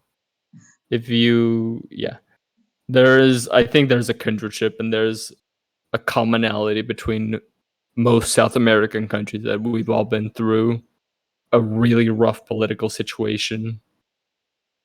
And that is a very human thing to go through. And I think even the most kind of like brazen politicians over here at least aren't maybe they aren't sociopathic enough to leverage that, and maybe it isn't like maybe that's too like empathetic. Maybe they're not. It's not politically expedient to like really leverage that because there are so many of us over here, and there is kind of actually over here we are able to vote in elections when we have the permanent residency, which is acquired maybe 2 years after living here. So maybe that is the reason why there isn't this political kind of otherness to us where we're kind of classified as this like other group where we're demonized. I Actually, remember when you were first trying to leave Venezuela, you tried to go to Canada and couldn't get a visa for that. Yeah, mainly because I didn't have enough money in my bank account. But I applied for an American visa and was denied. I applied for a Canadian visa and was denied, and eventually moved here. I was either stuck between moving here and Chile, but I decided over here is the best option, and it is. You didn't want to live in a country that's one long line, No, just a beach. I didn't feel like. Who drew the borders on that thing? Honestly, probably like it is a more economically stable country, but I don't regret moving here over Chile at all. I mean, I you seem think, to have a somewhat comfortable life there. yeah, So yeah. I could probably be could better, have but it could be a achieved. lot worse. I probably could have achieved similar in Chile, but like, yeah, I'm okay here. Thankfully, yeah.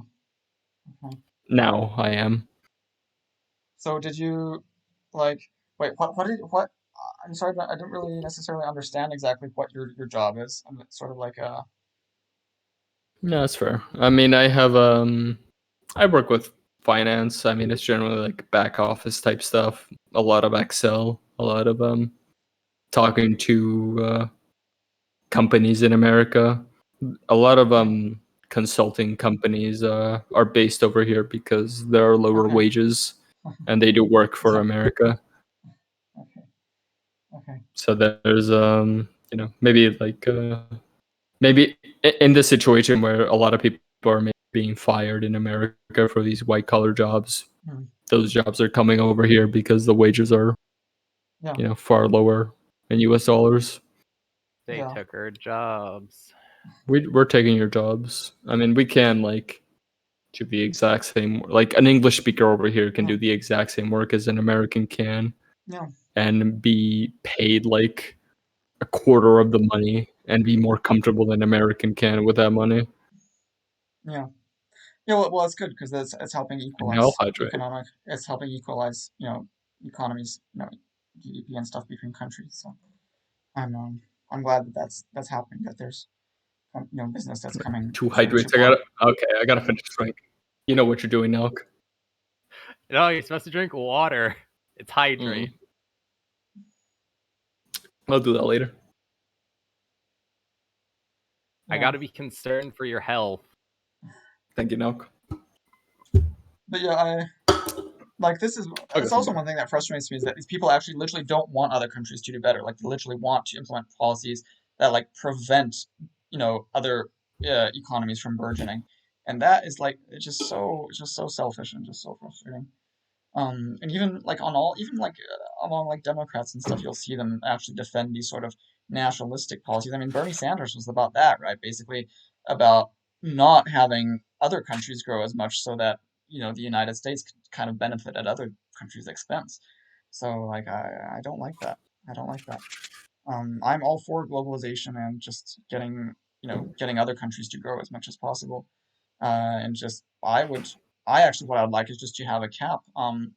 Like, of course, like I've said, what I believe in is a universal state to get rid of all like separate countries, and you just like the richest country, which is ex-independent country, you just keep it at its current level of like GDP, and then any growth that it would actually have, you just tax it away and give it to the poorest countries, in the form of a basic income.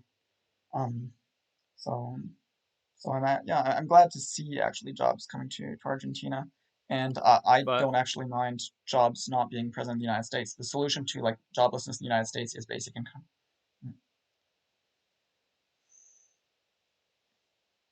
so you say taking all the growth from the richest country and giving it to the poorest countries. Yeah, It's well intentioned, but those richest countries require that in continuous growth, otherwise they stall and collapse.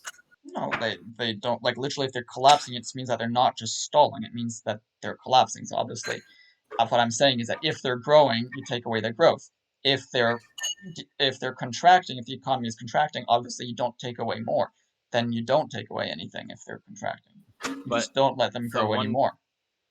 one very key point of capitalism is that you require continuous growth in order for it to work. I don't agree. Like, there's plenty of countries that basically haven't been growing much, capitalist countries, and no, it doesn't require growth to work. That's just Which not true. capitalist countries have had their economy grow? I mean, we've That seen lots of Latin American countries have stagnated for quite a long time. There's been growth overall mostly, but there has been a fair amount of stagnation also. And like generally, okay, I just don't see it doesn't make sense. Why does it need to grow? Like I know people say this, but it's like no, it doesn't need to grow. okay, if your Like economy is not growing, where are investments coming from? they're just keeping like how I still don't see how that is a thing. Like some amount of money is going to be like not just spent in expenditure, but is going to be saved aside because individuals are going to be wanting to grow, right? The economy as a whole is not going to be growing, but individuals are going to be wanting to invest because they have the hope to make more money through their investment. So obviously, some people are going to be That saving some okay, money and investing that money. that investment only works if there's like growth in the economy. Like No. that's the whole point of it. Mm, That's the reason that inflation has to exist in a capitalist society, is because that if there's no inflation, people don't invest because there's no reason to invest. It's better to save your money. It's also why you dump all your assets in like hyperinflation when your money becomes less valuable the more time you have. Well, Yeah. I mean, the thing is that there's also it can depend I on like hated that interest rates and stuff. shit. It can depend on interest rates. I disagree. It doesn't necessarily like okay, if you've got a high interest rate, sure, but other than that, that's not going to be the case, and that's why when you've got low inflation, they'll also lower the interest rates. So I don't know. It doesn't really strike me as like I know that's the sort of orthodoxy. I just don't actually really see the proof there, and I basically don't agree. And like we know that sometimes capitalist economies have stagnated for quite some time, for several years, and it still exists. It's not like if it starts stagnating, then it just completely Look collapses. at what's Like happening to the US right now. The economy started stagnating because of lockdowns due to COVID. yeah, You had huge backups on supply lines, inflation setting in, prices of food are going up People are losing their minds so much so that the CDC ended lockdowns due to an economic concern, not a health concern. Yeah, but this is different because there you've got an actual contraction that is caused by like the virus. Like you've got an actual pandemic that's causing a literal contraction. So it's not because we decided that we would tax away Did it growth. contract though? I mean, the Well, largest corporations made a lot of money during the pandemic. No, but actual GDP did contract. I mean, it went down and then back up, but it kind of like there was definitely a sort of major, sort of brief, sort of downward spike of like overall production, and that's why we But saw drops in prices. post COVID, yeah. But post COVID, like not post COVID, but like okay, now this yeah. present, like isn't the economy better than it was a couple of years ago? Yeah, but I mean, there's The still problem there that's was still the shock of COVID, and largely, I mean, what has there been? There's been like quantitative easing, which like obviously is going to inject more money into the economy, and that can, depending on where that money goes, it's going to affect prices. Obviously, you're going to have like different behaviors in spending, which is going to also have an effect on like inflation, and so and there's probably other stuff that I'm not thinking of right now. Um, like I think, like obviously, COVID is a sort of particular case. I don't really see that being applicable. Like people responded to, I mean, they did sort of unusual policies in response to a particular event, and there was literally this actual thing where economic production for a while just was decreased significantly, and I don't like I just don't see it as being comparable to something like just saying if any growth gets taxed away and given to poorer countries. I just all right. yeah. Let's look at it from a hypothetical view then, rather than a real world view. So imagine the U.S. It has a 20% growth on GDP. Insane. You take that 20% growth of GDP, Yeah. and you go invest it in what country do we want to invest in? Venezuela? Do we want to invest in Venezuela? Sure, let's invest in Venezuela. Yeah. Let's do it. Okay, All so investors from the US are now going to go invest in Venezuela because it just got a huge amount of government money. Yeah. Well, it's not government money. Investors are It's no UBI. longer investing. UBI.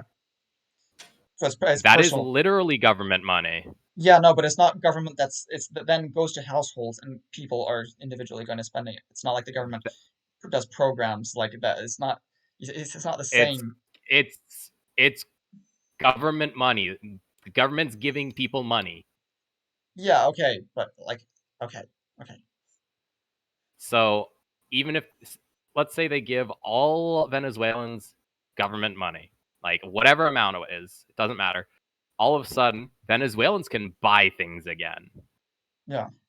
That increases productivity of Venezuela. Yeah. Investors from the US see there's no reason to invest in the US right now, as they're not going to see growth. Yeah, but what you see is that look, okay, so think about that. So investors leave the US, so then there's not only not going to be growth, but there's actually going to be a contraction. But the minute there's a contraction, then growth is once again allowed, right? Because the ceiling doesn't follow So like contraction. do you just go like, "Oh, Venezuela, careful with all your money you're spending there. I'm going to take some of this back and give it back to the US." Well, no, you don't have to because it just naturally, organically, it's going to happen that, like, say right now, like GDP per capita is like around like 70,000 or something in the United States. If it like contracts to like 50,000 because everybody's gone to Venezuela, then what's going to happen is that now there's room because now the United States is allowed to grow back to 70,000. So all the investors are going to go back to the United States now because there's plenty of room for investment in the United States back up to 70,000 from 50,000. Why would they go back to the US? Why wouldn't there? There's an empty niche. There's an opportunity to grow. There's plenty of like good infrastructure. There's good business policies. They're like There's not good infrastructure. No, but come on. Like there's not as good as it should be, but globally it's still pretty good. Okay, so like, I mean, why is growth happening now? U.S. roads are falling apart. Okay, but why That's is there kind growth of why now? they just passed. Why is there growth now? There's not growth now. No, but overall, like over like these past decades, why has there been growth at all than if the United States is not that good of a place Because for the like U.S. growth. can consume. Yeah, but it would like how is that not the case under my scenario? The U.S. can just as much consume; they just can't consume more than now. But my point is, if it starts contracting, then again, there's room for growth, and presumably, any disincentive that there was as a result of this limit No, is going to. Venezuela becomes the new consumption capital. They have all the money. No, They they buy don't have. stuff. No, they don't have all the money because literally, Consider, I mean, they have a lot more than they had. yeah, they have a lot more than they have. They don't like. It's not like they suddenly have all the money. It's just that they have more than they had, but the U.S. is still going to have more. So like, I don't. How much I, are you giving each Venezuelan? whatever the excess growth of the United States is, it just depends on If that. you injected the excess growth of the U.S. into Venezuela, it becomes the consumption capital of the world. Yeah, of course, but I wouldn't inject it just into Venezuela, right? I'd inject it into all the poor Well, countries of that's the world. why I was asking. Oh, okay. Yeah, no, of all the poor countries of the world. Yeah, sort of equally. Yeah, of course. What do you constitute as poor? You just have some sort of threshold. Like, I don't know. You just see how much money there is, and you just give it to the poorest ones in a sort of like I don't know. That doesn't matter. Like, it doesn't matter. Like, that's a detail. It's a detail. It doesn't. Details matter. But because we're like, if I was actually gonna do it, okay, if I was actually the policymaker that was charged to do it, then I would think about it and I would actually come up with an actual exact answer. But like it, not having a very specific figure to give you does not invalidate my concept. Now, are you going to base it off of actual GDP, or are you going to base it off of spending power? Yeah, okay, so that's another good question. Um, again, that's open to that's open to debate. You'd have to sort of think about it. There probably isn't a perfect solution. I have been thinking about like that also. I think I would go for spending power first, but I mean, obviously, it's not completely black and white obvious what the best thing to do is. The point is that it goes to poor countries, right? It doesn't necessarily matter exactly how that happens, right? But just as long as you're sort of getting there. It's imperfect, it's messy, but it's still probably the best way to achieve to make other countries stop being poor. I think that's the fastest way to get everyone to a decent standard of living. And like, yeah, I I don't think that's a good reason I to object just because there's not like because it's a bit messy. And how are you going to collect all this money from the U.S.? Are you Well, going to you take it tax it. from the government? You tax it. Are you raising taxes of U.S. citizens? You tax yeah, okay, so that's a good question. Where do you get the actual specific amount? Well, the way I would do it is you'd have Like, you're just just going to grab it a from regular. Mr. Musk No, well, okay, well, okay, or so I haven't Bezos? even explained. He'll like tweet Like, it out. He'll do like a no, Twitter like poll. again, what I believe in is first, in any case, you have the U.S. join the universal state, so it's no longer a separate sovereign state. So then it would just be like a province It will of. never agree to do that. Well, it should. That's what I'm advocating for. And so I mean, it's absurd not to. I mean, it would be super selfish not to. And so that We're is the way talking to do. about the U.S. here. Yeah, I know, but that has to change. The U.S., if it wants to actually claim to be a good force in the world, it has to do this. And so that is the plan. You just gotta do it. You push for it. You push for it to change the discourse until people actually get on board with this.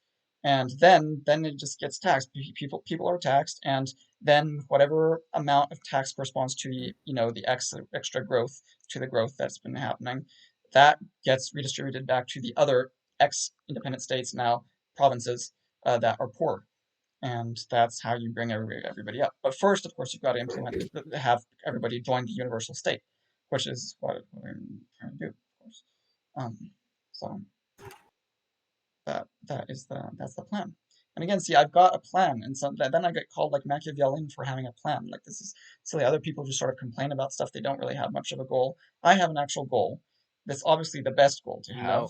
and like, Plenty of people have goals. Above other people, you are far more.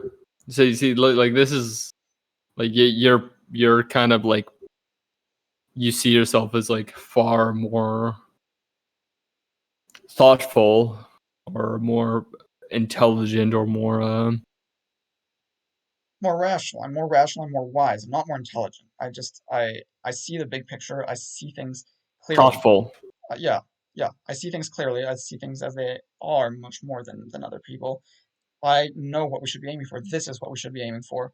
And the fact that people won't want it is not an argument. That if they won't want it, well then make them want it. Okay, we'll that opinion can change. Public opinion has changed enormously on all sorts of issues.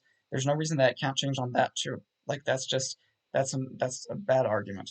That's a bad argument. Um, Obviously for now they won't want it, but you gotta make them want it. You gotta make them want it. I feel like often just like in the name of realism, in the name of like pragmatism or whatever, being, sensible and realistic, often people just basically don't try to change anything. They don't try to improve things because they just don't think it's feasible.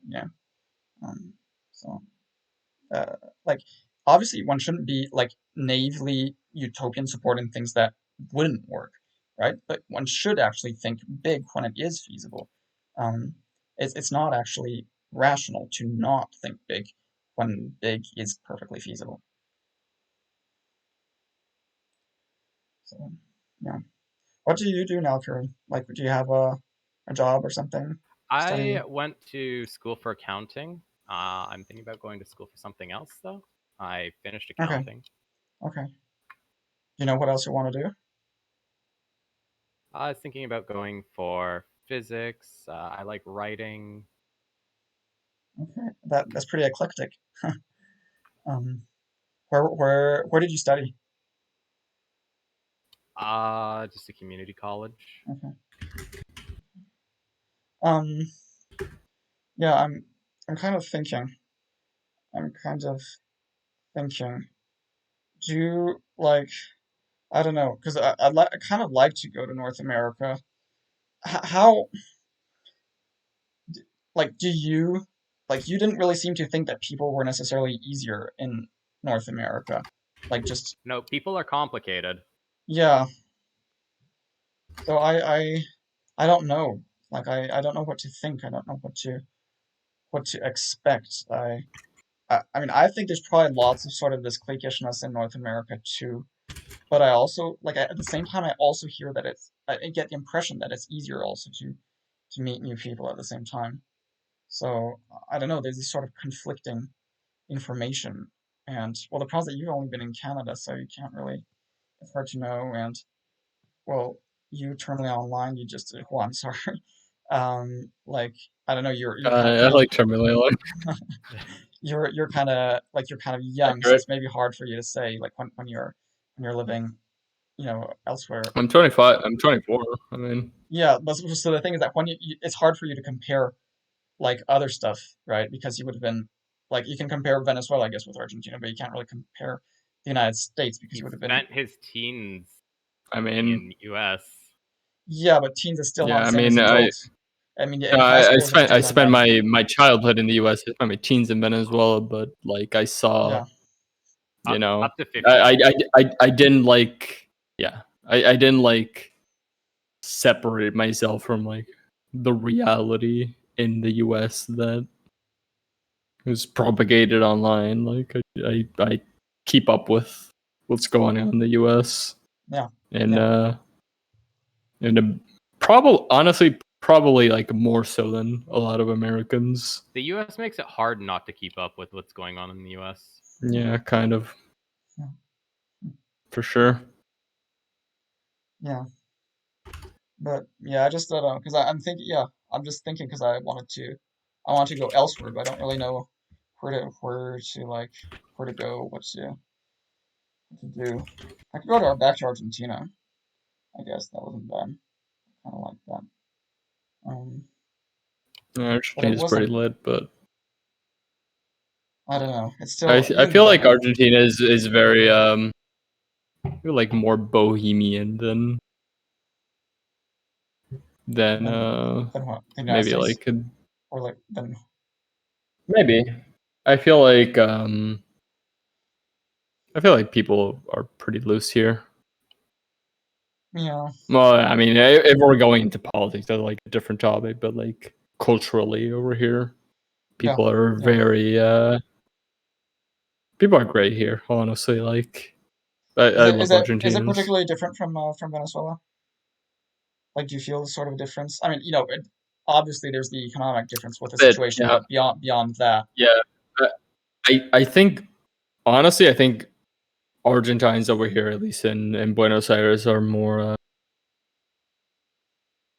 maybe like on average more thoughtful or more okay, and yeah, intelligent or maybe more aware of the world because okay, this is like a yeah, world capital and this is yeah, like yeah, you know That makes sense. That's there's a lot of like political yeah, um things and kind of people here are pretty well read, I'd say. yeah, Like even like you go on the subway, like you yeah, see people like like reading, yeah, reading books and on the Kindle. I never saw anything like that in Venezuela on yeah, like the bus. okay, yeah, that makes sense. I think, and Argentines generally kind of pride themselves in that as well, um, to the extent of sometimes being a bit snobbish. I think, I mean, at least others Yeah, seem to think that. But overall, I think that's kind of what they are. Like they're friendly and nice, but and they're cultured and like pretty smart, and they're maybe also a bit snobbish at the same time. Like that's kind of my sort of impression, and maybe sometimes a bit standoffish as a a result of bit, that at the yeah. same time. Like I think that well over here, if you think stereotypes, the yeah, obviously stereotype that's a stereotype. of within Argentina, the stereotype is that the people in Buenos Aires in the capital are kind of snooty or kind of Yeah, like exactly. Well, then feel it's like like above that. everyone else. Well, But like I mean, you could really apply that to any country that where any there's people in capital a also. city versus people in a rural area. Like it's the same thing. Yeah, yeah, definitely. Yeah, I liked it. And there's also things I haven't seen still, so I didn't see the South, so I didn't. I could go back to see the southern part. That would be that would be nice. Um, I don't know if there's. Have you seen much of the rest of the country, or also Venezuela? Have you seen much of much of the country? Um, Venezuela, yes. Over here, not so much. But Okay. Did you? What did you? Where did you like go to in Venezuela? Like any places of note that you want to see in Venezuela? I mean, Like I don't know any major towns. Did I you see really like went to the like beach. I mean, you did go to the beach? we were living on like on the coast. I mean, the beaches in Venezuela are, I think, really phenomenal. Yeah. It's really kind of paradise over there on the coast. Like if you just see the beauty over there, the Yeah, those natural must be beauty nice. over there. Yeah. Um, Did you see like some of the high mountains? but no, I haven't. Not really. I mean, I went to Caracas. I went to the Yeah. mountains up in Caracas, Yeah. but that's it. It's Okay. I've never seen snow really, but up in the mountains, pretty cold. We had Yeah. like ice rinks and shit, Yeah. Yeah. but I've Yeah. never seen the snow. Like, have you ever seen the snow anywhere, like in real life? Oh, Oh, yeah. Yeah, it's true. Cause like, yeah, because you're like in Florida, so that would be obviously you wouldn't It's get snow there. overrated. I'm sure. Yeah. Yeah. I'm sure in Canada you have more than your fair share. So, yeah. Yeah. I don't know. I should go traveling. I don't. Are you guys planning on going traveling or stuff? Can you? Like, yeah, maybe you don't have the money. I guess Nah. I guess that's kind of something that one forgets. Of course, I'm just using my parents' money. It's like I don't know. I don't feel like a rich person, but it's true that like other people, like it's true that when I was in Argentina, for instance, like lots of people were saying that it was really hard for them to travel because like unless they just couldn't really do it easily. And you tend to kind of forget that when you're like in the United States or Switzerland or something. It's that it is easier, and like even if the cost of living, like in Switzerland, the cost of living is really expensive, but then and sometimes you forget that like the salaries are higher too. And so it's actually pretty decent for, yeah. And I went traveling actually less than most people. Like lots of people would just like for the weekend, they just take a plane to some other country in Europe, like with these sort of low cost airlines. So that was, and now people are saying that like you shouldn't really do it because like with carbon footprint and everything. And that's a nice thing with Europe is they've got lots of these cheap airlines that you can really that enable you to like see lots of the continent for really cheap. Um, and honestly, I didn't even take that much advantage of it. Probably should have done more. But, yeah. Hmm. All right. Oh, I got a message. Um, yeah. All right. Well, maybe I'll actually end it there at this point. We've already been discussing for a very, very long time, I think. I'm not Mm-hmm. sure. I'm not sure how long. Something like it looks like 4 hours and a It's half. been a while. 4.5 hours. It looks like. So yeah, It's safe to been a say. minute. Safe to say it's more than just a minute. More, yeah, That's a minute. It's been a few minutes. a few minutes. Yeah, multiple minutes. Okay, I think I'm gonna leave at this point. If there's anything else you'd like to add, just before I go, anything you'd like to ask me, any requests, any comments, anything I like will this. request that you do not pursue underage girls ever. Okay, okay, I don't, and like, you don't need to tell me that. Like, I'm not gonna do anything Okay, I that could just get me in really trouble. Okay, I'm not gonna do anything that well gets me in like trouble. So I don't no want to no no. be. I don't want to be I in want you jail. to genuinely like have some perspective of like your belief of like what you genuinely believe on that topic, No, I'm not gonna and change. It's not do for something out of like not being in trouble, no. not It's do it it's out of only out like of not being in trouble. morality. This is Well, silly. no, Again, like don't. I care about people. I care about teenagers. I think they were gonna be better off if you give them more independence.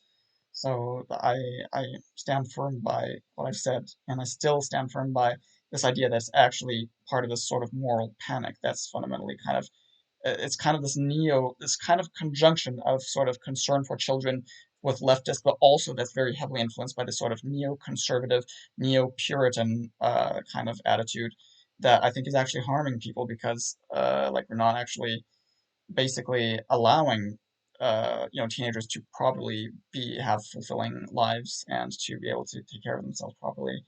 And we're yeah, I mean A it's a fulfilling huge life isn't limitation. hooking up with an adult as a teenager. Again, It has nothing to do with how you. it's not just about hooking up. It's about having the opportunity to be independent, and that's just one of the things. The hooking up thing, everybody focuses on that, but it's not like that's not the main thing. But obviously, teenagers are also very like sexual and like horny, and like I'm thinking about myself as I was a teenager, and all the other teenagers around me who very much were like into adult women, for instance, and would have been very much dismayed about not being able to or only being able to at the cost of having her go to prison.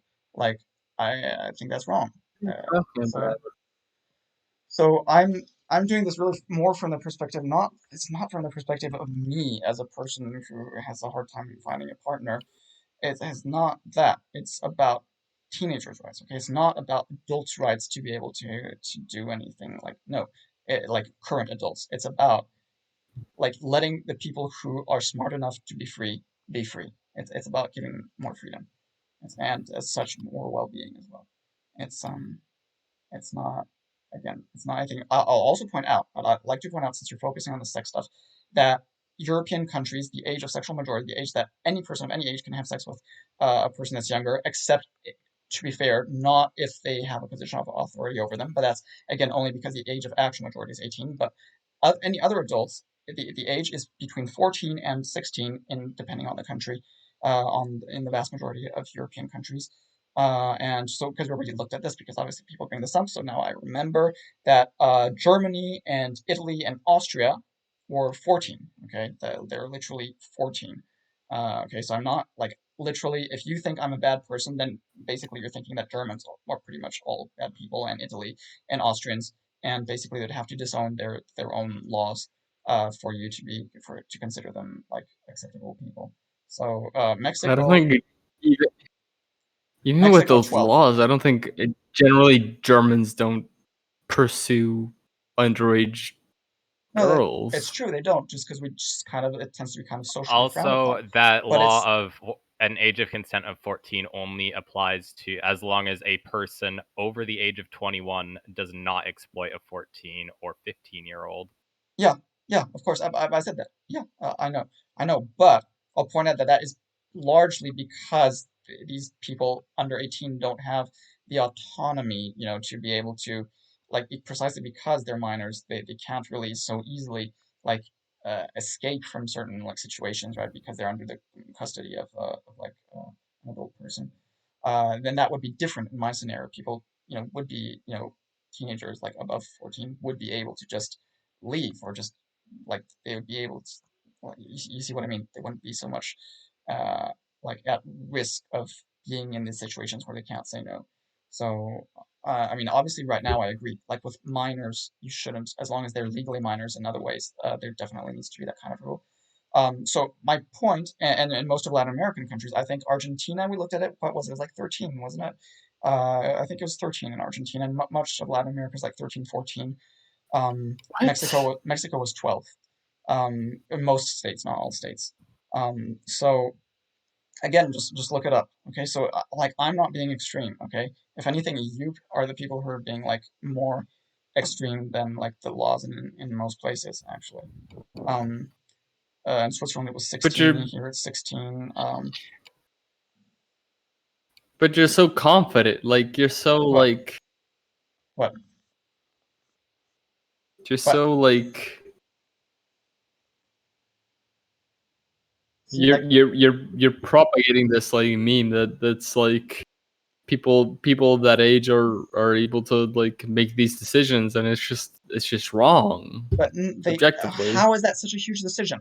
Okay, you just have some sort of pleasurable sort of rubbing or something. How is that a huge life-altering decision? Like, okay, you could get pregnant, but you know that, and you take the precautions, right? You could get a sexually transmitted Because disease, you but you don't think know that. about that as a horny teenager. You don't But think about those precautions as a that's why we hormone-ridden have horny teenager that that. isn't thinking about the long-term consequences That is why we have of sex like ed. Sex ed. fucking with an Okay, older person. that is the purpose of sex ed. And in any case, if we're going to allow them to have sex with one another, then it's going to be the same thing, right? They're going to not be taking precautions. So in any case, they're going to have the same worries if you let them have sex with one another. And like, so how does that change anything if it's like an older person? An older person who have more experience will probably actually be able to better take precautions, and who will actually be able to probably also maybe even be like healthier and actually guide the person and help that person mature. Like literally, I again, there is a collective hysteria surrounding this, and it's become so normalized that people don't realize it. It's especially a U.S. centric phenomenon. It's not it's really so strong elsewhere. I seem to think, but of course the U.S. tends to export all of its culture, so this kind of thing is also being exported. And again, it's this kind of sexual puritanism that's actually not healthy for people. It's in particular, and not again, it's not for me. Okay, I'm not saying it for me who would like to, because I'm an incel, I'm gonna go prey on a 14-year-old. That's not what I'm saying. Okay, like honestly, in any case, it's I don't think it's gonna change much. I'm still gonna be incel because they're still not gonna want me. So like, it's not for that. Okay, it's for them. It's for the people of that age. You do it for the people of that age You're not because they benefiting the people of that age of like yes, yes, you are. Because, like, imagine you've like got an abusive household where you've got parents who are, like, sort of, abusive, either, like, physically, where they're beating you, or just emotionally. There are all sorts of people who, like, live in shitty so family you're the white situations. knight adult that would like save the teenager from the situation of like an abusive household. No, what you'd have is the white knight UBI that saves the teenager from the households, because this teenager can just bugger off and just live off the But the UBI in UBI a probably place of its own. couldn't like afford an apartment. Like, What do you what mean? is a Like, UBI like? a UBI is designed so that you can What live is off of it. A UBI is meant to be so that you can live off of it. So if the UBI, if you can't live off of it, then UBI is too low. Then it's not a proper UBI. So like the Mhm. UBI just has to be whatever the number has to be so that you can just live off of it and not have to work. That's that's the idea. So you have that the white knight UBI. Yeah, maybe, but don't you see like the negative ramifications of just allowing teenagers to like separate themselves entirely from their parents and just like They're going not off gonna on their own? look. Most people look when you're 18. Do you separate yourself entirely from your family and go off on your own? Like, if you've got like a decent relationship with them, you're still gonna keep in touch, and it's gonna be you're just gonna separate yourself as much as you feel comfortable. But what Um, is your intent with propagating this my intent this is simply to not deprive people of freedom who shouldn't be deprived of freedom and well-being, the well-being that derives from freedom, so freedom and the well-being that derives from it. um like, I think that overall there's going to be more well-being, right? Because that way people of that age bracket are going to be able to actually lead full lives, to make decisions on their own, choices on their own, that is going to be more pleasurable, because lots of these people want to be able to make such decisions. They want to, they want to be able to maybe, on their own, like go somewhere. They want to maybe go for a trip, or just like go see their friends, but take the car and not have to like rely on someone to take them. They would want to, live on their own precisely. If they've got, teenagers can do that already. Like people can like at least in the US, like well, at you can 16, drive a car at 16. You yeah, can like go off on your own with kids, like yeah, with but teenagers and like have an adventure. It doesn't mean that adults could that it's like it should be societally encouraged for adults to have sex with teenagers. but again, you're focusing on this. This is just one of the things, but like you're not thinking about the fact that they No, but also are able to it's say the no, most and they're not important thing. dependent. But they're not going to be dependent, so there's not a risk of But ever they're not being mature dependent. enough to understand.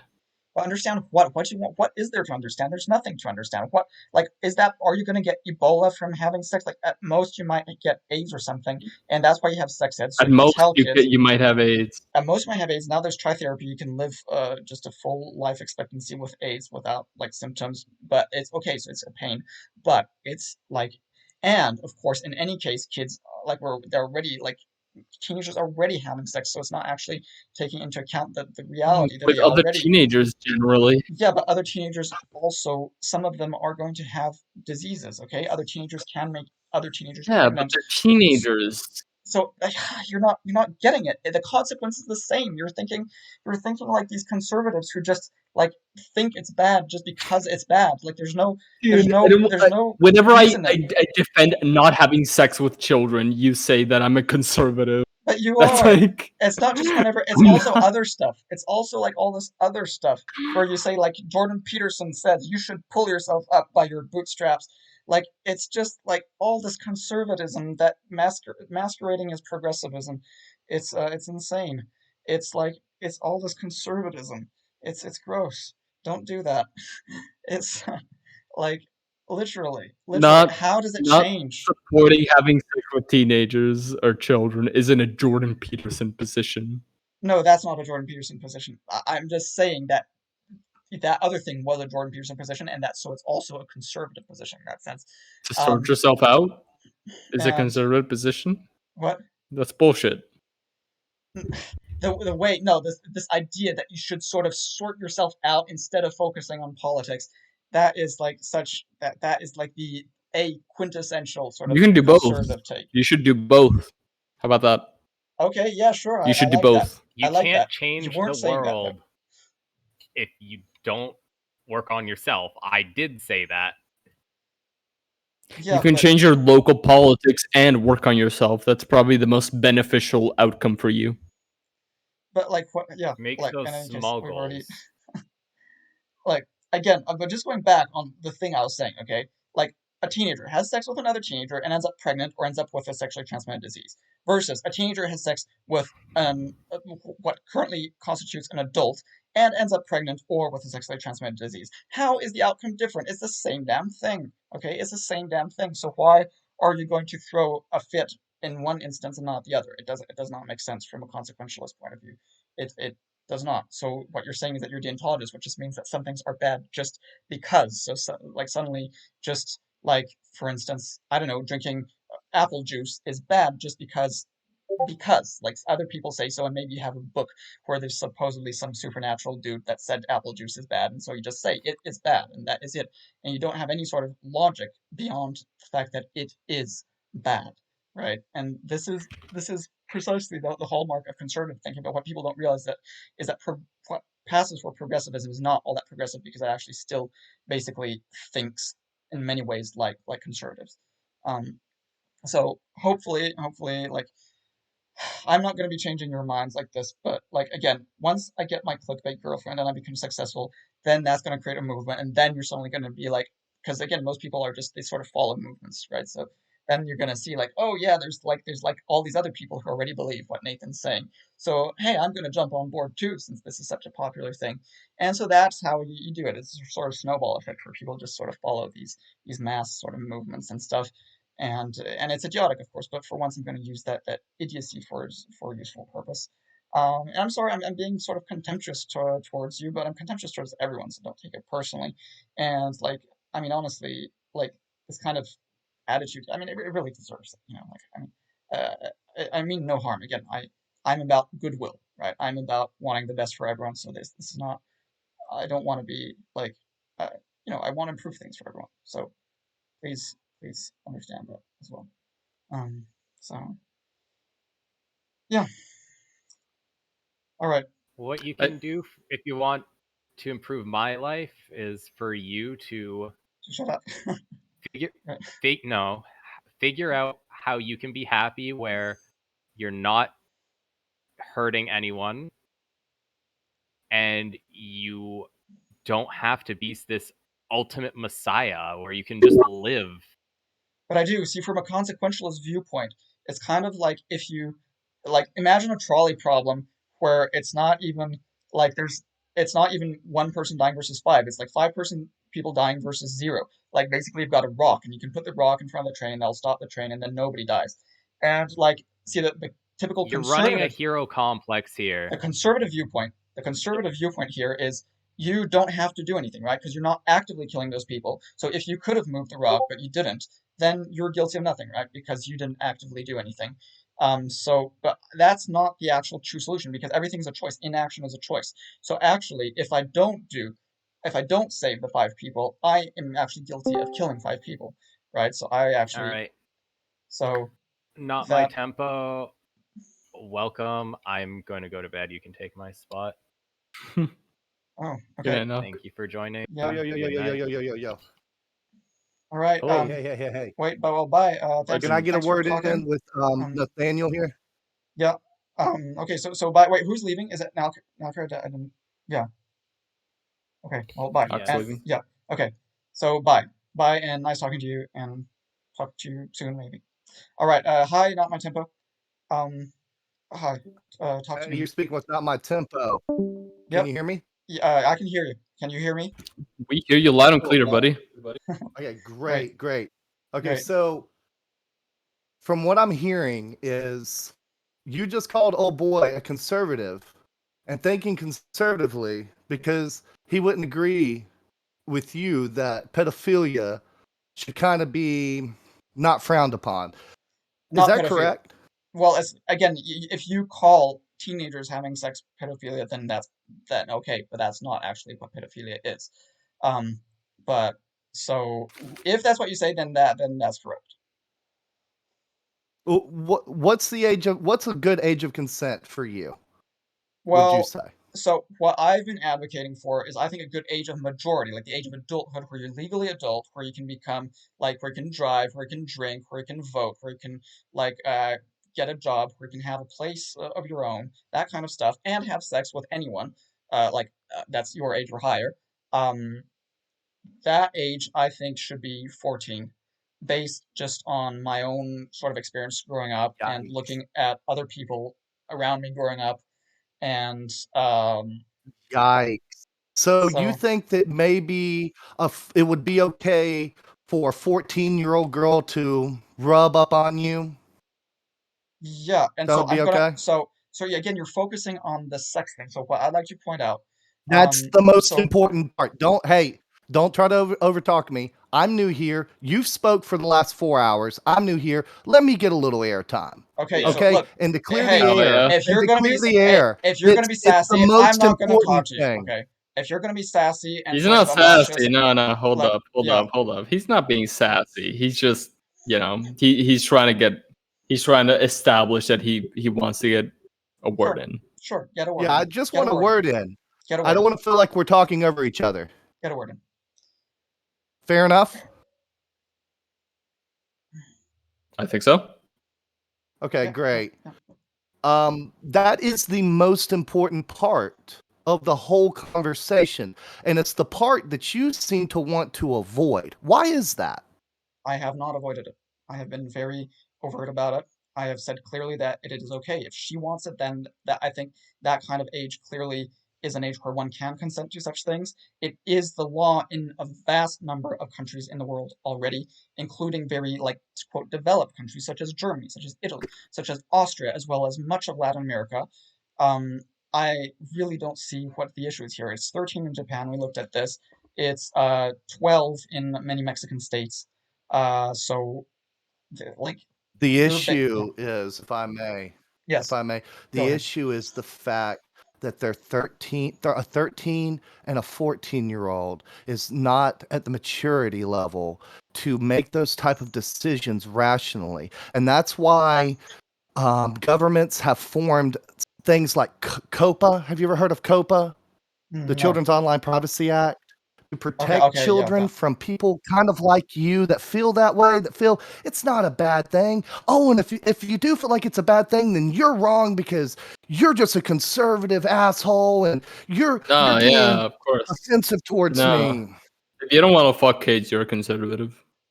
It's about giving them freedom, okay? It's about giving them the freedom to have sex. And it's okay, so if you have a beef with me, you have a beef with the So it majority of is the world. about sex You if then. you have if So it it's is about sex. You just uh said it's about giving them the freedom to have sex. well, and It other things. literally just came out of I your mouth, yeah, but my you're guy. hey, listen, dude, okay? If you're gonna come in here and be all sort of obnoxious and stuff, I'm gonna leave, okay? So I'm giving you No, I'm one not more being I'm obnoxious. You're getting okay, worked up about it. No, okay. he's being more confrontational than me or Nauk were being, but he's being true to his perspective, and he's confronting you about the things Yeah, you're saying. yeah, And I know. if you're genuinely confident about your positions, you would be able to defend them to him. I can defend them. I can defend them. I'm just not sure I want to. No, please I do, okay, Yeah, well, let's hear it. okay. Okay, because so my because you point say you want to. Yeah. okay, well, I've already said what I had to say, okay? My point is that No, as a but he's teenager, new. But he may have just he yeah, might have yeah, not heard you. yeah. Okay. My point is that okay, as a teenager, presumably you're okay with other teenagers having sex with each other, right? Because like teenagers all plenty horny. They're all plenty into like doing all sorts of like, boyfriend girlfriend stuff or whatever. Um, like, are we going to ban that too? Because lots of people do want to ban that, and what that results in is often lots of, there's like sex ed that will advocate for abstinence, and then what happens is lots of teen pregnancies because people don't know what the fuck they're doing. And so I think that is a terrible outcome. Okay, so if instead we could empower teenagers to actually know what they're doing and to actually legalize it so there isn't, it's the same as with the drug policy. There's actually more people like dying of drug overdoses when you typically, like not necessarily, but typically there will be more when you make it Oh my illegal God. because people won't be able to seek treatment. Likewise here, if you legalize it, this will make it actually, it will make it sort of much more open environment where when there's some sort of issue, people will actually be able to seek it. So people will be able to seek abortions early on. For instance, if they become pregnant, people will be much more. There will be much more of a culture of responsibility surrounding sex, so they'll be able to like purchase contraception and be more savvy about contraception. And I and so there's that. But of course, there's also just the fact of general freedom. Like I don't believe in restricting a person's freedom when it's not warranted. And now recalling my own experience growing up, I remember starting from more or less age 11, everyone in my class, including me, was like always thinking about sex and talking about sex and being very horny, both male and female. Okay, so by the time we were like 14, we've already had like a few years of thinking about that. I honestly think it would be okay to bring the age just for sex, not majority, but just for sex, could bring it down to about that age, around 12 or something, as is the case in Mexico Oh already. man, So it keeps getting lower. Mexico. Wait, you went Shit. down. No, Whoa, You said whoa, 14 whoa, whoa, earlier. whoa. Hey, no. hey. The difference. Let But me Jordan, I said slip this in 14. real quick because you've got Okay, go Nathaniel ahead. seems to be long-winded. Let me jump over you just for 1 second. I just Go have ahead. You one have quick to. question. Nathaniel, what is your age, bro? Just so we can gauge like how I'm old you 28. are. I'm How old 28. are you? 28. You're 28. Why are you so worried about the age of consent for 13, 12-year-olds? Why is that such a big issue for you at 28? Because I have been an incel my entire life. I've been wanting to have sex since that age. I would have really liked to have sex Jesus with an Christ, adult woman. bro. Let me interrupt you one more time. I have 2 daughters. You're the Okay. type of motherfucker that I watch out for. Okay, bye.